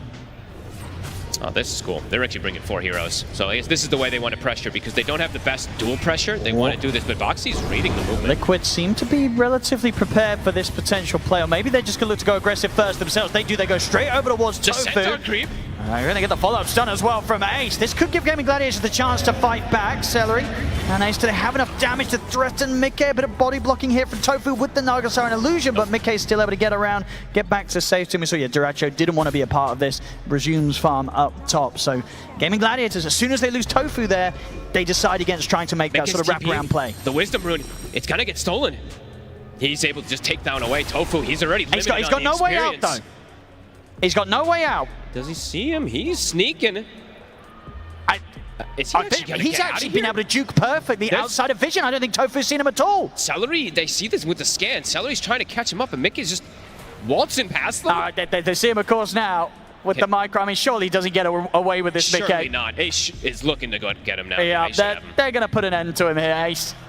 I don't know if he can do some crazy sort of sprout play. He tries, but the Quelling Blade's there. Ace will be able to slowly but surely catch him out and cut him down. So he gets the Wisdom, does cost him his life. Always painful to lose these Wisdom runes. They're not really the most, I would say, the most level-dependent supports on the side of Gaming Gladiators, though, right? The level 6s aren't really that impactful from either one of them. Yes, the Naga Song later on will be, but early on, them actually missing out on that XP might not be the most atrocious thing. Because sometimes it's like a Snapfire that doesn't get a 6 super early, but these two, we'll see what type of result it ends up happening. Of course, the supports on Liquid, they're going to be super happy, and they're going to be very high level, so Boxy, he's already level 5. And in terms of some of the individual farm we're seeing, 33, he's getting quite a scary bit of space up top. Sure is. They're going for the surround play bottom. Dyrachyo's got involved. Mickey is trying to TP out top, but Dyrachyo's found him. In on top with the Dragon Tail. Gaming Gladiators, have they got any further cancel for the TP of Mickey? They don't, so they'll have to turn and sell for Boxy. Liquid, they get Mickey out. Heavy commitment, though. It is a Stampede plus a DK form to at least try to pressure tower and get a kill. They just get a support. And yeah, like you said, in the meantime, 33, he's just doing maximizing mechanics. Yeah, he's massive. Yeah, he's just pulling creeps into jungle creeps, stacking them up as much as possible. This is going to be an absurdly fast Ags timing for him. And we see the progress between the two mid laners, Nisha and Quinn, continues to be incredibly close. Dead even. Literally 8 gold between the two of them or something, or 9. My math was bad.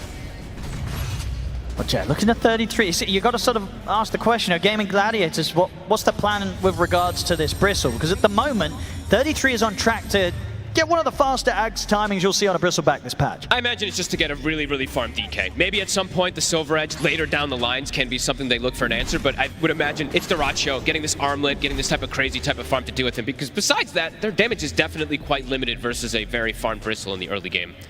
And speaking of very farm Bristle, he does still have those stacks to go back to as well, which I believe is like a double stack and a triple on the Ancients.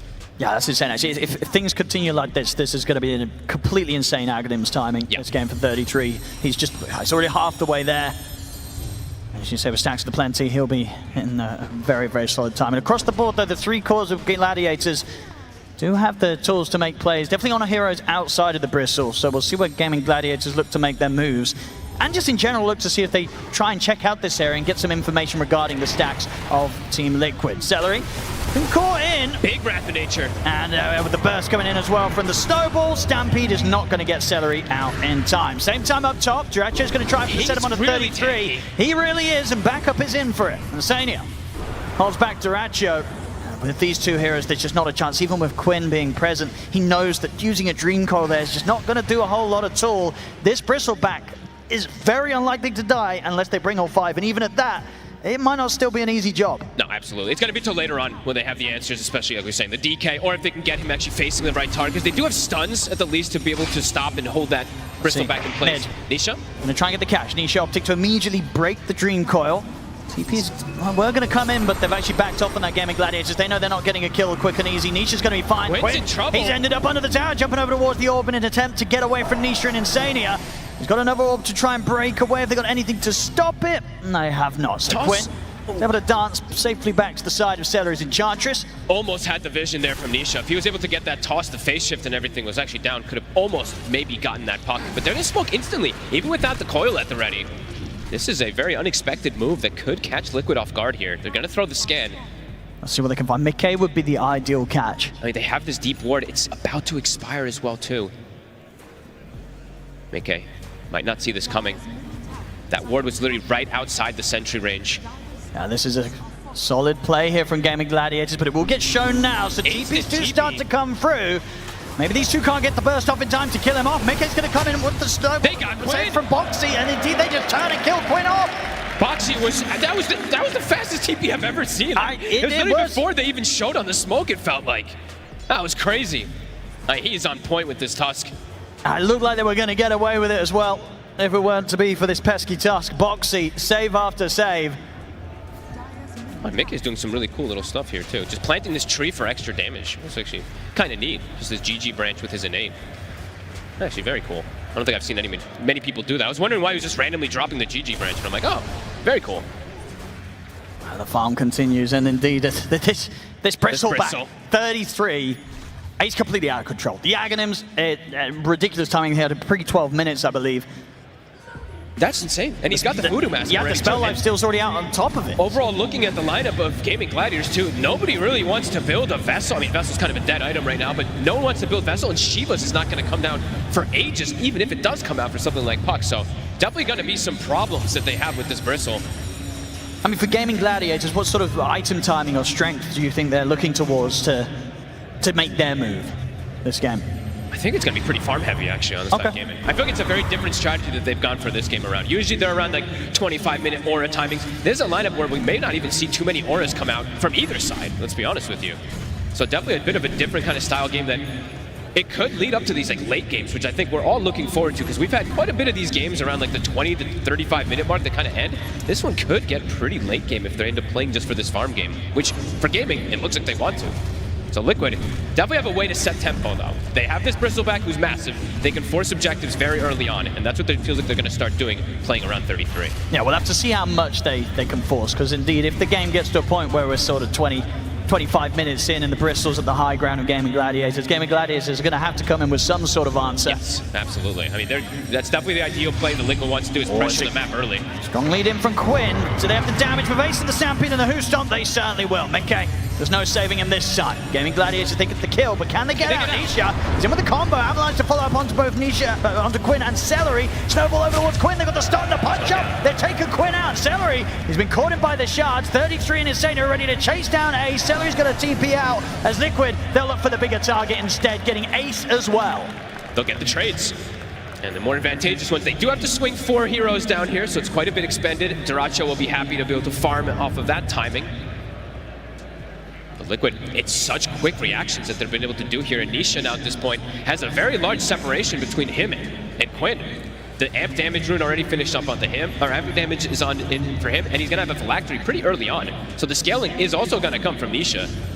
It's just taking that little bit more time and just been that bit more hard for Quinn to find successful kills off the back of his Dream Coil plays. He has to just be so careful because there is this type of explosive damage. The Tiny is always going to be a bit of a problem for him. And Boxy so far, no matter what lineup he's against, it feels like if he gets his Tusk is a problem. It's a nice play there of Celery with the Wild Wing Ripper trying to tear himself away from Nisha. Nisha for now is going to continue to chase. They've got the TP coming in. Indeed, Nisha.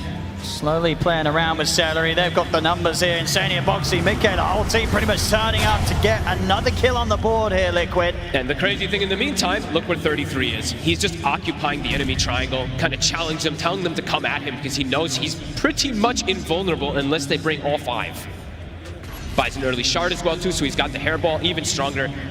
He is a big problem. Dyrachyo is farming, but he needs a couple bit more items before he wants to be able to join versus this Bristle. Armlet, S and Y, and then yeah, we see that Silver Edge is going to eventually, of course, be queued up onto Dyrachyo. But that's going to take time, and Liquid, they can thrive off just occupying the map with this 3k advantage, with this early Blink Dagger, with this aggression they can play with the Tusk. Looking for the setup around the mid, Liquid. Big Getting the jump in Nisha. He's able to get the setup straight away. They want to try and burst through the Enchantress. The heals are up for Celery.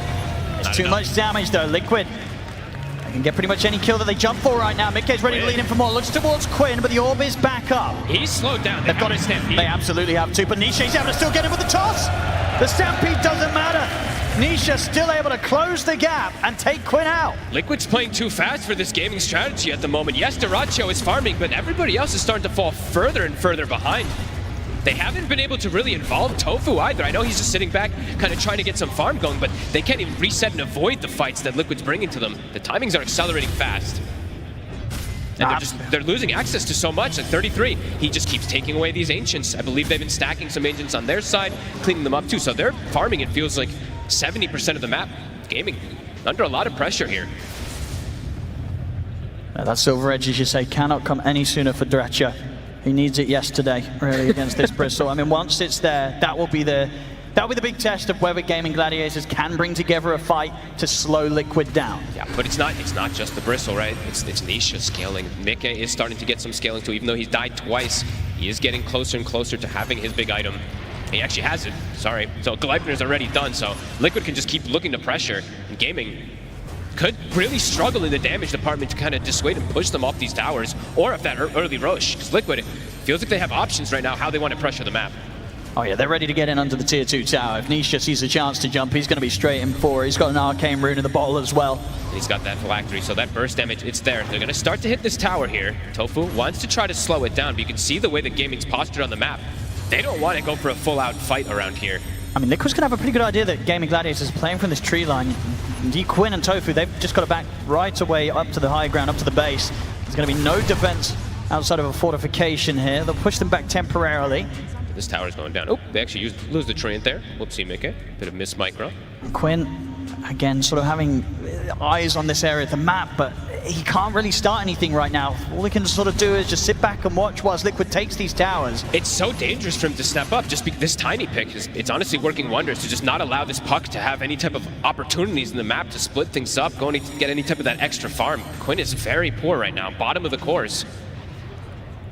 They're really looking to be all on Dyrachyo. Yeah, it definitely is right now. And look at the positioning, like Celery. He's trying to find desperate places to farm, but there's a ward, and they will find him again. You just can't hide on the map right now from Liquid. They will find you. Firm control. Roche soon on the menu. Maybe they'll wait for it to shift down to bottom, but yeah, they really feels like they can kind of go anywhere right now. And of course, 33, he gets the Vampire Fangs. I know Sand Kings have been the ones kind of thriving off of this one, but this is definitely one of those other heroes that can become pretty much unkillable on top of already being unkillable. This just adds an extra layer. Yeah, they've just not been able to slow him down one bit this game. It's just been completely free for 33. It's 19 minutes so far. And Quinn, he got spotted for a second there, his orb. we'll just be able to split it up.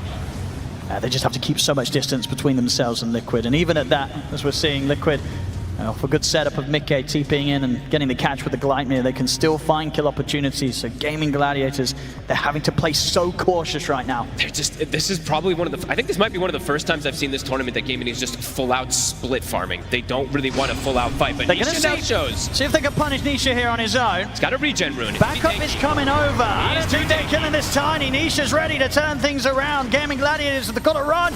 Quinn, it will be able to jump down to the low ground in time. Tofu comes in with the song, and that may just be enough to save Ace. Indeed, Ace will get out. Tofu able to make sure there'll be no casualties this time for Gaming Gladiators. Look how much they just expended, though. They're trying to get Nisha, and he had the regen rune. He's full HP.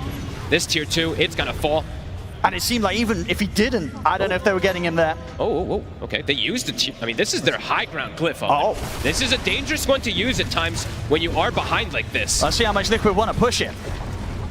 Tower's gone. They're going to be tempted to maybe take the Tormentor first. Should be able to get that pretty easily here with 33 on the Bristle. Yeah. There's going to be no struggle taking this one away from Gaming Gladiators. So Tormentor for Liquid, just a shard there for Boxy. They used the glyph. They're forcing because this glyph is on cooldown. And we talked about what do they do when 33 on this Bristle is approaching your high ground at 25 minutes. I mean, it's happening at 20 minutes. I'm sure Jenkins is losing it. These glyphs that people use sometimes, they're very, very dangerous. I've got the blink now on Quinn, but They need going more in damage. for action, it just does not seem appealing. No, they need the next item, really, on Duracho, but the items are just flirting it too fast from Liquid. Roche, it's up if they want to go for it, but they're still looking to apply pressure around here, at least deny away this Wisdom Rune. And at the same time, just making sure that they keep the efficiency up Liquid. Absolutely. Nisha continues to clean up stacks in the jungle that are being made, and Mickey just finding completely free space on the other side of the map, far, far away from any chance of Gaming Gladiators getting out and finding him. And Liquid's Tricore is looking beautiful. And overall for Gaming Gladiators, they kind of are in this 4 Protect 1 a bit for this DK because of how hard the Pucks game has gone. Yes, Pucks can scale, but right now Quinn is in a very dangerous position versus this Tiny. Duracho tries to get out with this early play, but sentries are already laid down. They're already prepared for it. And of course, at this stage, still just the Shadow Blade alone. He's quite a bit more until he's got the fully fledged Silver Edge. So for now, the farm just has to continue for Gaming Gladiators. Quinn? Liquid just wants to force it. The glyph, it's still on cooldown for some time. I mean, it may be at a point, maybe Gaming Gladiators just have to let this set of racks go. It might feel like it, yeah. It's a tough call to make, but in reality, what do you have right now You can't to stop this push? Bristle. You cannot touch this Bristleback. And Quinn's here, but outside of an illusory orb, that's about it really when it comes to the defense. Tofu just nearly getting cleaned up by the Nature's Wrath. What? Hey, their axes are just gone. They just don't have the defense right now. They don't have the answer. They have to let Liquid take that full set. Dangerous times here for the side of Gaming. It's pretty much all on Duracho at this point now, if the Silver Edge is even gonna matter now. Because like you said, it's a tri-scaling core lineup here for Liquid. They can go back for Roche and look to probably continue this pressure here. And they just have so many saves as well. If Duracho is able to kind of get in and start off the action on a core, it's incredibly likely Boxy and Insania, they're gonna get the saves off. Sure, Gaming Gladiators, they've got some ways to get to the back lines between the blink of Ace and the blink of Quinn. But finding both of Liquid's supports, it's not going to be easy. No, and the thing is, too, is that these heroes are not squishy by any means, too. I'm just still looking at damage. Yeah, they'll have break, let's say, right, for the DK on this DK for this Bristle. But Tiny has 3,000 HP. Bristle also has like 2,600. The Nature's Prophet is also incredibly tanky, too. They may be able to focus fire on one target, but it feels very difficult for them to bring down all of these heroes. And Liquid is also... They've been gathering Lotus's own. So on top of having this tankiness, they have a greater healing Lotus as well in the Shadow Demon to limit even more of that damage that Gaming Gladiators is lacking. They're going to keep this pressure going. Celery. To put the Stampede. And Gaming Gladiators, they don't want to lose even the supports at this point. Just try and stop the bleeding. Glyph is back up. Duracho in a dangerous position up here. It's going to be another objective that Gaming Gladiators, they're not going to want to do anything about. There's 4 minutes still left on this Aegis too. Liquid can look to continue pressure. They do have to address the lanes a little bit here, but Mickey, he can always just back up and join his team. 33's forcing it. strategy right now. It's working beautifully from Liquid. Ace has bought it. I mean, they need this type of healing reduction, right? So a Shiva's on a Centaur. They need to try to fight and push this back. They cannot lose another set. These are the two big item timings. Ace with the Shivas, and now Dyrachyo with the Silver Edge. They're going to try and start off the action very quickly. They'll be able to take the Aegis out of 33's hands. That's the one. Foxy and Mikhail turn their attention over towards Ace. He's able to put the Flame out. So for using the song, Gaming Gladiators, they're going to consider if they want to do something aggressive or if they want to hold back. They'll step off to the side of the fight for now. Nisha. Oh, he's going to get caught by the opening stun. Will get dragged to the side here by the Drinky, but his Dream Core down on the three of them. Dyrachyo and Celery trying to bring the damage. They're doing a lot here. Bring the load down. Save Nisha out. They're going to be able to take down Foxy. 33's going to get pumped up by the heel of the Lotus Devil from Insania passing it over. 33 will be able to back away, but Gaming Gladiators, they'll continue the chase. Orb comes in from Quinn. They're in onto Insania. 33 and Mickey, they're looking to bail out of the fight. Dyrachyo, can he get us off in time? He can't. The two cores will get out, but Gaming Gladiators, a successful defense. The big items come in just in time. Between the Shivas and the Silver Edge, it gives them that extra bit of power to push Liquid back. It was exactly when they needed it. If they didn't get these items pretty much at that exact moment, these Raxes are going down. And it does seem to catch Liquid off guard there. Nisha, a very overzealous blink forward, gets himself caught in no man's land. We'll see again here. Like, watch this jump from Nisha. This was very, very dangerous. Because it just puts his team in position where they can just get gone on afterwards, and they have to kind of react to try to save him, and it ends up setting up Quinn with, I think, a 3-man Dream Coil. Yeah, immediately what Dyrachyo finding him with that Dragon Tail stun as he gets caught in the front. I mean, just that whole sort of start where Tofu uses the song to allow them to back off. You know, they were ready to hold back and not do anything, but at the same time, they were also ready if Liquid were to go that little bit too deep and make that sort of aggressive play, and that indeed was what ended up happening. They get punished, Liquid. Gaming Gladiators, taking away some of that lead. It's big. That's what their lineup was about. It's not the standard Gaming Gladiators lineup that they usually go for. It's a much more scaling one. They do need to be able to protect themselves for these next... I mean, the pushes are going to continue coming, so they just have to be prepared and make sure that Dyrachyo stays at this top net worth. Because, yeah, I guess that's the question. After that sort of defense, you know, if you're Liquid and you get pushed back like that, you don't have the Aegis anymore. You're going to have to wait a long time until Roshan's back up. What's the game plan? Can you afford to sit back, or do you have to keep your foot on the pedal and go again? I think you want to keep your foot on the pedal. It's probably just playing around like one of these extra BKB timings, though. When you see that type of pressure play come happen, you're like, okay, our Tiny will go BKB probably, and then also the Bristleback just to be able to force the issue or force the next Roche fight. And they do have at least the one on the Bristle. I see Nisha, he still went a little bit greedy. He did go Echo Saber instead of the BKB just yet. But they do have a triple BKB timing, so I'd imagine, yeah, they still want to look to pressure. Gaming, they just want to keep looking to scale, but they can fight if it comes to their high ground. Dyrachyo feeling more confident now to farm in some riskier positions on the map. I'm wondering if he does want to go down this Satanic route, or if he does feel like he wants even more damage. Both feel good. A smoke play from Liquid. They're ready to try and see if they can get a catch outside of the base that could lead them into the possibility of pushing for the high ground once more. So it's two BKBs. They have lanes in good position too. This bottom lane is always going to keep pushing in because of that early rack that they got. So looking to swing and catch somebody, but Gaming, they're ready for this. Prepared inside the base, just using the illusions to split push. I guess the question is if they themselves want to go for a play in return. They do have smokes available on Celery. They've got a nice little semi-push going up top with this Dark Troll Summoner. They will use the Glyph on the side of Liquid to stop it. Looks like they do want to at least deny around this Wisdom Rune again. They want to fight on the side of Liquid, but Gaming, they are smoked. They want to go as well. They're going to have to wait a little bit of time for the Elder Dragon form to come back up for Dyrachyo's. 30 seconds, so have it kind of comboing in with the ending of that smoke. And look at the neutral item that Dyrachyo chose too. I mean, he's just jacked up on the armor. He gets the Craggy coat. Not usually the most ideal for the damage potential, but he's sitting at 45 armor or more. That's fair. It's a whole lot of physical coming out from Team Liquid. For sure. So start to tentatively head out to the base, Gaming Gladiators, but for now, Liquid very much elsewhere. As the minutes close in towards the next Roshan respawn.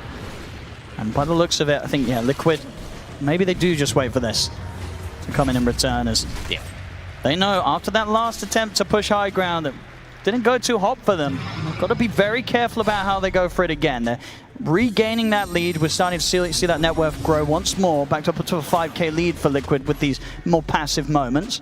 Always inside the base though. It's more dangerous than those like outside fights when you're diving, committing forward. So around that Roche fight in 2 minutes or so, that's probably what Liquid is looking for, like you were saying. The BKB still will be stalled out from Nisha, but Nisha did find himself a Nemesis curse. So Dyrachyo looking at some of these the Silver Edge touching onto 33. He can. The Dragon Tail stun to follow things up. Who's up with the saves there?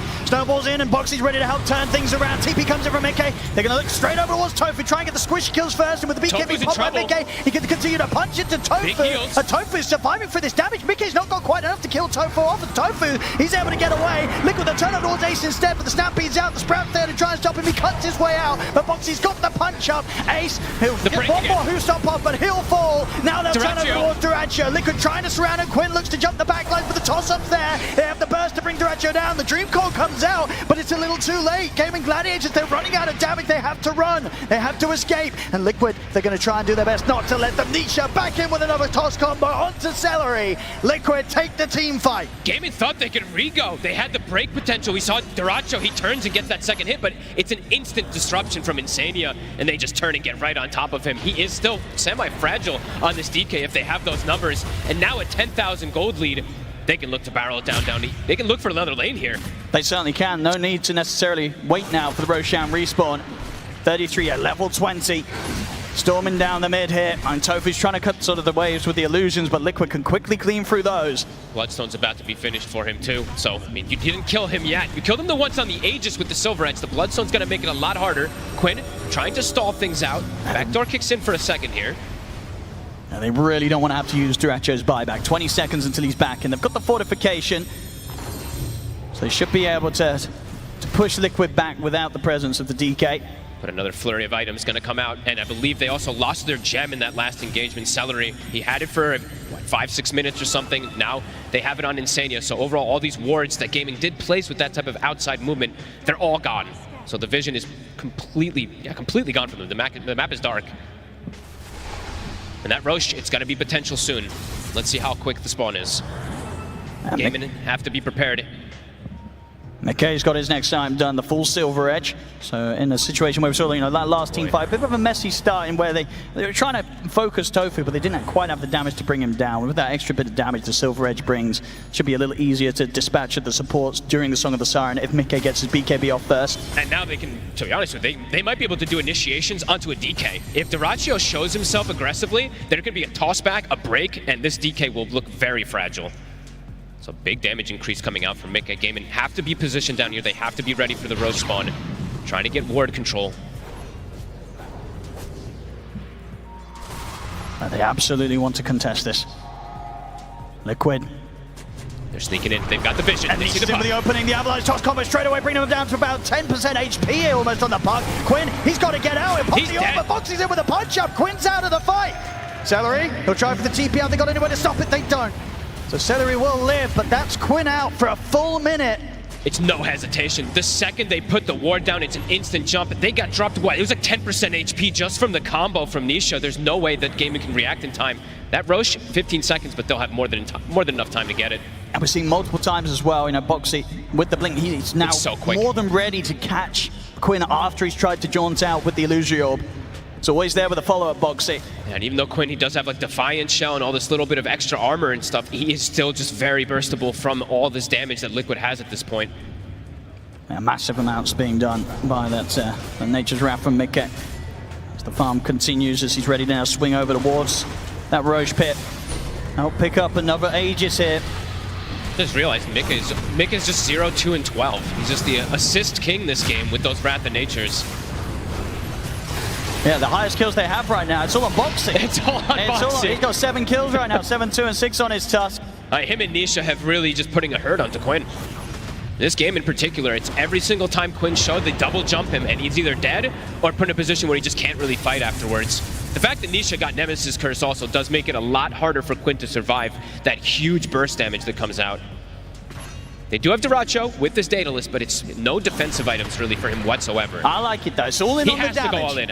All in on the damage here for Duracho. It is really a 4 protect 1 in the utmost, so he needs to just go all in on this. And this next fight, it's probably the most important one for them. Yeah, if he gets to freely attack, you cannot underestimate how much this dragon's going to hit hard. And they have the buff ups, right? I believe Tofu did finish a Flads as well. They had the Solar Crest from the last fight too, so just throw everything onto him and hope for the best. See what they can get. This is going to be into 33's Aegis. And 33 with that Bloodstone that was finished up on top of the other items that he's got now. He is even tankier, and there's a double save as well too, so they need to find the backline They need to do some crazy type of simultaneous initiation. Let's see how prepared Liquid's for this, because Liquid's going to know that their creeps are pushing all the way up to Gaming Gladiators base, and Gaming Gladiators, they're not doing anything about it, so Liquid, they'll know that they're out on the map. They got the scan. Oh, puts him on the cliff. Okay, he's going to get dragged back down though, Boxy, able to make sure that 33 doesn't get stuck in any awkward spots there on the cliff. Mick is taking the base. Ace has got to put the Stampede. They've got to try and get out of this because Quinn, he's been caught by the initial combo. Tofu does have the potential of the Song, if required, to get Quinn out of this. He's caught by the stun. I mean, the Snowball's going to catch onto him. The Song comes out. And it's going to be enough to allow time for Quinn to get away from this. Yeah, he's out with the blink. Tofu coming in clutch with the save, but indeed at the same time in the base, what happened, Fog? Mick, he took the Rax. I mean, he got caught because of the Invis DK sneaking around, but he got the objective, so well worth it for him to be able to get that Rax. Dracho in the mid. He wants to try and finish this job off. Quinn, it's a big coil. Nisha has to put the BKB and run. He's too low to want to stick around for this one. Liquid got to look to reset for those 60 seconds. Gaimin can't quite take advantage after getting this kill on the Nature's Prophet. Yeah, losing another set of racks when you're at this deficit is painful. Yeah, the rack potential as strong as ever. Always. With this Nature's Prophet, especially with the amount of farm that Mickey has. They'll certainly be looking for that sort of play again, and respect. Gaming Gladiators, they've got to be prepared for it. And there's it only can one be more. something that works their favor. If they can set up a successful trap for the Nature's Prophet, it could be the beginning of Mickey's demise. I don't think Mick is going to go for some type of play. I think now it's like he's going to join his team and look to go for the press because there's only one lane remaining. He doesn't need to take that type of crazy risk. That one was just, he tried to seize an opportunity because he saw a couple people. It was just a nice move from Dyrachyo to catch him off guard there. But Liquid, I imagine when he respawns, they're just going to look to group. And we'll see how Gaming can fight back for it. Dyrachyo's damage is definitely there if he's able to get these attacks off. New neutral items soon too would be quite nice for him. I know the Craggy gives him some defensive capability, but we all want just full out aggression for Dyrachyo. Yeah, going to go straight for that Ags after the Silver Edge, and now over towards the Tormentor. They'll be able to take this one. The smoke comes out from Liquid. They want to make the most out of these final couple of minutes of 33's Aegis. 2 minutes remaining on it. Quinn has to be careful of his positioning. So much burst damage if they see him. See how quick his reactions are if they do get the chance to jump him. And Quinn, he's not going to play to take any chances. He's back to base. Okay, joining the squad. They're smoked up. Creeps are being cut at the moment in the mid lane, but the top lane pushing in. Nisha or Boxy both ready for potential initiation. It's just going to be the illusion for now, baiting some of the action. Smoke didn't break. Could look to go again around the mid, but Gaming Gladiators likely to sit a safe space away from Liquid here. Nobody wants to get caught by the jump of Nisha. 33's gone for Greaves of his own. I mean, that's very interesting. Just extra little aura. Drinking buddies. Quinn's going to try and jump in with the waning wrist onto the three of them. Ace tries to come with the follow-up, but the Avalanche trips him up. The Dream Core's down, but the BKB's popped by Mickey. Now back off for now here, Liquid. 33, standing his ground. They continue just to be this sort of impenetrable brick wall between Liquid and Gaming Gladiators. And they did get the tower. Did get whittled down from these constant hits from the tree and from those tosses. Does eventually die. DK form was used as well too, so there will perhaps be a little bit of a window if Liquid wants to siege once that DK form goes down. And we'll see how strong they feel with the last seconds or so of this Aegis. Dyrachyo. He's going to try and start the action in Turai and see if they can take down 33 quickly. 33's dragged down to the side. Disruption comes out. They're going to be able to keep 33's first life alive a little bit longer as 33's able to back away. In fact, now he's ready to aggressively move and he pops the Bloodstone. He heals incredibly up. As Celery's been burst down, has to buy back here on the Enchantress. And Boxy's still alive. And they've still got 20 seconds on 33's Aegis. They get another stun connection on towards 33. Can they even finish him off the once? The snowball comes in from Boxy. Punch him as well. The song comes in from Tofu. Tries to get Gaming Gladiators back to a safe spot. Quinn's able to jump away here. Tofu bailing the team out. Drinking buddies. It's about to get taken away from him. So 33 will get tossed back to safety. Liquid, they'll pull back with the Aegis expiring. How is Boxy living all these moves? He kept himself at, what, 10% HP, it felt like, for 30 seconds. That was a lot used there from Gaimin. 10 seconds till DK form, 33. With the opening. They don't quite have the damage though, and again the disruption save there from Insania. Ace is caught on the front, they're bursting through the Centaur incredibly quickly. Ace is gone and he doesn't have buyback. The saves every single time. One final Rax remaining. Ace down for 60, Gaimin. Can they continue holding on? Liquid, they'll back up and reset off of that. They will. I think a little bit of a sigh of relief there for Gaming Gladiators in a situation where they don't have their Centaur Ace for 50 seconds. Liquid are going to actually pull back away from them and not try and continue the push quite now. So many of these fights, Gaming's just getting caught from what I think it was a 3-man Ava toss there, and then a Wrath of Nature comes through, and multiple heroes are just at sub 50% HP. It's scary for them to commit afterwards.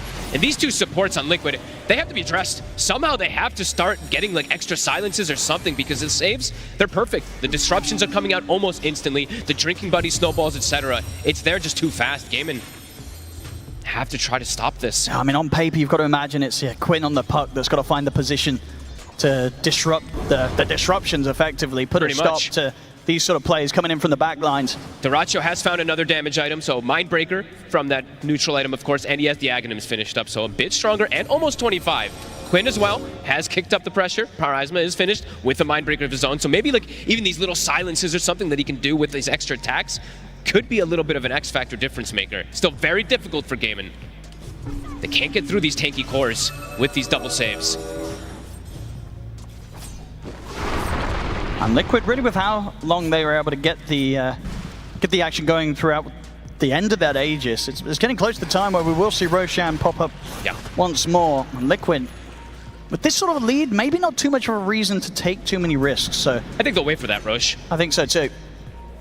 Dyrachyo trying to do some sneaky plays here, but he's they've caught. got eyes on him. He's going to get the jump. 33's coming in with the damage. Backup is there for Dyrachyo. Dyrachyo's able to bail up to the high ground. Gaming Gladiators do split Liquid relatively apart. They fully commit over towards Insania, but he's able to get the self-disruption off. Nisha, eyes over towards Tofu. They've been able to burst through the two supports. This is the sort of fight the Gaming Gladiators needed in terms of the start of it. Can they get the cores? They'll look towards Nisha. Nisha with the BKB TP out. They've got nothing to stop it. He'll get away, but the song's up to put a stop to the escape of Mickey as Gaming Gladiators surround the Nature's Prophet. There's no save left for Mickey as Gladiators hit back hard. Dyrachyo with the sneaky play, just playing around. He looks like he's, I mean, it's like a typical Dyrachyo. Hey guys, we got him. That was a good bait. He's got the whole team with him. And now they could try for a bit of a push themselves. I mean, with this, it is 80 seconds, no Mickey. That is very true. He does not have that buyback. Not yet, 500 gold away. He probably doesn't want to use it anyway. They've got the glyph. We'll be able to stall things out a bit here. It is okay, still 1 minute and 45 seconds for the Roshan. So when he's back in, Liquid will have the full lineup back in force. That could have been a pretty crucial moment. If it was one of those instant spawns, Gaming could have potentially snuck check this out again. I mean, you're absolutely right. Dyrachyo, just kind of going for the bait play here, and Liquid, they kind of take the bait. And they took the fight too. I was watching Mickey attempting for some split push potentially. It seemed like sending his trade, but he made the call to join. So they thought that they could probably take this fight, but overall, positioning from Gaming was a bit too superior with that song that isolates Mickey afterwards. And the damage from Dyrachyo, it's getting pretty scary. And Mickey, and that BKB just not lasting quite long enough to allow him the safety to escape. Comes to an end, and Tofu's got the answer. 1 minute till the Roche, they're gonna check it out. They wish it was up immediately. 20 seconds, Mickey. Liquid still gotta make the smoke out. They don't have the same information, so they've gotta at least get something. They've gotta poke their face there to see. AC was finished for Nisha.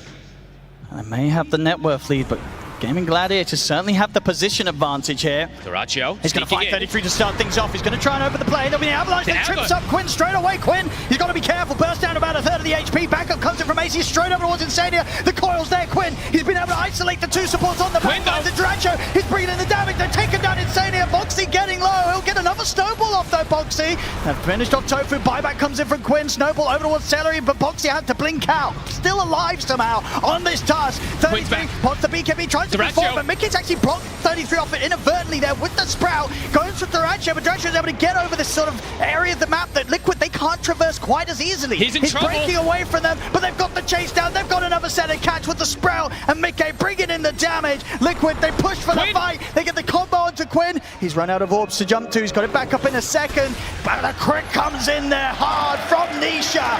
Quinn, it's a dieback on him. Liquid, they push for the fight. They take it, and they're straight into the Roche pit.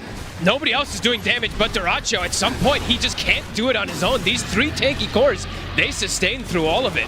With that buyback coming in, Quinn actually buys back, TPs to the top outpost, and goes through the Twin Gate to try to get involved because he got picked off very early on there. This avalanche from Nisha was absolutely absurd. It kind of read the play and broke that initial go that Gaming wanted to get to try to pop Dyrachyo. And there you see Quinn, he does get punched up and brought down, so they have that number advantage for a good amount of time so many in this fight. Times in this game, we're seeing Boxy just living on a slither of health. Unbelievable and getting to play out another multiple sets of his abilities. and this gives them the chance for Liquid to re-engage. And at this part of the fight, you know, Quinn, as you say, buying back, it's just not enough to shift the tides of the team fight. No, it takes him too long to get there because it's not like it's his outpost bottom. He has a TP top, go through a twin gate. Took him an extra 15 seconds or so to re-get inside that fight. And now Mega's been claimed. Liquid, they have 45 seconds. They're pushing on. The fortification comes out. 40 seconds in which Gaming Gladiators are going to have to try and defend without Quinn. Ace looking for the lead, but he gets caught immediately by the Avalanche. Bounces away with the Ogre Seal turn. The Stampede's there to get back, but the tier 4s are falling. Liquid, they're onto the edge. Gaming Gladiators have got anything to stop this. They do not. GG's going to be called. Liquid take game 2. They are playing so aggressive from the early game to the mid game. They're just very confident in the way they're playing and have to give tons of commands. I mean, the Boxy Tusk is just unbelievable. How many times is he living on slivers of HP? But at the end there, these avalanches from Nisha, he's reading the moments that they want to capitalize on getting these type of chain stuns to bring down this Bristleback, but he has that coverage kind of perfectly, especially in that last crucial fight. And doing it in sort of 2 incredible fashions so far as well, this best of 5. The first game coming in with quite the turnaround. This game, getting that lead and holding it and making sure that they don't make mistakes, don't let it slip away from them. A couple of times, Gaming Gladiators, they did come back with a pretty decent pushback, but it was never enough to slow Liquid down. And as you say, that kind of drawing to some of these heroes that you're getting through, like the support picks. I can't imagine we're going to see the Shadow Demon Tusk duo get through There's again. no way you can give them both, and probably at least not that Tusk, because Boxy out of control. Well, there we go. So far, ladies and gentlemen, crazy stuff from Team Liquid here in this best of 5. They are 2 games up, 1 game away from claiming the championship title against Gaming Gladiators. Can Gaming Gladiators turn this one around? It's going to be tough. 2-0 at the moment for Team Liquid. Oh, how the tables have turned. It was just about a month ago when this grand finals duo, these 2 teams were up against each other in a best of 5, and it was Gaming Gladiators that was up 2 games in a grand finals, and they made it look easy. I will say this is a very competitive final so far because Gaming Gladiators is putting up one heck of a fight. But Team Liquid doing it here again in game 2, now on match point in this best of 5. Before we get to game 3, there's so much to talk about, and I think there's one thing I just like to highlight. I think sometimes when we see patch notes, Lacoste, and we see a hero having +1 armor, and everybody's like, yeah, sure, whatever. I think Boxy just proved how important just 1 difference in stat can make. How did he live so frequently in such sliver of HP? Yeah, Boxy definitely a professional e-gamer that reads patch notes. This guy is playing out of his freaking mind. I did praise him before this game. I've been praising him throughout the whole year. Definitely deserves a praise. And with drinking buddies, or should we call it skull buddies, because he's pulling them out of so many troubles. I gotta point out the support duo, Insania and Boxy, playing the same heroes twice in a row, having Shadow Demon, having Tusk as well. You have this break mechanic, but it's gonna be nullified by both Disruption and the Snowball, so you're not gonna get the full value. One of the reasons why 33 was playing so aggressive into them. Yeah, and those 2 supports, they went for Blink Dagger so early on. You had these double blinks in a game where Gaimin were already on the back foot, making it so that any move that they tried to make, the Liquid supports were there to counteract them. And in games where you're losing so hard, you just need any kill that you can get to get you back. But no, Boxy and Insania, amazing job. But I also want to talk about 33 on this Bristleback.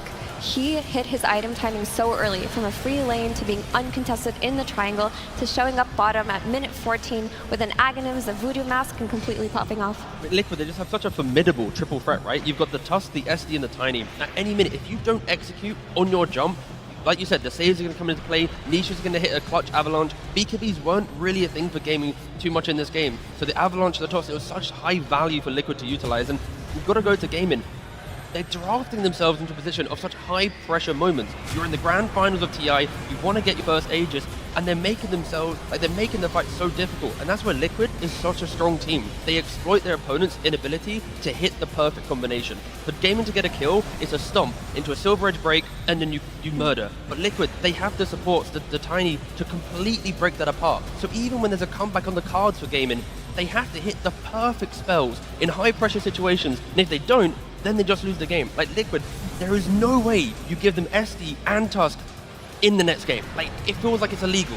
Like in this fight as well, it's like the DK goes in, they don't get the break for long enough onto the bristle because they have no follow-up damage, and then it's fully disjointed. Liquid keep kiting back, allowing for the fight to extend further. Puck goes down, has to buy back, but where's the damage? The DK, no BKB, no Satanic available. Like it's just, he doesn't even have Satanic. He went for the Aghanims.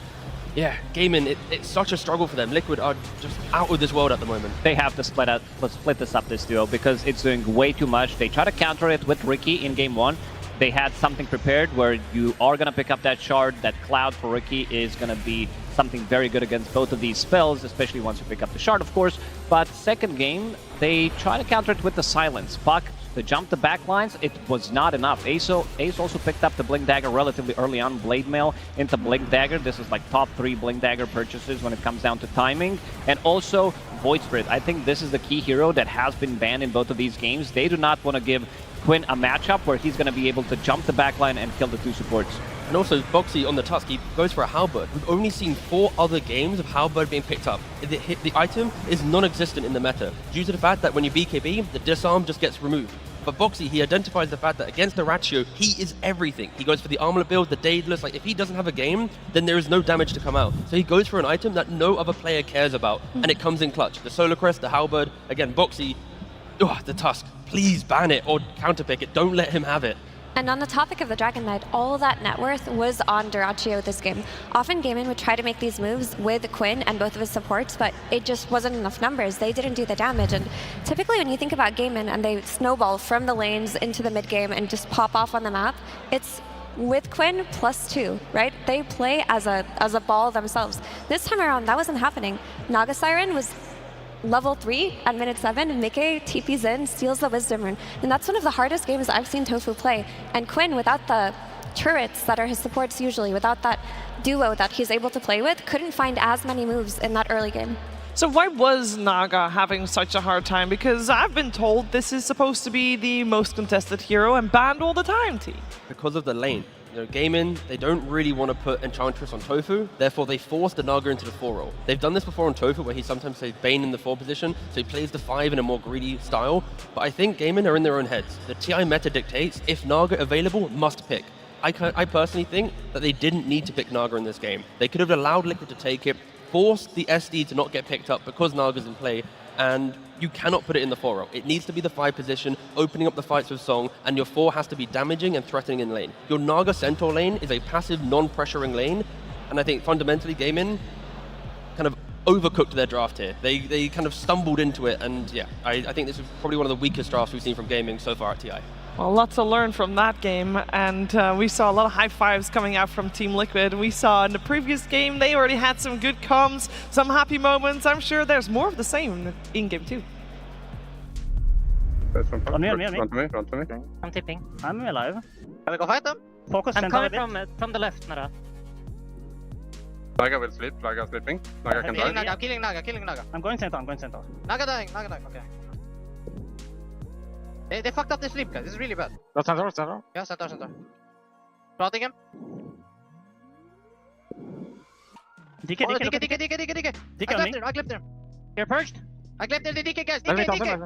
Everyone on DK right now. Fuck, Henge. Get back. I'm sprouting the Henge. He cannot be built. I wanna kill back after this. Yeah, but he has gem on the... Gem on the Henge. Okay, kill him. No shot on him. That's fucked. The focus, one by one, Team Liquid is taking out Gaming Gladiators in that game. And now you hear it again, same as game number 1. Mickey is the one leading the charge, saying, I'm going on that guy, and everybody is following. Now, I know we talk a lot about the Tusk and the Shadow Demon, and wow, we saw 33 Bristle have free game, but come on, that was twice in a row with Team Liquid, got the Nature's Prophet as their first pick, Effie. Is he not the problem, the Nature's Prophet? I think the Nature's Prophet is putting Gaimin in a position where they feel the need to respond to it with either Chen or Enchantress. In that game 1, they picked Chen. In that game 2, they picked Enchantress, because to them, they want a hero that can steal the creep and counteract potential tower pressure. But by doing this, in game 2, they put the Naga Siren on 4, instead of maybe even rotating the heroes around, let Celery go bottom with Ace, let Tofu play it on the 5. No, they overcooked because of this Nature's Prophet. So maybe just, take a breather, take a step back. You can still play those heroes if you want to. You can still let the Nature's Prophet through, but not at the sake of putting Naga Siren in an unfavorable position. This is the big one. This is the big boy. Didn't die a single time in the previous game. Loved his itemization, picking up this early Aghanim Scepter, because they've been stacking a lot for him, knowing that the safe lane is not going to be as pressuring as it should be. So his itemization, Aghanim Scepter, picks it up relatively early on. Voodoo Mask, just to have a little bit of that spell lifesteal, and then gets SNY, becomes super tanky. But this is Bristle's minute 14 inventory. Minute 14, double bracer, arcane, voodoo mask, Aghanim Scepter. And he went bottom. They were smoked bottom, and this is when Gaimin made their first big play to kind of have a comeback in that early game. They smoked with Ace's Blink Dagger on the Centaur, got 1 kill, but then here comes 33 with that ridiculous net worth, just comes in with his Ags and just melts Centaur at that point, and it changed a lot too. Yeah, Mr. Why the game was so difficult. You've got a DK pick into a Bristle that you can never push the Bristle out of lane. You don't really want to contest stacks too early. Then you've already conceded the off lane, like I mentioned, so you're always playing for the comeback. So again, Gaimin, please, in this next game, bring a little bit more to the laning phase. Otherwise, we could just see a repeat. Liquid 2 games in a row, by 20 minutes, they just control everything. I'm sure that they'll come back swinging in that third game. Before we get there, though, we're first going to check in what Tsunami and Slacks are up to. That is right, Sheever. I am here in the crowd. Hello, Copenhagen. I love the energy right now. What the? I feel, I'm there too. I'm hiding on the this side of you. This is a split screen. We're split screening. Well done. We're doing PvP right now, Slacks. Listen up, man. I went and found some gaming gladiator homies in the crowd. Everyone over here is a gaming. What is this? Liquid. Get the hell out of here. Get out. Get out. This is all gaming gladiator fans right here, and they could use some energy. Is anybody out there a gaming gladiator fan? All right. Who are you cheering for? Who are you calling out? Duraccio, let's go! Duraccio! Okay. How you feeling? Any advice for the boys? They're listening to you in the back. We know that you can do it. We trust you. Tofu, please. We can do it. 3 matches. Let's fucking go! Let's fucking go! All right. You promised me full energy. I will give you full energy. I'm going to do something I never do. I'm going to let you hold the mic. Do not make me regret this, okay? You've got this. Okay, guys. Are we standing up? In Norway, we have a word that's called forsvinn, and it rhymes with quinn. So it basically means quinn or disappear. So can I get a quinn or forsvinn? Quinn or forsvinn? Quinn or forsvinn? Quinn or forsvinn? You got this guy 3 games now, baby! Yeah, baby! All right, good luck, Tsunami. Good luck following that up. That's very cute, Slacks. I like that you found 3 fans. But let me just ask the whole arena. Royal Arena in Copenhagen. Are you rooting for Liquid right now? What more do I need to say, Slacks? I think they did the talking for me. Boo. That is bull! All right, Gaming Gladiator fans, one more time. He thinks he's already won. This team thinks they've already won, but we are still here. GG, one more time. Are you ready?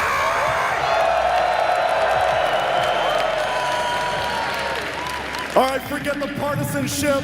Royal Arena, are you ready for some more Dota? I guarantee you it'll be a game 3 no matter what, so let's get into it.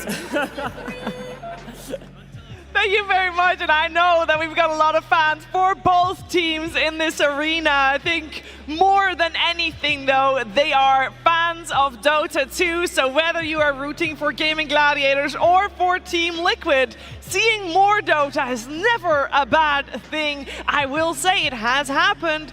Grand Finals where there's a reverse sweep. It's not unheard of. The last time it happened, actually, unfortunately for Gaming Gladiators, Effie, they were on the receiving end of that one in Kuala Lumpur just almost a year ago. That was so fun. That was one of my favorite Grand Finals ever. This was versus Azure Ray, who pulled out this great comeback versus their lone druid strategy. And Gaimin, they often are put in positions where they're so dominant, they start to lose a few games, and they're they kind of crumble. I feel like in positions in these grand finals where we've seen them put under pressure slightly, it starts to snowball because at last TI as well, 2023, they just got 3-0'd by Team Spirit.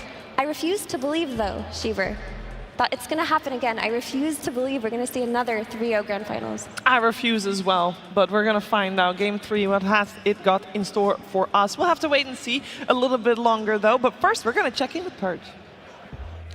Thanks, Cheever. I want to look back at that game one more time right before the next game starts, and the key hero was the Bristleback, in my opinion. Watch how 3-3 plays this level 1 where he's vulnerable here.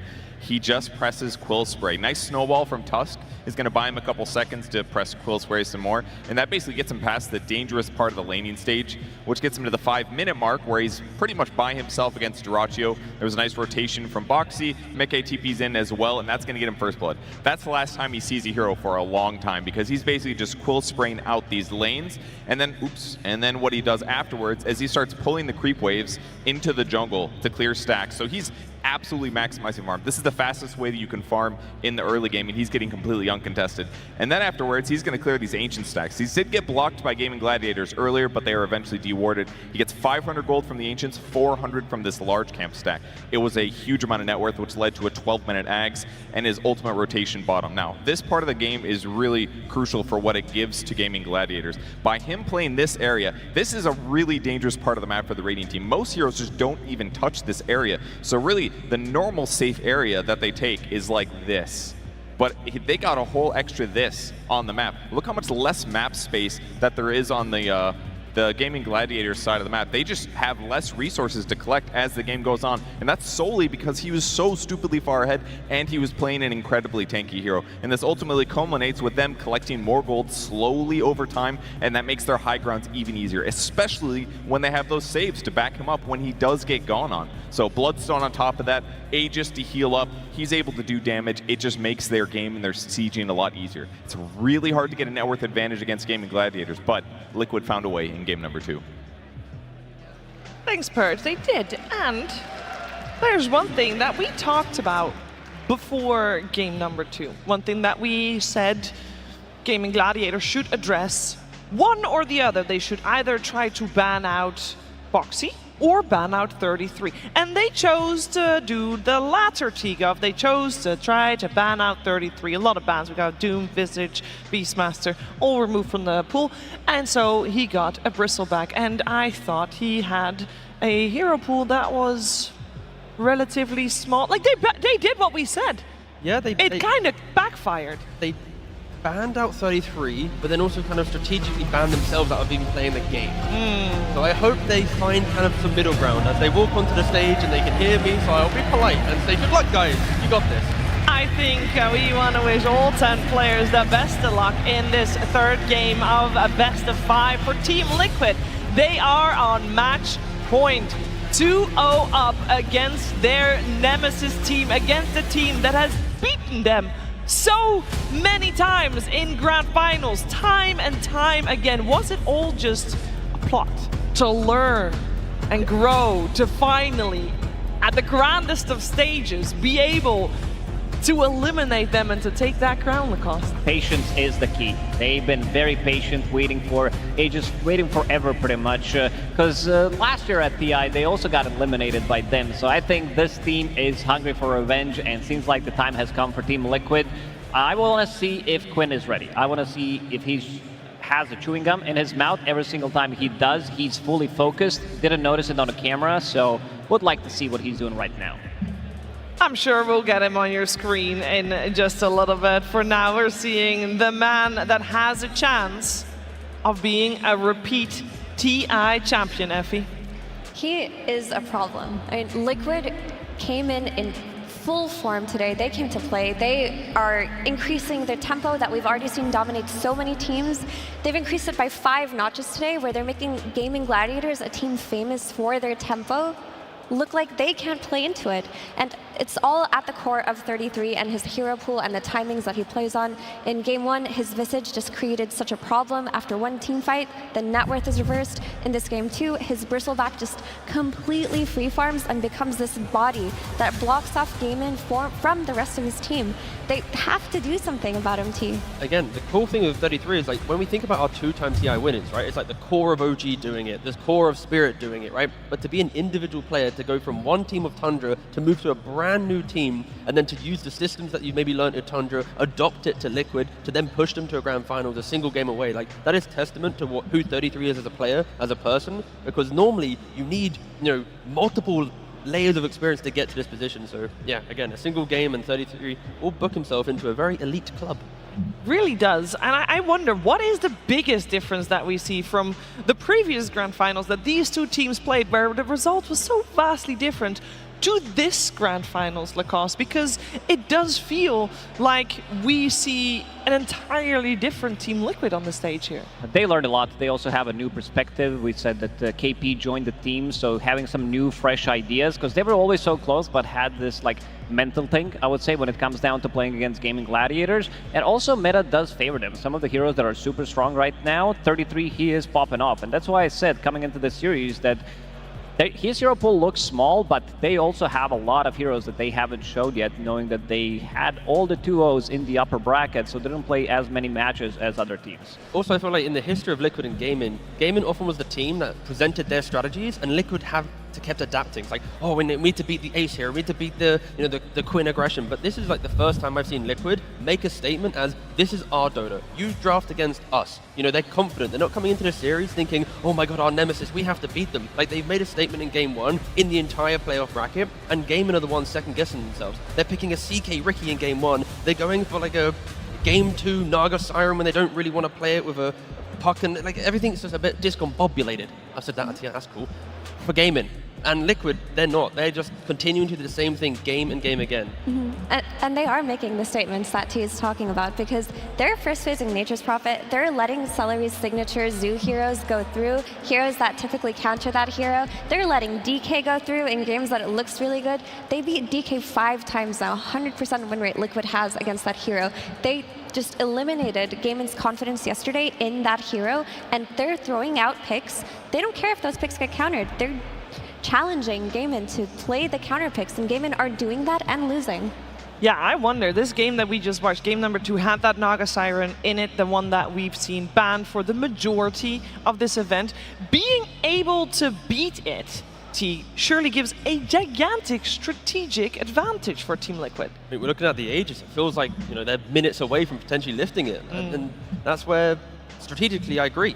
Naga Siren is going to be a key piece of the puzzle here. Will Gaimin ban it? Are they scared to pick it again? Honestly, if I'm Gaimin, maybe give it to Liquid. Try and show us how, we've just saw Naga lose. Try and beat it yourself. Let's see if they will allow Team Liquid to have that. Let's see if they can 3-0 this grand finals, or if Gaming Gladiator will push it to a next game. We're gonna head into this third game.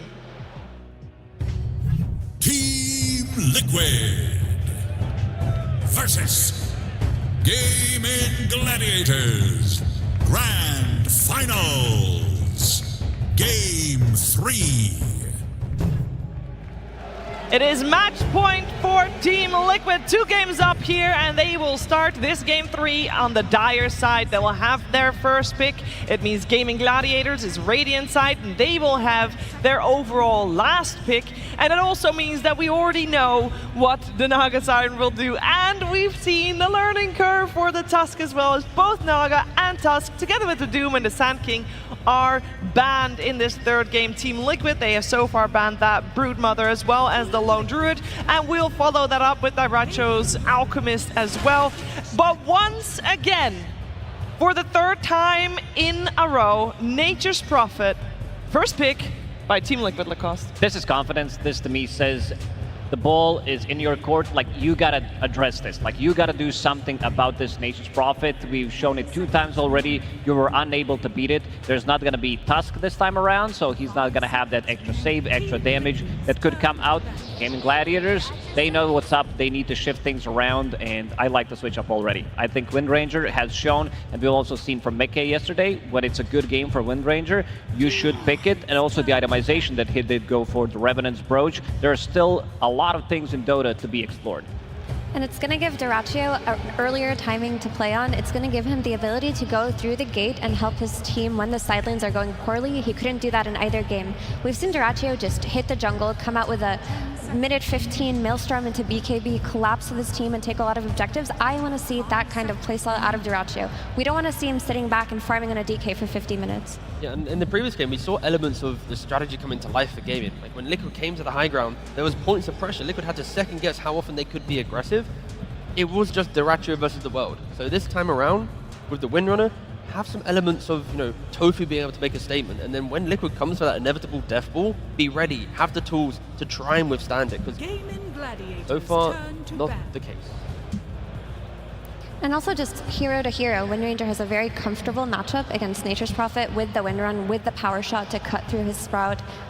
With the Whirlwind later on, she's always going to be able to output damage even if she's Gleipnir'd. Yeah, we got a Monkey King and a Shadow Demon ban. It is Team Liquid themselves that ban out the Shadow Demon there. So 2 saving supports that we've seen so far in both games are removed. I wanted to point out that in terms of offlaners, we now do see the Bristleback removed from the pool by Gaming themselves, but that Visage is still in.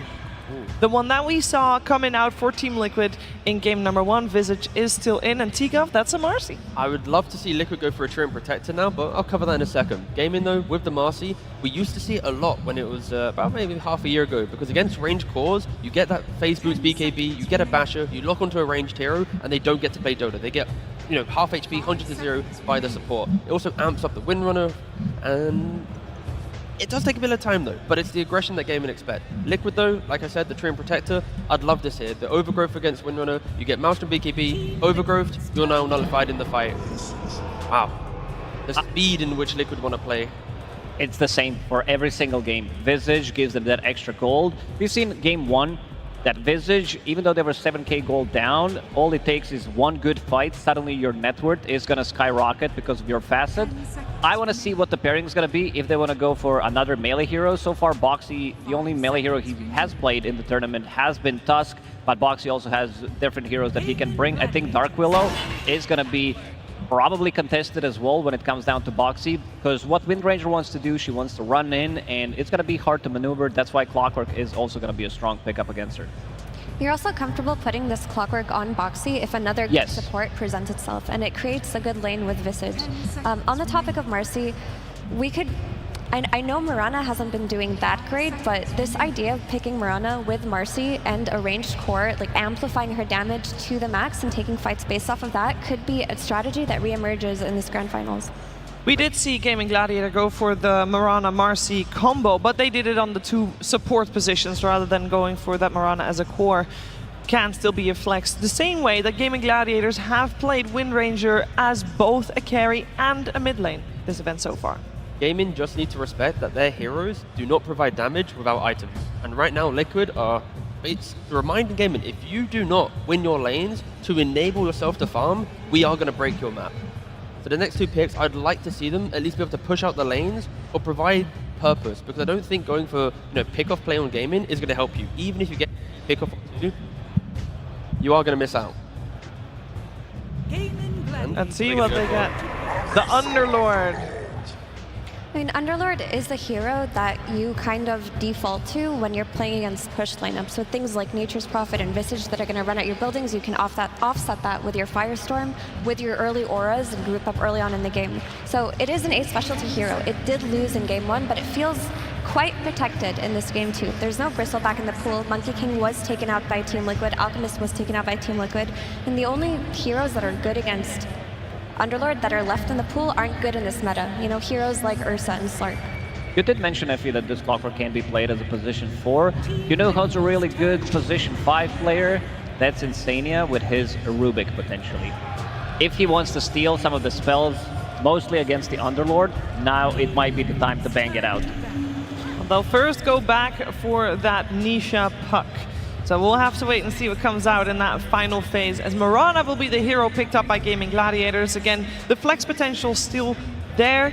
We have seen them run this earlier. It was actually the same lane as Mirana Underlord in their second game against Tundra today. It's a much better game style for Tofu to play a hero that's not going to be level 3, unit 7, something that can play with Quinn early on. And like I mentioned earlier, the Solar Flare as a means to buff up damage on Wind Ranger, with that also Solar Crust that's going to be bought by one of the 2 supports placed on her with the sidekick, it's going to be ridiculous.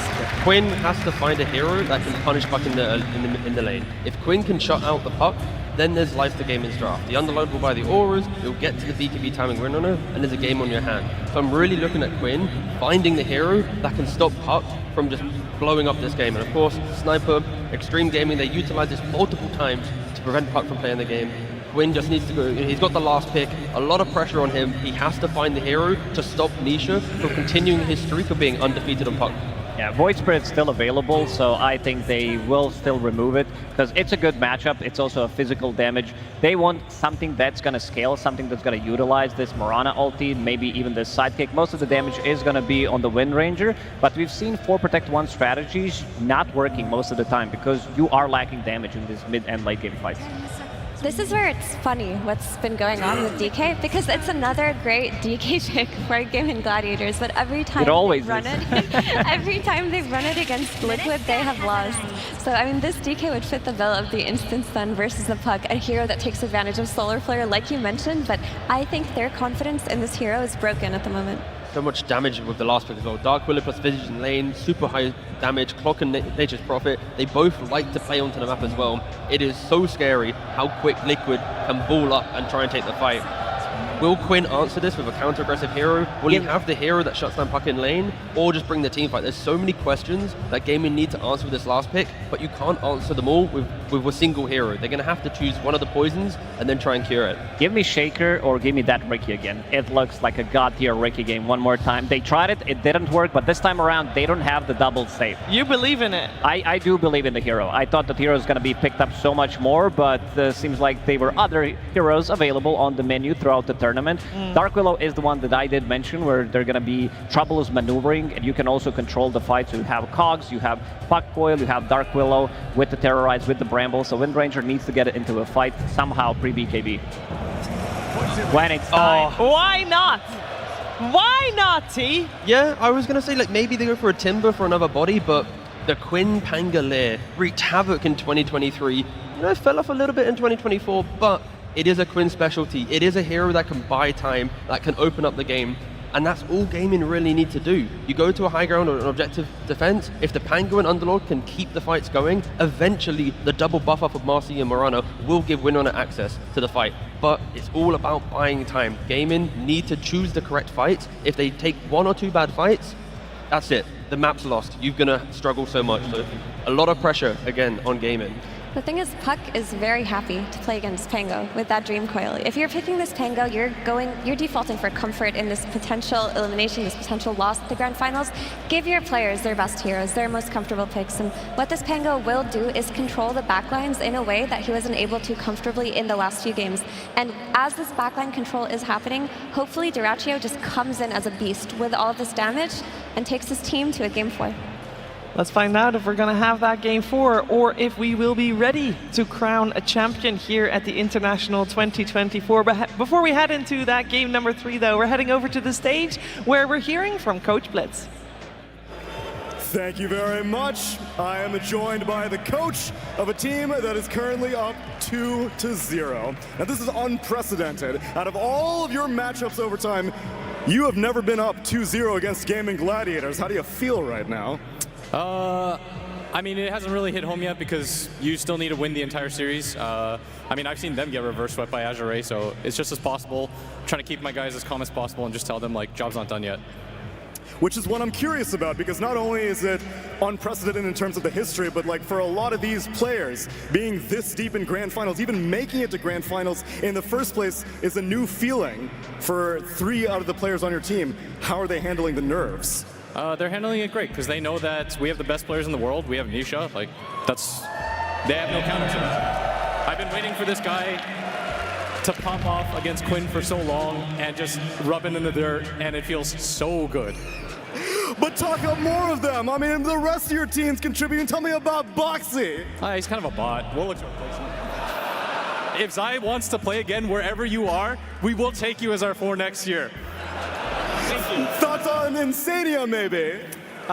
Again, if anybody under the age of 35 wants to play 5 for our team, it's all good. You can just play clock every game. If you can do it, just DM me on Twitter. It's all good. Mickey?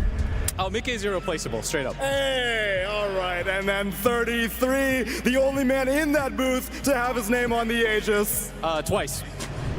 It's gonna happen twice, and it might just happen in this game. Let's send it on to game number 3. Well, there we have it there, Blitz. Coming with some jokes about his support. So the funny thing is, I guess this draft, so from Liquid, we are seeing indeed a bit of a change. It's not the Tusk Shadow Demon again this time. The cause that he was talking up there, Blitz, on his team Liquid. They're getting to play stuff that we've already seen so far this series, and it's looked pretty good, Fog. Yep, this time I would say their draft it's much more aggression. Last time we saw multiple different saves and stuff like that. This time, it's all out, just go, go, go time. But gaming, they've got a very formidable draft. They've got Quinn on his signature Pango that he's been waiting to bust out here. They've got this Wind Ranger with tons of amplification from the Solar Flare, from the Marcy. We should be in for a treat for this one. We Let's absolutely hope so. should. Hopefully indeed. 2-0 at the moment, Liquid. Just this one game that stands between them and claiming that championship title here at the International 2024. Can Gaming Gladiators turn these things around? And as you say, yeah, the Quinn Pango coming in last. I mean, as talked about by the panel, obviously a comfort pick for Quinn, but also on paper, looking at the matchups, a good game for the Pango in general, or what do you sort of see the future being for Quinn this game? Just has to really watch out for the puck coils for the most part inside this early game. Besides that, there's no real BKB piercing disable. Once he gets rolling in most of these fights, he's gonna just be able to kind of commit forward there. So just has to watch out for those early initiations that come out from the puck, the silence in particular. But yeah, it can look like a very, very good Pango game if he's able to get through that type of stage of these silences. Dyrachyo, let's see how he's able to sustain. Because Boxy at 33, they've been menaces with this Visage combo. Yeah, look how low Dyrachyo is. He's got to be careful sneaking around the trees here. Boxy is hunting for him. He's got power. I mean, Boxy might just be able to find him. If he could get 2 more hits in, he'll pretty much have. And the Tango regen starting to kick in for Dyrachyo. I mean, either way, this is pretty painful, being forced right back from the lane. All right, Celery, you're farming under the tower now. All right, Celery moving up to the carry. I mean, in the past we have had Wind Ranger support. I mean, we'll see how much of a hit that sort of takes to him at this early first wave or so that Dyrachyo just gets completely forced away from. He got every last hit, Owen. Celery got 8 of them. He's ready. He literally got every single one of those last hits. So even though the Wind Ranger got 0, he did ensure to get those. And he's level 2. Dyrachyo is only level 1, but they do have that power spike of the 2 now on the Marcy. Very well done there from Celery. And this bottom lane, they've got to be so careful again. This Boxy 33 Dark Willow Visage duo. We've seen 33's Visage. If he starts to get these kills, get that gold advantage, this hero, especially in 33's hands, gets completely out of control. Does get that Shadow Realm off. They've got the level 2s. Dyrachyo has to be super careful. If that was level 2 Boxy, that's probably a kill on Dyrachyo there because they would have had those brambles. Yeah, he has to be so careful here, Dyrachyo. Whilst Liquid have this XP advantage against him in the lane. It's tough to look away from here. We are able to glance toward the mid right now. We see Quinn doing very good in that matchup versus Nisha. Brambles come out bottom, doesn't catch the Dyrachyo, but Celery put low. A second Soul Assumption. It's a lot of damage. The hit from the Shadow Realm and the Soul Assumption. It's enough. First blood for 33. As I say, you've got to keep an eye on how much money this lad's going to be able to make from this lane. Getting a first blood, getting actions with the Soul Assumptions. This could be tough for Gaming Gladiators down here. It could definitely be tough to Dyrachyo in particular. When you mess up your first wave like this, and you have to just bring so much extra regen, it is tough to kind of recover when Visage just gets so much extra gold. You can bring all this extra mana regen to keep getting the spam going. And overall for Wind Ranger in this game, now that we can look at a little bit of hesitation for a moment that he's not dying, there's a insane amount of magical burst for this hero. Not the tankiest if you get off to a little bit of a tough start. If they just throw constant nukes onto her early, could be difficult for Dyrachyo. Quite the recovery required. 3 minutes in, just 4 last hits here so far that Duracho's been able to find in the safe lane. I can't even look elsewhere. I keep trying to look to a different lane to see how they're doing, but yeah, they just keep getting put so low, and the wave's going to push out again. I think so far on the other side of the map, Mickey 15 for 4 against the 7 for 3. Another lane in which Gaming Gladiators having a bit of a slower start when it comes to the farm in the core matchup. This is the power of this Nature's Prophet with this tree, and the Mirana in general can't really apply too much pressure up here. You can try to like arrow this tree and stuff like that, being able to slow down the farm of Mickey. It's going to take quite a bit longer. Maybe when level 3 comes out onto Ace, they can look to start putting a little more aggression, but it's very good lanes kind of across the board from Liquid. It's just Quinn having that advantage in mid. He's got to do a lot on his Pango. Well, we have seen him in the past really pop off when he gets a good start on the Pangolier. He's going to have to do something crazy this game because, yeah, the openings on the side lanes are pretty much the rougher ones that Gaming Gladiators have had so far this series. It's wild to see how much last hits the supports have. Of course, we mentioned Celery with the 10 that he had from those first 2 or 3 waves, but also Tofu's just been arrowing creeps and also getting some himself, so... The CS looks pretty bad on the cores, but at the least they do have a couple extra on those supports that almost, not fully even things out, but kind of do. Try to make the jump hits. A good amount of burst thrown down over towards Dark Willow, but Boxy is able to fight back with the Shadow Rumble. He's going to try and do so, but another dispose comes in. Boxy's going to go down. Gaming Gladiators sort of baiting him into trying to take that fight back towards them. They'll come out on top of him, find a very important kill between the two of them to strike back at Liquid on this bottom lane. The raindrops have started to come out for bottom lane. Most important thing you can pretty much buy when you're playing versus Visage, so you don't just get constantly chunked down. The damage is still incredibly high, but now you'll be able to at least survive the first 2 of those soul assumptions. Bottom, they also get another throwback onto 33. I don't believe they have enough damage, though. It's pretty beefy now with the 2 braces and the wand on top of it. So a lot of burst is going to have to be thrown his way to try and take him down during this early stage of the lane.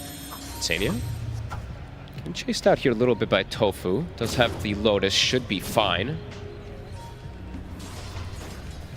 As the mid matchup goes, getting a bit more even. It is indeed. A little bit of a catch up for Nisha. I mean, his puck play been pretty phenomenal. I believe yet to lose a game here.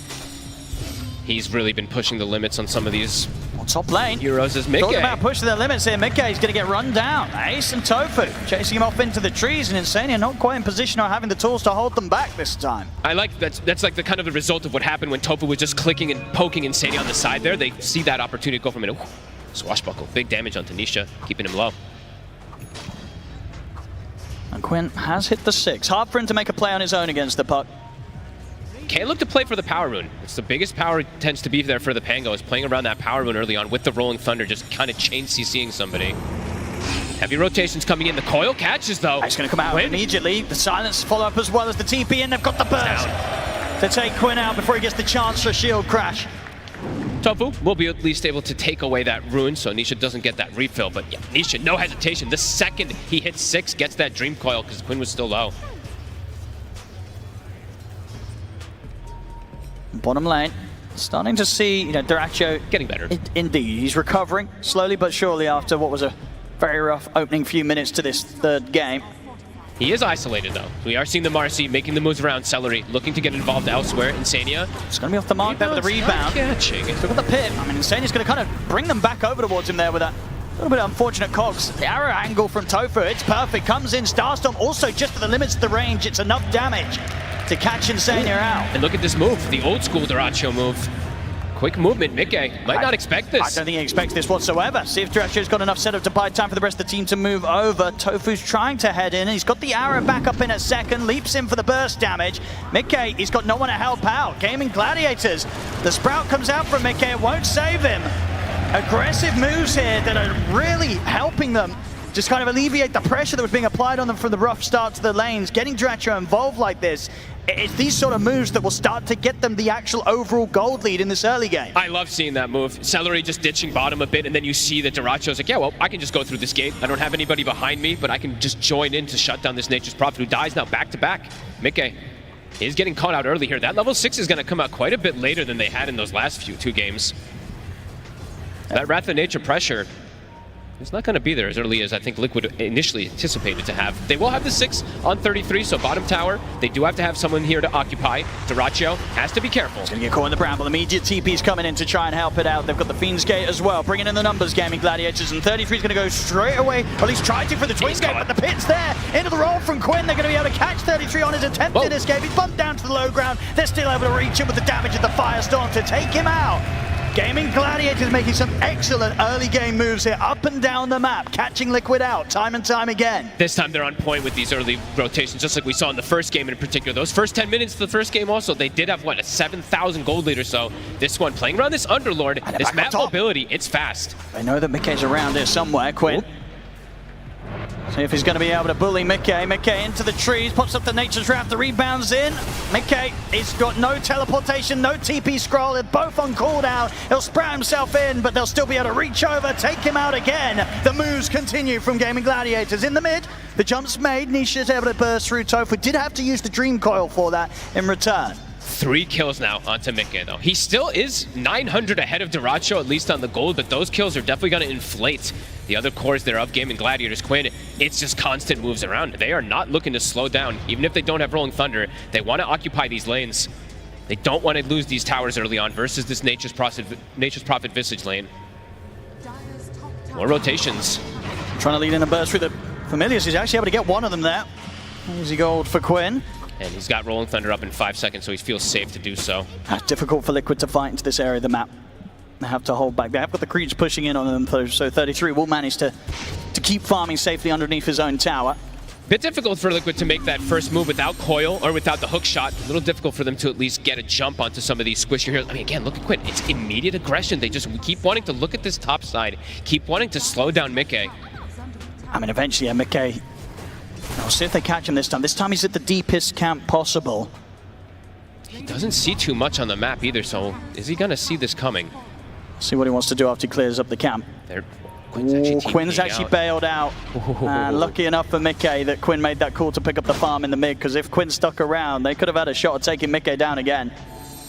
Levels on the supports for Gaming Gladiators both have hit 6 at a good margin ahead of those supports on the side of Liquid. Big damage that can come between the two of them. The Solar Flare amping up the Marcy.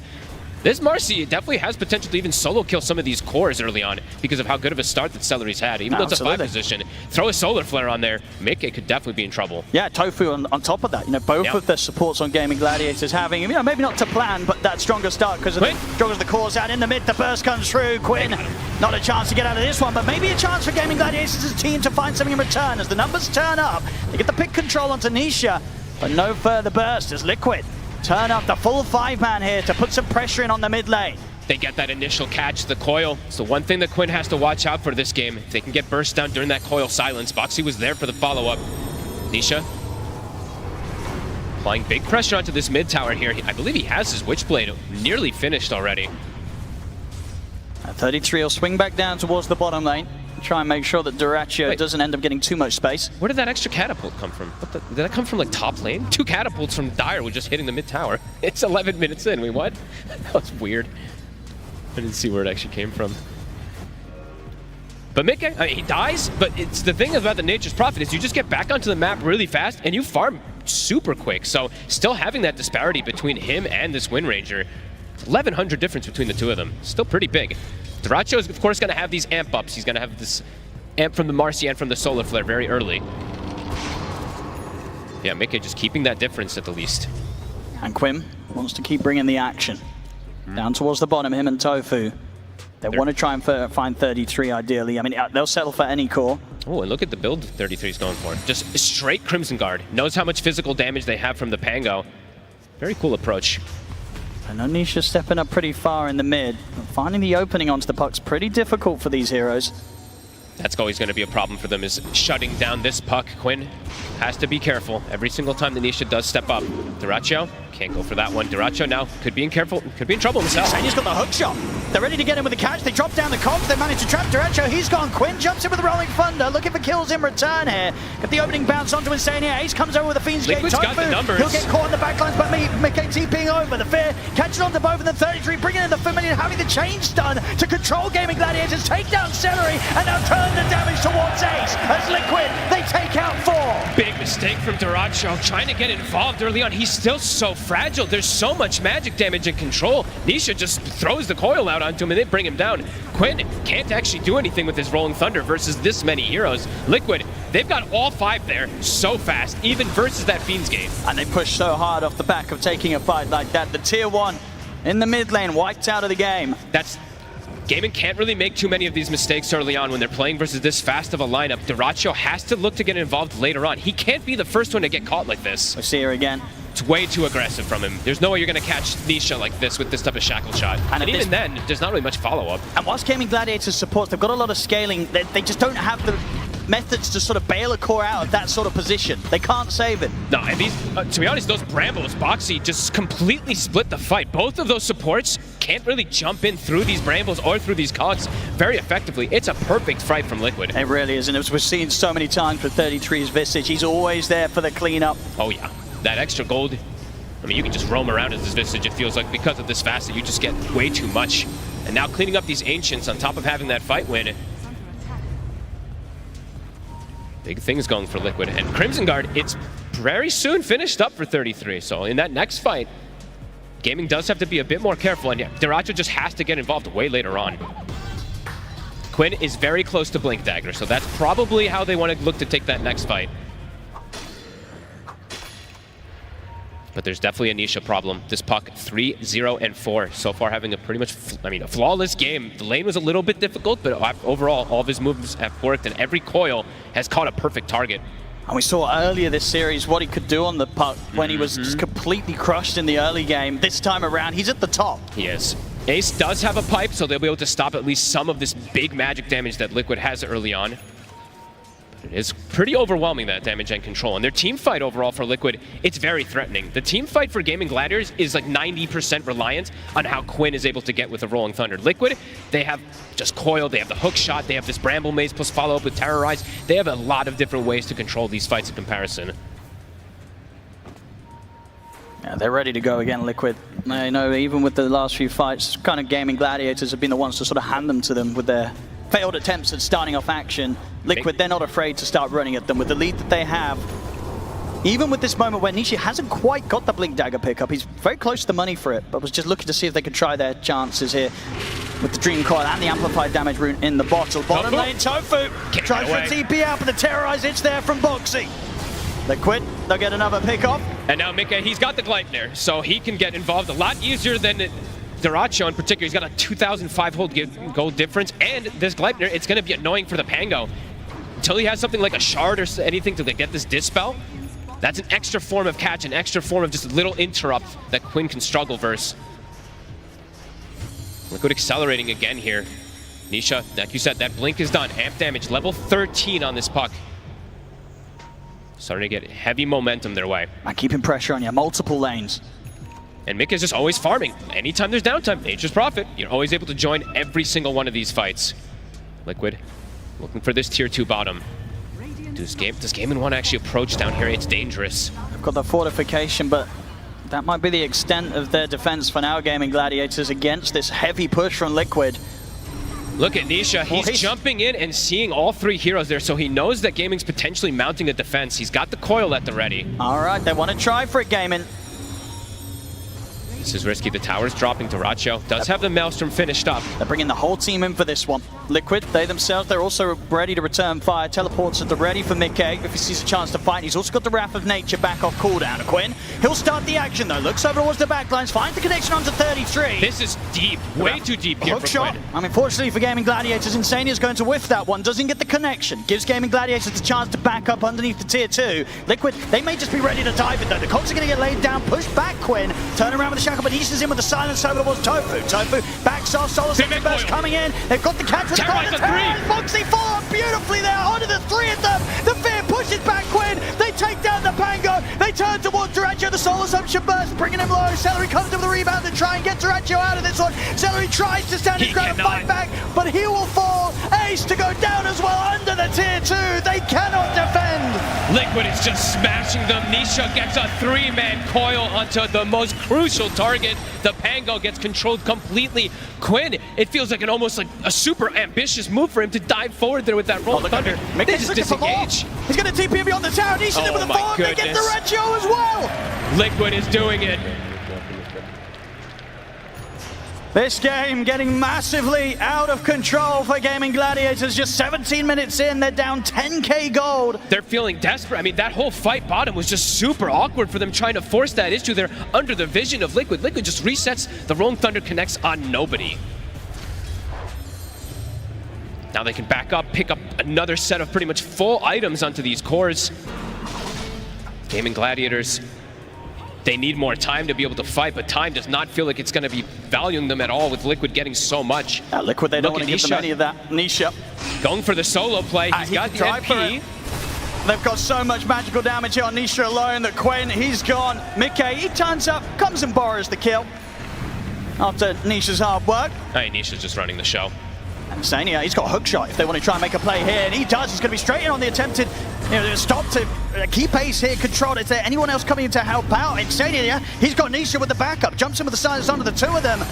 Gaming Gladiators having to keep their distance. It's a bit deep this time from Liquid. They will reset. They don't have the damage, but the tower, it's in jeopardy. It's going down in 18 minutes, another tier 2 to be taken. Liquid continue to shut down the map. Any growth from gaming, it's just, when was the last time they actually got something going their way? It feels like a long distance memory just from the laning phase. They killed Mickey a couple times, but ever since Liquid just started grouping up and getting Nisha more involved with this Blink Dagger, there's just nothing gaming can do to really fight back against all this team fighting control. Yeah, already 19 minutes in, it feels like the toughest game for Gaming Gladiators to turn around so far this grand finals. It's starting to feel like head-on team fights are just absolutely impossible. They have to just try to stall this game out to get more growth. Tofu trying his best. I'm just trying to waste Liquid's time. The Birds looking to scout him out, but Tofu will be okay for now, but 33 still chasing here. He's still looking, and he's going to find him. Tofu. No escape from this. Leap still on cooldown for a few seconds. 33 is going to be able to claim more money here, taking out another. It's desperation from Gaming at this point. They don't have anywhere they can go. They're looking to stay around their Tormentor area, but they can't even look to go for that one there because Liquid could just look to pressure here off that. Roche soon on the menu here for Liquid too. 7 to 15. They feel like they have, what, an out 80% control of the map or something. Look at where Gaming is attempting to find farm. They're farming one ancient camp and a hard camp and a medium, and that's kind of it at this point. And even around this area, they're unlikely really to be able to pull together a defense around these tier 2s. We saw them try to do so on the bottom lane. When this top lane push comes in, we'll see if they attempt to go for it again. I mean, Quinn's farm, it's just gone. He tried to make that first move with the blink, and if you don't get that first move that catches successfully with these Pangos, it can just be devastating. We see that net worth bottom of the cores. So many different ways to address this Pango. Even if they didn't have the BKB disable, they have the ways to just chain silence and pre-getting that Rolling Thunder. Oh, Liquid. They're ready to keep the aggression going. Coming in with the smoke. Duracho showing himself on the wave. The Wisdom Rune and that Tormentor. Nisha. Gonna try and lead him with a Dream Coil. Duracho's pretty deep under the tier 2. TP backup starting to come in. Liquid, they'll dive in with the burst, the Soul Assumption. Duracho's so low. Quinn, he'll roll in position, get the Rolling Thunder to try and escape. Liquid, they'll get turned upon him by the Rolling Thunder. Good connection on towards Mickey, but indeed Mickey's still got half HP to play with. The Terrorize comes out over to the side, catching on to Celery and onto Quinn. Celery, he'll jump out over towards Ace. He'll escape, but Quinn, he gets left behind. The Gleipnir comes out, stuck in position. Quinn's out of the game. They're 2 ahead, Owen. The auras that they've got on 33, this block plus this pipe, it just keeps Mickey alive. He also has 2200 HP on top of it. They've run out of damage already here on Gaming. Liquid can claim this tier 2, claim the Wisdom Rune, deny that away, and even potentially steal a Tormentor. And Gaming expanded a lot to attempt for that fight and got nothing. Yeah, they've got so many options, Liquid, on how they want to continue with this advantage. They'll opt to go for some pressure onto the tier 3s. And look at Nisha pushing the limits here. The Parasma, the damage putting on the Celery below half HP. This tower is dropping. Tofu trying to leap in, trying to burst through some of the wave, but won't be able to stop the push. The tower falls. Ace also ready to try and come in with a deep push. Liquid, they'll respect it. They'll back off wait at least for the next wave. We'll see if they stick around or want to back off for further objectives. Roshan would be available. Duracho's gone all aggressive. They're feeling desperate. He's got the Gleipnir done. Can they get any pickup? Nisha's already in. He's gonna jump the backlines. He gets the sides on the two. The three-man dream core comes through as well. Liquid, they'll push forward. They're happy to try and take this fight. And they look straight over towards Duracho. Hook shot in from Insania. Rolling Thunder comes out from Quinn. They get the connection onto 33. 33 is incredibly low. They'll get him. They'll take him out with the power shot. Boxy still pushing in, is able to get the damage over towards Celery with the ultimate. Quinn, the Rolling Thunder comes to an end, but Gaming Gladiators know they have to push on forward for this fight. They catch Boxy. Best fight they've had all game here. They push them back. They get 3. Can they catch Nisha? Doesn't look like it. They almost actually got Mika as well. Very close there. Duracho just relentlessly chasing in. Best opportunity they've had this game. Absolutely, and they were able to take the fight at a moment where they themselves secured the last hit on the Tormentor. They get themselves the shard. Oh, good eye on that. I actually did not see that. That's pretty huge there. That's why there's that big swing. It went from, what, 15,000 down to 12K because they get that extra bit of increase because of that Tormentor. Yeah, very impressive signs of life from Gaming Gladiators considering the position they're in. We saw, Liquid, they got the Tormentor very low, and Nisha gets this good opening, jumping the backlines. They just weren't quite in position to burst and fully focus down one target this time round, Liquid, and that gave Gaming Gladiators the chance to turn things. Quinn gets off an excellent Rolling Thunder, and Liquid, they're split side to side of the team fight. 90% of it is Quinn, right? We were saying he has to have the biggest impact possible with this Rolling Thunder. He did not get caught by that coil. If Nisha actually catches him there, could be a completely different scenario. Liquid still with a pretty massive lead, and Roche is still at their potential, so they were making the most aggressive play possible, trying to steal that Tormentor. Now they'll back up for the safer choice. And Gaming Gladiators, they're going to need to do that a few more times to be able to hold on this one. And as you say, this next time is going to be into the Aegis push of Liquid. But look, it's interesting, the build, though. This is it feels almost necessary for Duracho, but it's not something we've seen every single time on these Wind Rangers. They've been adapting to get earlier BKBs, but Duracho's just like, I don't think I can do that. I need the damage to be able to fight through Liquid's advantage at this point. So he's going for the small crit, maybe the BKB after, but can definitely understand why he just wants all damage. Talking about BKBs, Mickey, he can look to play it safe, get his online. He's just about 1,000 gold away from having that on top of the Aegis. So we'll have the timing to push him with both. And Gaming Gladiators, definitely after that hold around the Tormentor, they're going to feel a little stronger. The question is, do they want to take further risks? And the answer is yes, they do. They want to look for the smoke into the Aegis timing, see if they can catch Liquid by surprise. That is exactly what it is. It's taking a risk, and it could be quite a big one if you do it outside the base here. Nisha is still a very difficult task to solve. Looking to bait around the rune. He plays it safe. He's very wary. Quinn's still looking for opportunities around the mid, but Liquid, they know that this sort of move now at this point is likely as the waves remain undealt with. They know that Gaming Gladiators are smoked up and looking to try and catch them. They just saw that power shot as well, too, so they know somebody was in the area here. Tofu puts down some vision. Gaming. Final few seconds here at the smoke for Gaming Gladiators. They've been hit by the scan. Liquid, they've got good information on whereabouts Gaming Gladiators are. They know that Gladiators are outside of the base and looking to make a play. Insania is ready to start shining towards them. They get the setup, but it's only onto the one of them. They'll look towards Tofu. Quinn, he's able to get the freedom to get the Rolling Thunder off.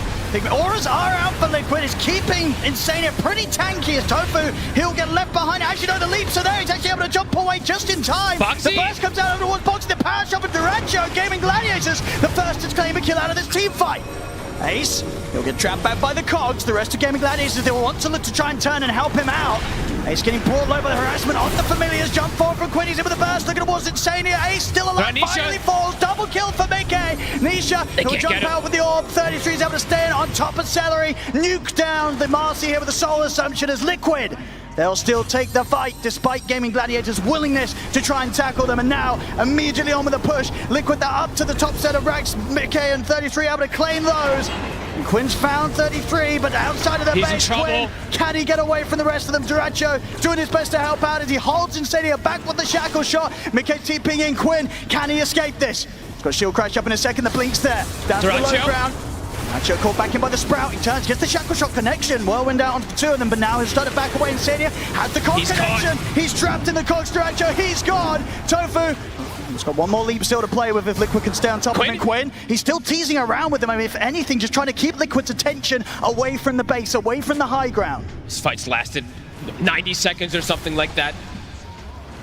And they do catch the arrow, but do they have any follow-up? Looks dangerous. Quinn's considering it. He's tempted to try and look for these crazy plays. He knows there's the Fiend's Gate backup as Ace is ready to join with them. The buyback comes out from Insania. Gaming Gladiators are going to put everything into this fight. Liquid's ready to try and return fire. The cords are down. Quinn, his roll is about to come to an end. He's got a few more bounces left in. Turns towards Boxy with a swashbuckle, but the Shadow Realm's back up. Boxy's fine. Quinn's still alive. Quinn jumps out with the shield crash. He's walking away from this one alive.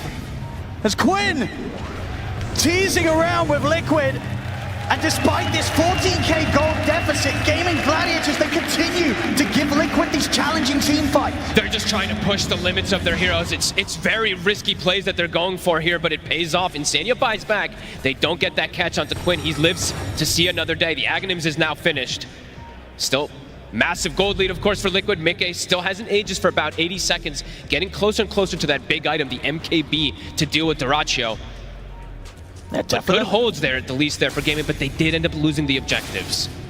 For sure. Top racks are gone. Progress made by Liquid. But without a doubt, Gaming Gladiators, Tofu dodging the hook shot. Mickey wants to commit to this kill, but there's back up to Tofu. He's going to try and get the kill here. Wants the BKB, but Mickey's surrounded. He's not even going to get Tofu. Tofu gets away. Mickey, that's the Aegis gone. It's him versus the world. The backup's starting to move in. Gaming Gladiators, they want to try and tackle Mickey a second time. Celery's in with the Unleash, gets to dispose backwards. Nisha jumps in with the burst, but he can't save Mickey.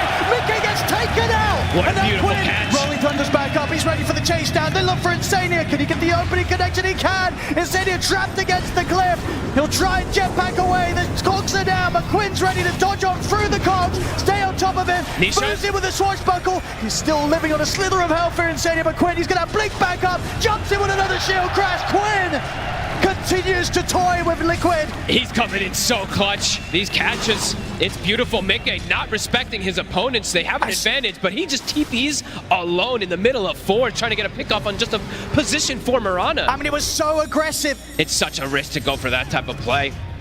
This is the first time it feels like this series that Liquid's making some big mistakes and Gaming is capitalizing on them. We'll see it again here, you know, Tofu just minding his own business, taunting about. Suddenly a very fun Nature's Prophet comes for him, but it's a good job Tofu.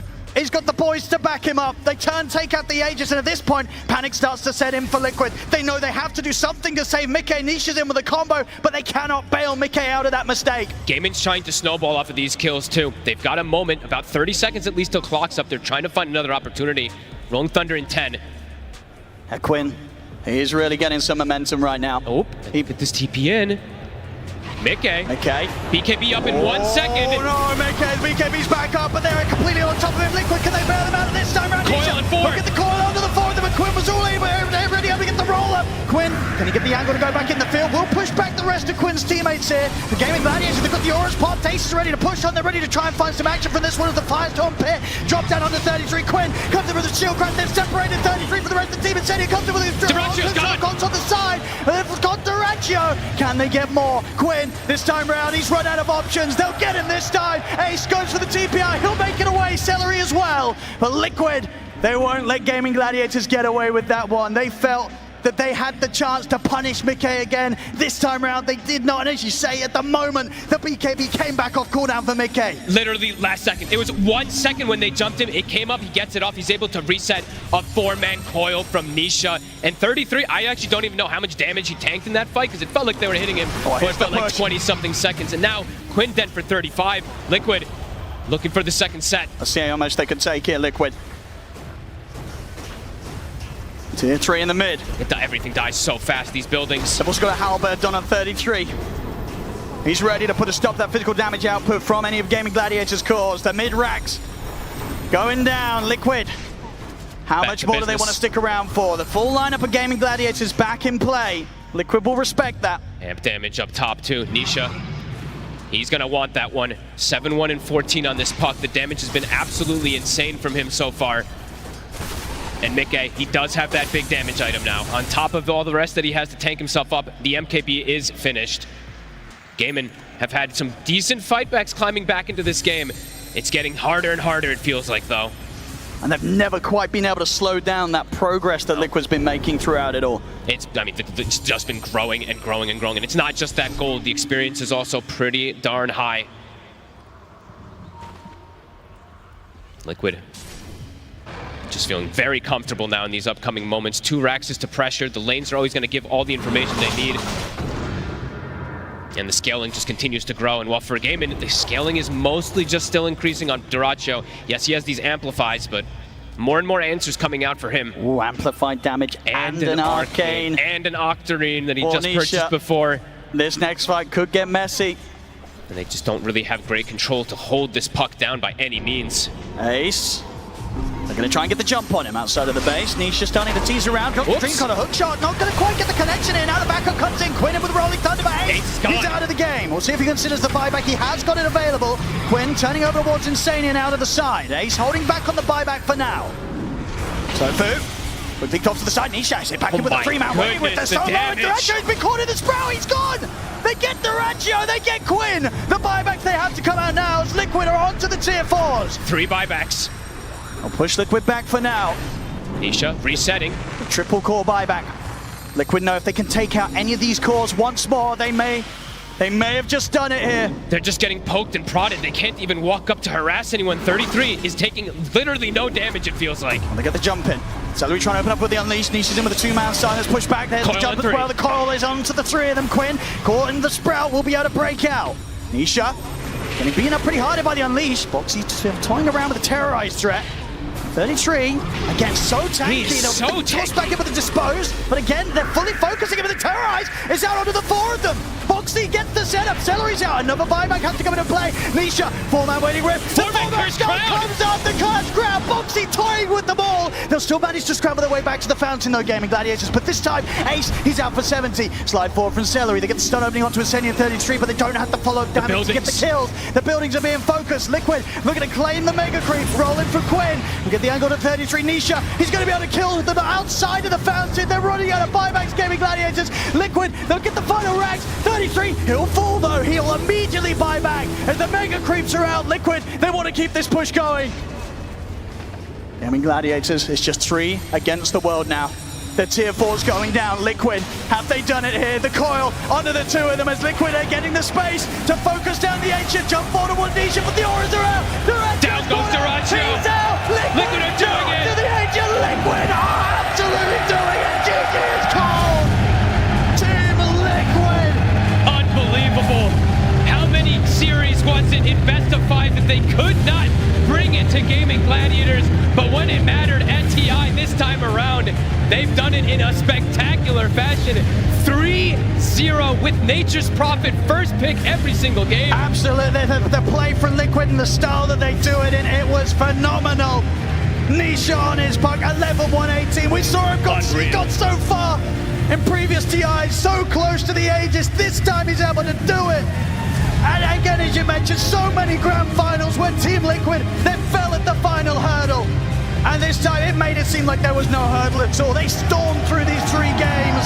Only that first game, only those first 10 minutes of that first game looked problematic. These 2 in particular, they just ran the show. The entire team just looking absolutely amazing.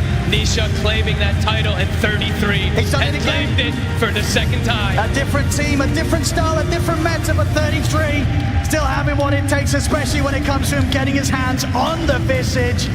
Completely unstoppable in Gaming Gladiators. So many times they've managed to take the championship titles in events as big as this one, but this time round they couldn't quite do it. Liquid 3-0 against Gaming Gladiators here. Ladies and gentlemen, give it up for your International 2024 champions, Team Liquid!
working together in competitive Dota. I gotta ask, did you always know it was gonna end up this way?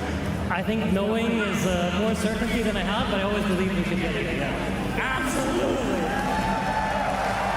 Personal, but between you and me, the first time I saw you at TI, I always knew that this would come.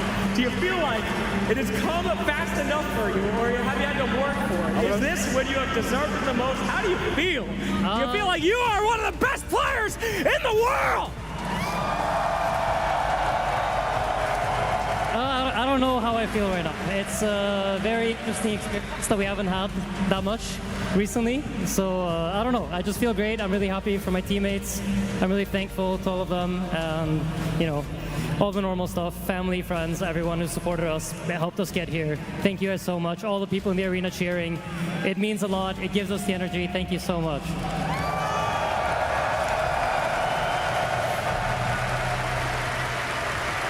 Mickey, you have shared this journey with Insania and Boxy and your whole team for so long. You have been quietly doing your job, and now you have conquered your demons, you beat Gaming Gladiators, and your name is going to be put on that Aegis. How does it feel, man? Oh, it feels amazing just being here with the boys. I'm glad we get to finally win one after so many tries. And I don't know, I'm speechless. That's all I need to hear, my man. You're a champion! Boxy, it's been a long time coming, a year of adversity through health problems, through the lows and the highs, but you have finally earned it here today. Quite an incredible year. How does it feel to go through all of that to now be a TI champion? I feel really good to finally win a LAN, win a big LAN. It's my first Dota victory, which is like a tier one tournament according to Liquipedia. So you know, it's nice to start with a big one. There's been a few tough years for me personally, and I'm really happy to have a lot of my family here watching and supporting. And to all my friends supporting at home, and to all our fans, I want to give a big thanks for giving me strength to continue and to keep trying, I guess, with everything I have. Thank you so much. I'm sorry. Thank you so much, man. Amazing. Anisha, my man, you've been the rock of this team for so long. You've been an unbelievable pro player. Many have regarded you in the past as one of the greatest players of all time. But now you got an agent to prove it, baby! Your name's on that sucker! Oh, hello, hello, hello. Do you feel like one of the greatest players of all time? Maybe now, I guess.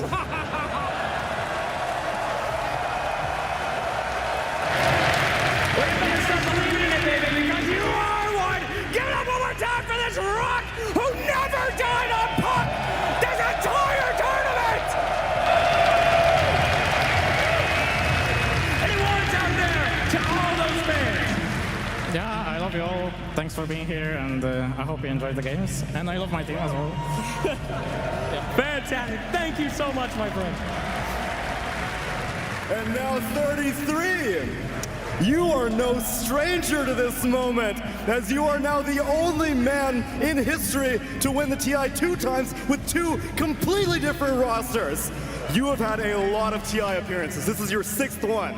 And I know that you always thought that you're the best, but how does it feel to have it be confirmed? Those are your words, not mine. But no, it feels amazing, and I'm really happy that we did it. I'm just very happy. Tell me, does it ever get old winning TI, or does this feel just like the first time? To be honest, I was not feeling too excited today, and then the first game also I was chilling, and the second game was last time, like the excitement came in on the third game. You know why? It's because you won on that one! 3-0 victory! And now we're going to put your name on there twice, but there's one last man I would like to speak to. Blitz Dota.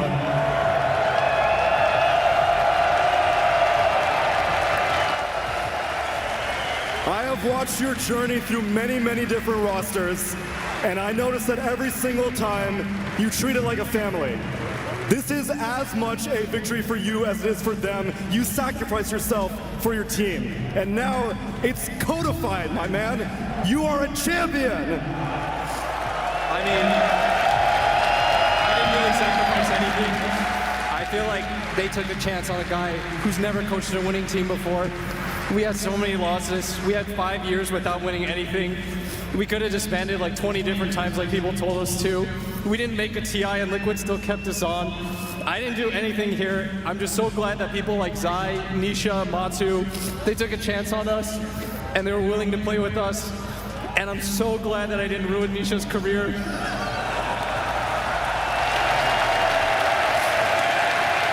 I also just want to thank our support staff, Chloe, Jabs, KP, John, Victor, Mark, everybody at Team Liquid that's here to support us. It truly takes a village. I'm not good enough by myself. I've learned, I guess, that you have to do it with other people and you have to succeed with everybody around you. And I'm good enough to admit that I'm shit, but I've got great people around me. Let it be a lesson that if nothing else, perseverance pays off, Blitz. Because you are a champion, Team Liquid are champions, and for one last time, Royal Arena, make some noise for your International 2024 champions, Team Liquid!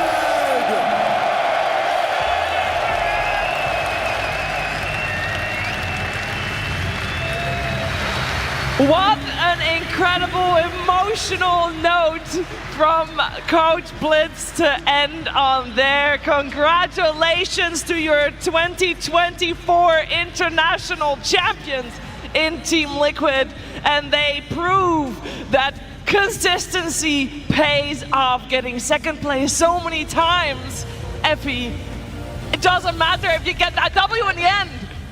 I mean, you heard it from Blitz. It takes a village, and the village is on that stage right now with all of them. I mean, what a hero's journey from Team Liquid.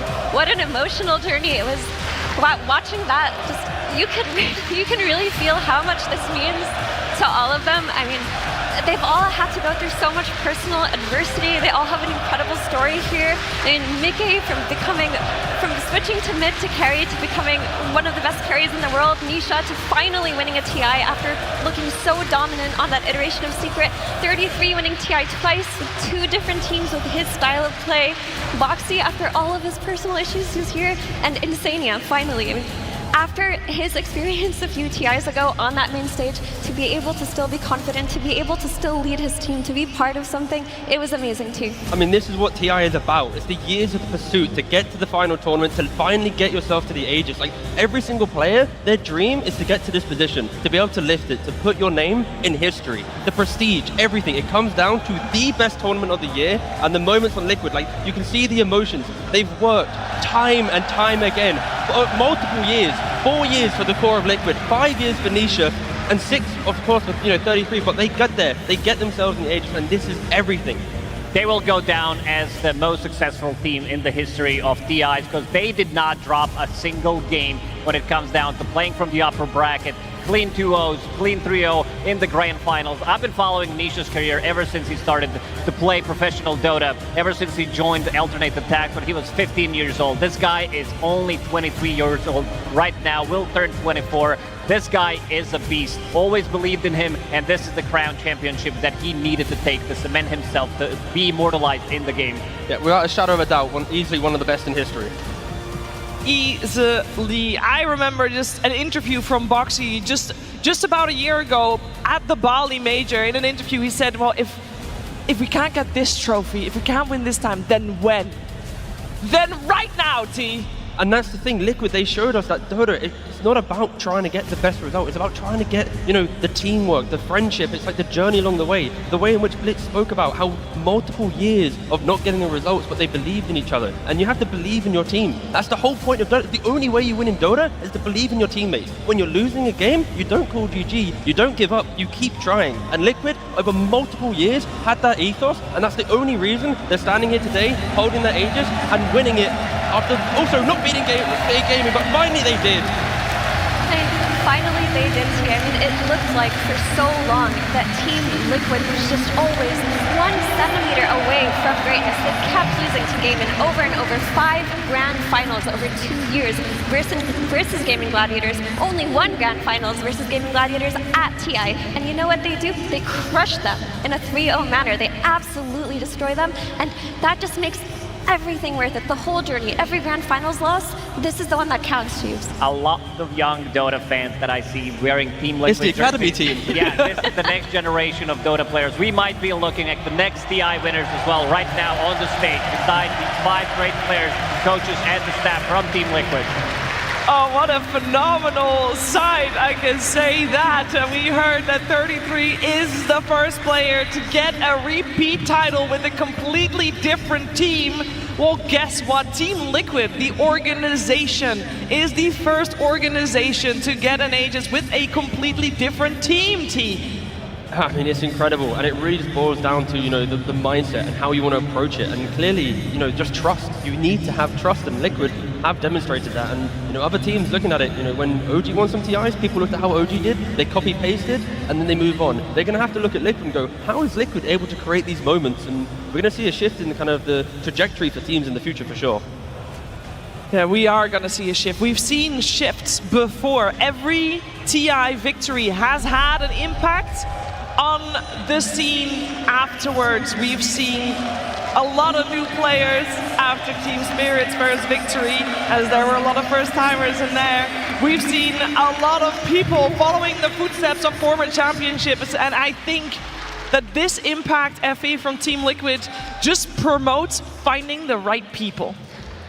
It really does. It's just about connection. It's about how you as people can create a product that not just wins, but shows that you can win through friendship, through resilience, through effort. And this is just the triumph of Spirit here. They've lost so many times to get up after losing so many times. And to be standing here right now as the best team in the world, we can't even emphasize how great it's been for them. It's just unbelievable. It is unbelievable, but we better believe it. Team Liquid, your TI 2024 champions, they will be having their name on that Aegis. They will be going down in history as the most successful team at an international to never drop a game in playoffs. It is unheard of. It is unprecedented. And I do think that we're going to remember Blitz's speech for a little while as well. I mean, we're still recovering from it emotionally on the panel. I mean, you can hear it in our voices, but it's like he said, Chiefs, they are the most dominant team at a TI. They did not drop a single game. From all of those losses to not losing a single game to being the best by far. I mean, if you watch them at this tournament, you can say with confidence, you can say with confidence that every single player on this team played their best Dota. Every one of these players contributed to these wins. It wasn't, oh, one player carried, one player played exceptionally well. I just saw 10 out of 10 Dota from everyone. Yeah. I really did as well. Of course, if you want to hear more about the controversy, there are a lot of sources online. There's documentaries on Boxy in particular, even on his struggles that he suffered through. But overall, this whole team coming together at exactly the right time and believing in each other, that is the lesson, Lacoste, that we'll take away from this international. Yeah, never give up, pretty much. This is the motto of this team. Dota is a team game after all, and ever since this team has been formed, I feel like they're a big family, you know, one big organization, that they have everything. They show it to the world that they are the best today. As we can see, like, there's a billion interviews out there. Every single time I watch them play, I listen to them. These are the guys that should be your Dota 2 role models. They are our Dota 2 role models, and they will get a well-deserved break, of course, after this as well. It has been a long road to get to this point. A lot of matches to get to this point. Maybe not as many as there could have been if they went through the lower bracket, but this is the way that Team Liquid plays. It is all in, and it is, in this case, all upper bracket. I believe Team Liquid TGov now has done it both ways with their first Team Liquid roster going through the lower bracket, and this one, upper bracket. I mean, how would you top this, though? The fact that you don't drop a single game in playoffs, you did in 3 of the grand finals as well, like, how does a team ever get close to this type of dominance out of TI? Like, what, you have to never drop a game in groups? You've got to never die in a game in the playoffs as well? Like, it's like near impossible. And again, look at the entire support network of this team as they've moved throughout multiple tournaments throughout the year to get to this position, to learn so much. And incredible, truly incredible. Yeah, and it is easy to see these players and these coaches and the manager and think of the year they've had. But I want you guys to think of the career that they've had to get to this point. It wasn't just, oh, I'm joining Team Liquid, so now I'm going to be successful. No, it was the whole road to get to this point from the moment they first booted up their Dota 2 game. And also got to black out the haters, right? Like, how many times, like Blitz said, how many times has, social media, Twitch chat, I see you, they tried to do their thing to, change up the roster, to change it up, but, they had just, they put their little blinkers on, they focused up, and here they are. You're wrong, Twitch chat, sorry. Deep breaths, guys, deep breaths. It's been a long road. It has been 2 weeks of amazing Dota 2, top tier teams in the world here in Copenhagen going against each other. And it is time to get some final thoughts out from my panel as, this has been an emotional one, the cost. Oh, absolutely. Like, we've seen some great stories. We've seen Synderen, we've seen proposals, we've seen Team Liquid, after losing so many times, now finally lifting the ages. Cinema, absolute cinema coming out from them, and we got to give them the hands down because this team definitely deserved it here. They really did. I mean, what a beautiful crowd, what beautiful stories. It was emotional, like Lacoste said, but just being a part of it, being involved in this capacity and just hearing the energy from the arena every day, hearing their unwavering support for the players and the teams that they loved, it's just a reminder that we are the best gaming community. This game has been around for so long, and it's TI. This is just TI vibes too. I mean, it's the International. It's the best tournament of the year. The players, they love it. The fans, they love it. The crowd, they love it. The aura, everything. It is the best tournament without a shadow of a doubt. And I look forward to, the stories for future years to come. I also look forward to the stories from future years to come. We've seen that ages. We can all do the math. There were 7 empty spots on the back in the new ring that was placed with the victory of Team Spirit last year being the first one there. So, we got a couple years ahead to fill them up for sure, but Team Liquid, they have immortalized themselves as the team to be on that ring, on the back of that Aegis. We're not left empty-handed. We know that with Crownfall Act 4, we'll get, first of all, to play Crownfall Act 4, which I'm incredibly excited about. We get Kez, a samurai assassin, bird assassin. I don't know if it's a samurai. Bird samurai? Bird samurai. That's what we're going for. But that's all we have for now. I don't know when Act 4 comes. I hope it's very soon. What I do know is that we are going to say goodbye to you for this evening. Thank you so much for joining us from all around the world. Royal Arena, you've been amazing. Team Liquid, congratulations once more on an amazing and fantastic title. And on behalf of everyone that you saw in front of the camera, but also everyone that you saw behind the camera, the team working around the clock to make this moment here happen, thank you. I wish you all the greatest of nights.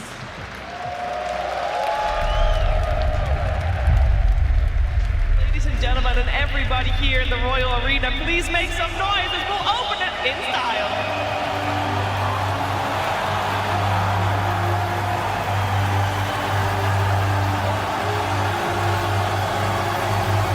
This is the final proving ground. This is the Grand Colosseum, where legends forge undying names. The battle begins.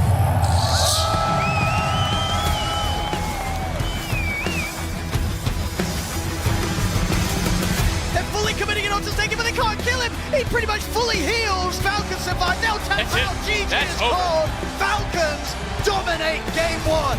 They're gonna get 4! It's snaking against the world, and he's not gonna succeed! Oh my Triple kill for Saigon BB team! They're turning the game around, folks! CY starting to fall. Ame there too. Hitting away. Time zone finally gets dropped. It's on to 23 Savage. He doesn't have any way to go either. XG, they're gonna win the game. It all comes down to this. Can they get Watson? They've got him. Watson dead. One fight is all it takes. Liquid will take the 2-0. He's got an Aegis. He's got some time walks. He's gonna have to make some smooth moves to get out of this one. His first life is already forfeit.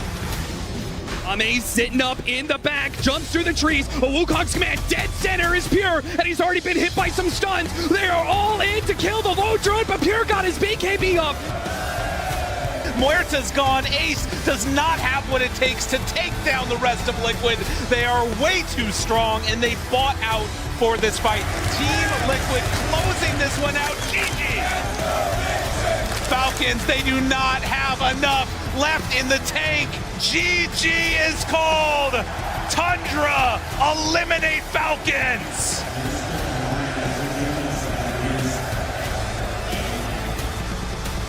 Are they going to go up to top lane? They're going to go through the gate. They're going to go straight in. for the throne. All in on this one. They pop their BKBs. They go straight for the throne, and it is all over.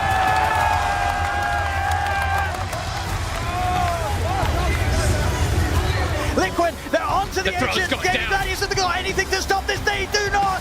GG's going to be called. Liquid take game 2.